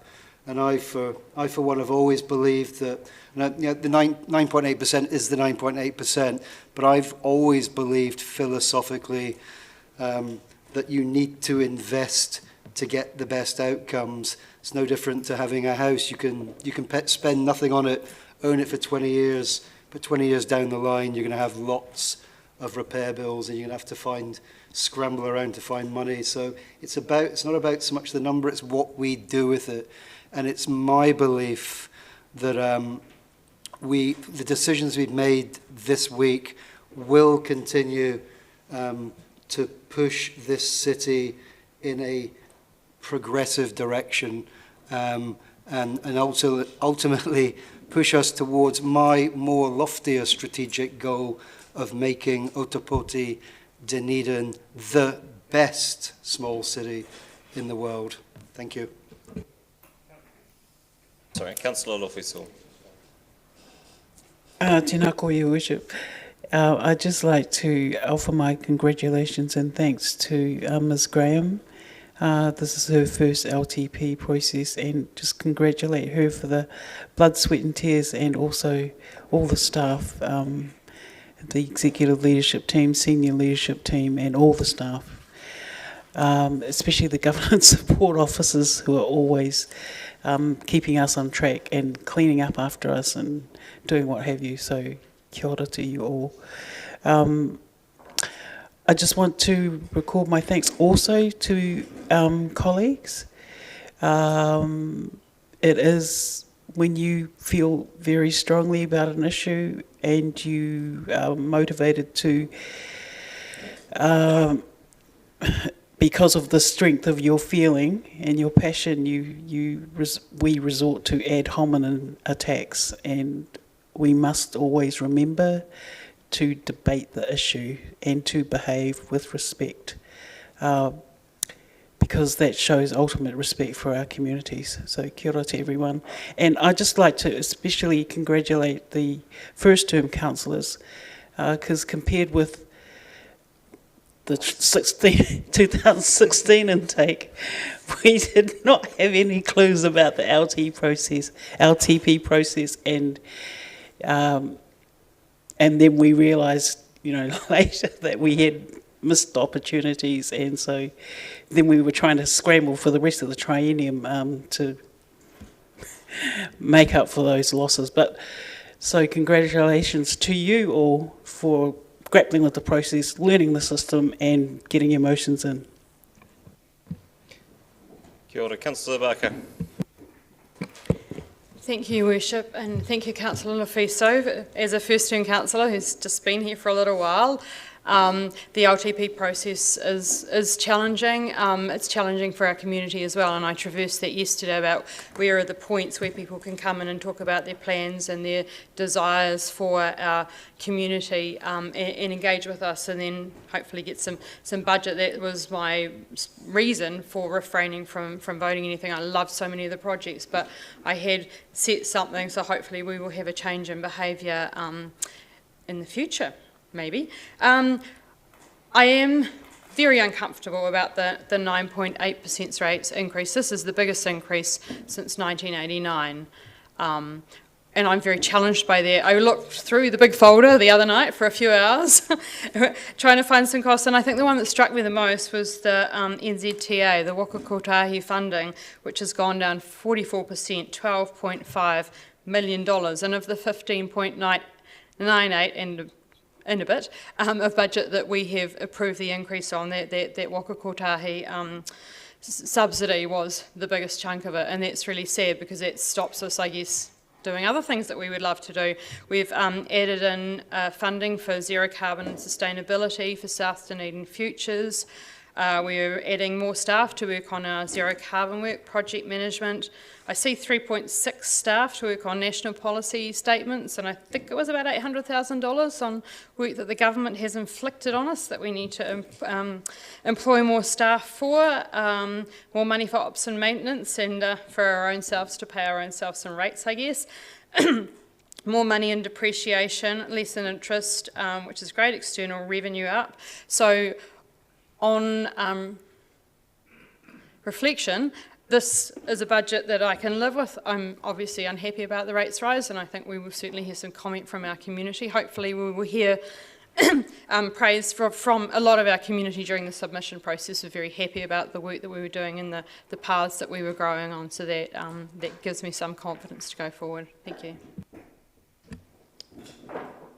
Thank you. Councillor Houlihan. Thank you. I'd like to foreshadow I have put a motion forward should this motion fail. So, but I would just like to say that I am... If you're going to foreshadow it, you need to tell us what it is. Oh, okay. What I've proposed is a rates rise of 5.68 for the next 10 years rather than 9.8 in the first year.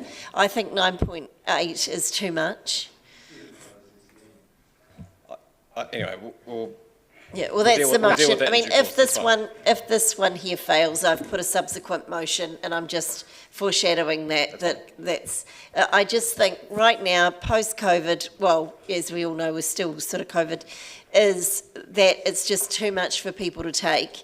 But I have really enjoyed working with everyone. I felt we've had a good feel around the table, and I feel good about the community pieces that were put in for funding. I feel like they really will make a difference to those people's lives. And the reason why I have asked for a lower rate in the first year is that there's some large projects I would like to see. I don't think we need to do them right now, and a lot of those are around the transport. I think we could shave a lot off that 50 million, which I showed by not voting for 4 of the 6 items on that. I also didn't vote for the 20 million for the bridge. I think it is not the appropriate time right now for us to do that. So if we'd reduce those, then we could easily meet those targets. But, you know, I will leave it to this council to decide what rate rise we have. But I think we have to I always think when we're voting for rates of people like Joe Miller, the head of grey power in Dunedin, and what her constituents in the elderly people in the city, but not just elderly, everyone, who that extra cost really hurts them.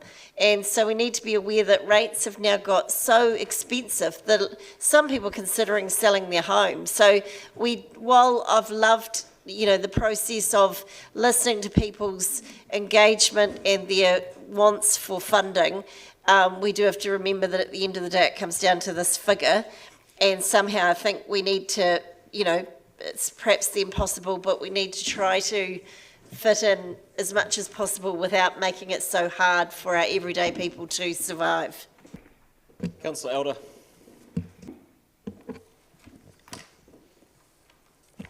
I want to thank Sandy Graham and her staff for all the hard work they've done on this whole process.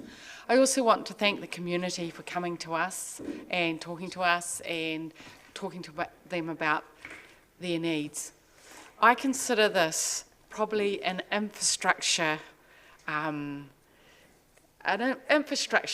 of budget, and we have to look at the biggest increase in spend is in the three waters.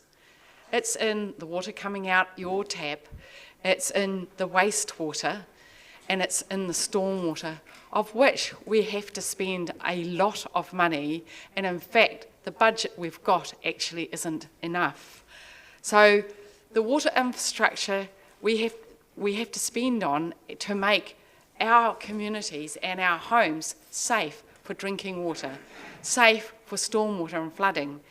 Then we're looking at another infrastructure that we have to spend on, and that is our transport infrastructure. And there's lots and lots of work happening to enable our transport infrastructure to be more sustainable.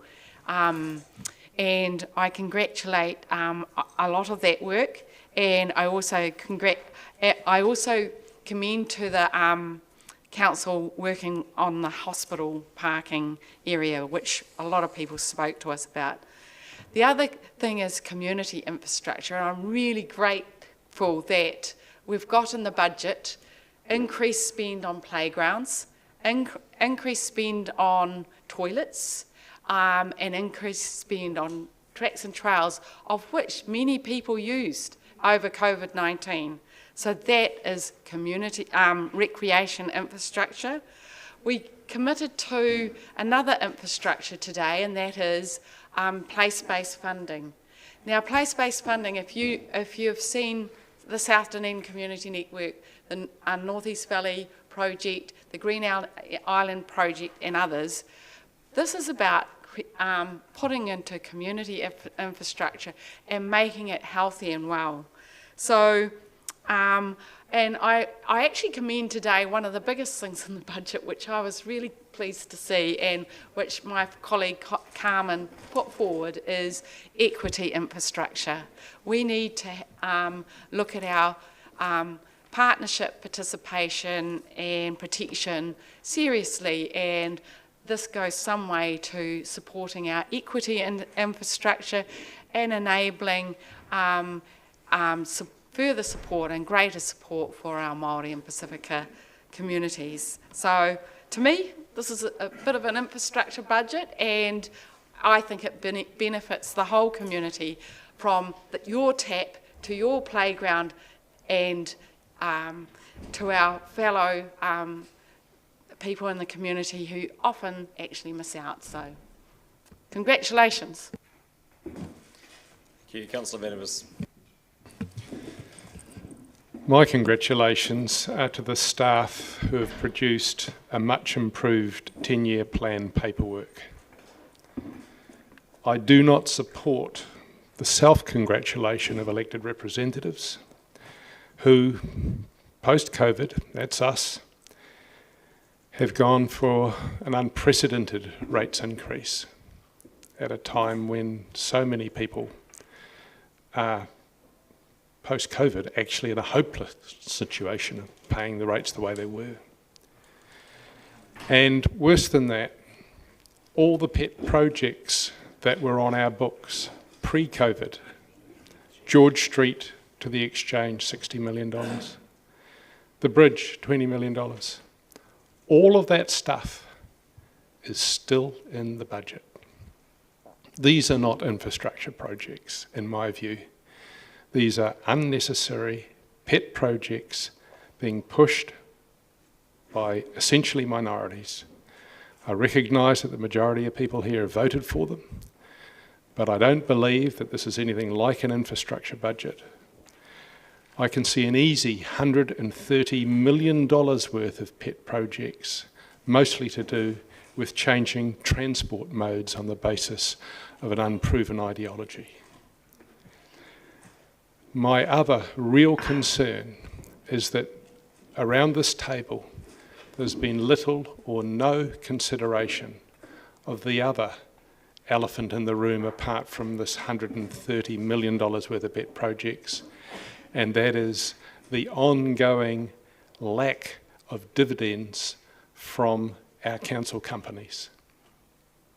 Our council companies have not given us a dividend in 3 to 4 years now, and the prognosis is still not good.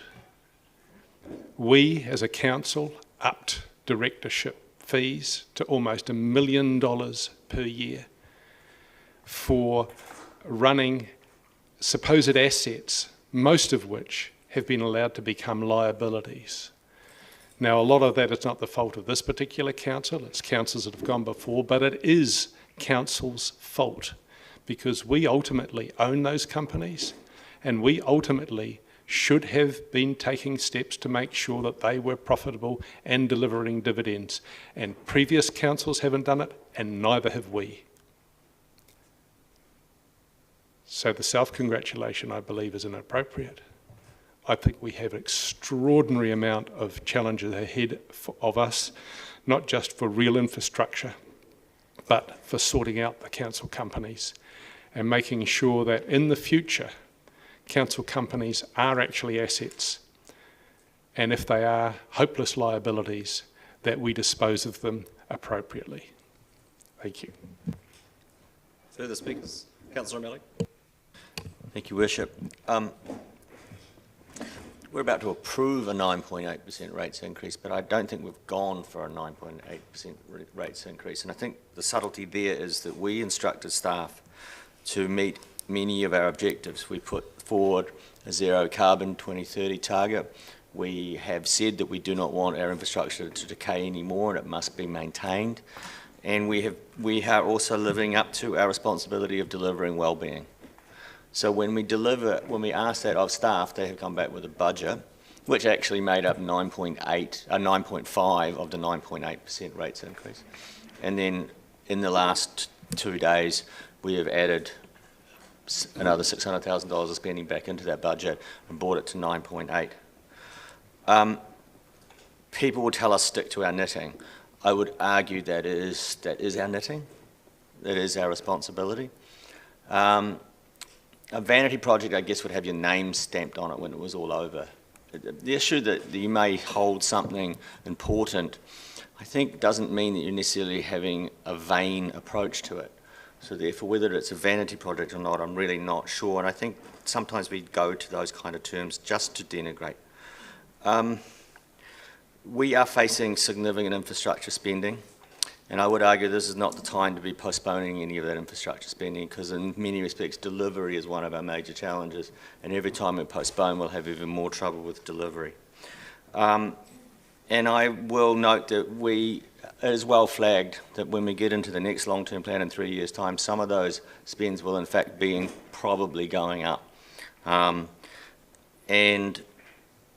And we also become, and I do think it is important to remember that wellbeing is now part of our responsibility. So our knitting is not just pipes in the ground, our knitting is also wellbeing. And I would point out that we adopt this on the 30th of June 2021, and I would say, based on the commentaries I've been making the last couple of days, 1st of July 2021 is the day we start working on the 24-34 long-term plan. And we engage with our community to make them bring them along on that journey and they can understand what it is we're doing and why we're doing it, when we're doing it. I I'm going to approve a 9.8% rates increase because I don't feel we have any other option but to do so. And we're doing it for the long-term good of the city. Thank you. Kia ora, further speakers? Councillor Wiley.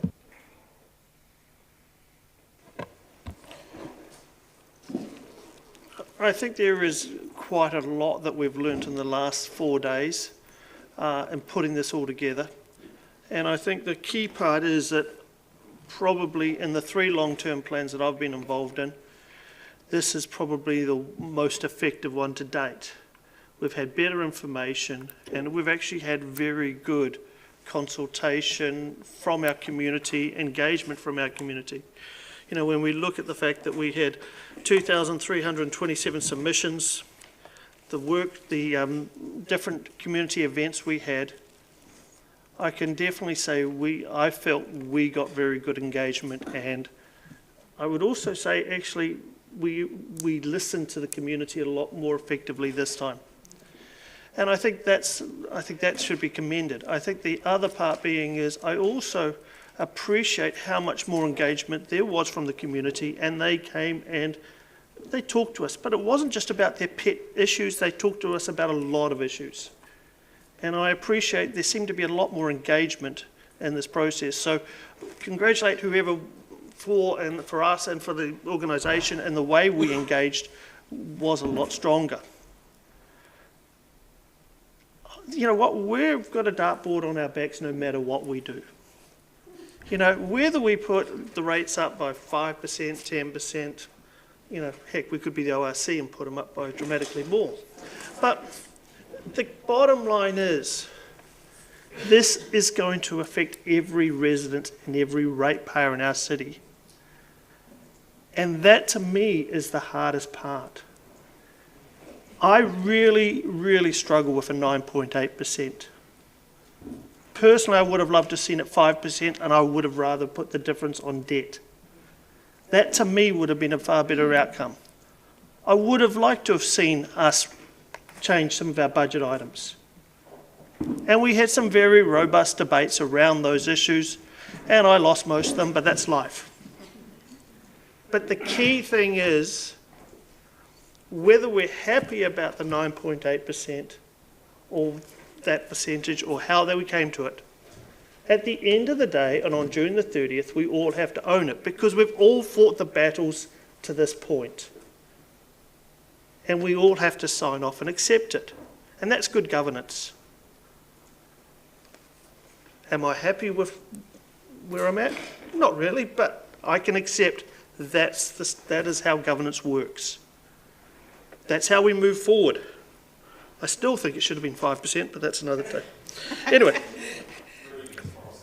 exactly. You know, but it goes back to the fact that this is going to be extremely challenging 3 years. Even more so, I would say this is probably the most intense 10-year plan that any council has seen around the country in a long, long time, especially they don't know what's going to happen after 2025. And I think that is probably the hardest part. The key thing is, and I remember talking about this back in January, there is a lot of capital infrastructure spend. And when we go back to the document, we talk about where the money was going. There was a lot of money being invested in our city. It was 1.5 billion. And with that, there was 3.4 billion in operating costs. So in 10 years' time, I hope the community would judge us and say they didn't like the pain of the 9.8%, but they accept the outcomes they got at the end. I know that I will be fighting hard to ensure that we can try and come under the 5.68 or whatever projection it is for the following 9 years, to soften that pain. And I think that's the important part. And I agree with Councillor van der Vis, whether it's the companies or other means. Is your 5 minutes up, Councillor? We have to find other income. Thank you. Thank you. Sorry, the bell isn't quite as loud as it sometimes is. Further speakers? Well, I will speak to this, and I want to add my voice of thanks to the staff for not just the work over recent weeks, but months, if not years, that have gone into the process of putting together the papers that we have been able to consider, as others have mentioned, in as efficient and constructive a fashion. And I'd also like to thank colleagues. I mean, it's a significant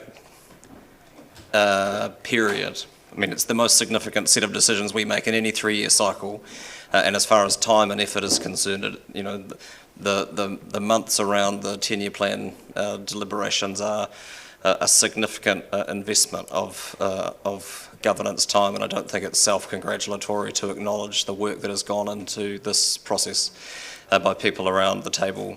Thanks to the thousands of people who gave us their feedback and the hundreds of people who came and presented to us, otherwise there wouldn't be a lot to discuss at this forum. The 10-year plan was called The Future of Us, walking into the future backwards, and I've been thinking about where, as I'm sure many of us have been, where we have come from, and I think back to the first 10-year plan process I was involved in, or even the first annual plan process that I was involved in 7 years ago, and some of the decisions that we've taken this week I couldn't have dreamt of in terms of positioning ourselves as being a city that takes well-being seriously, and a city that is setting itself up to exist in the 21st century. Some of the decisions we've made around housing, around our waste system, around how our transport network functions, our investments in communities and our investments in relationships are all incredibly significant in the way that they contribute to our obligations, as Councillor O'Malley has pointed out, to deliver on the 4 well-beings for our community. It is literally the purpose of local government as set out in the Local Government Act. There is a lot to get on with. We've just added more work to the pile over the past few days, and there is a fair degree of uncertainty in local government at the moment. And one of the frustrating things about investing or needing to invest so much time in a process like this is that it makes it incredibly difficult to deal with the various shell games that are going on around legislative reform and you know, significant challenges that we face as a sector that both elected members and staff are trying to keep on top of while we go through processes like this. It is a huge workload, and so, you know, partly it's a relief to get this finished so that we can get back to focusing on some of those other significant governance challenges that we have. But thank you to colleagues for your work over this week. This is the first time I've done this too, and we made it to the end with you know, no significant injuries as far as I can tell. So we'll count that as a victory. And thank you for the support for this motion, and I will put it. All those in favour? We'll take it by division. Both of them, or just B? I can take A and B separately, that's fine. No, we're approving the changes to draft budgets. And then you strike the rate at the meeting on the 30th of June. So we're taking, do people want to take both parts by division? Yeah, we'll take A, and then we'll take B by division. I think that's going to be a better option. A is the approval of staff comments, etc. And I will put that. All those in favour? Aye. Those against? That's agreed. One last time, Ms. Lapham. Councillor Barker. Aye. Councillor Benson Pope. Aye. Councillor Elder. Aye. Councillor Gary. Aye. Councillor Hall. Councillor Houlihan. No. Councillor Fiso. Councillor Lord. Councillor O'Malley. Councillor Raddick. Councillor Staines. Councillor Vandervis. Councillor Walker. Councillor Wiley. Mayor Hawkins. Motion carried, 12-3. 3:05, class dismissed. With apologies to anyone who had a 3:30 appointment that they cancelled this afternoon.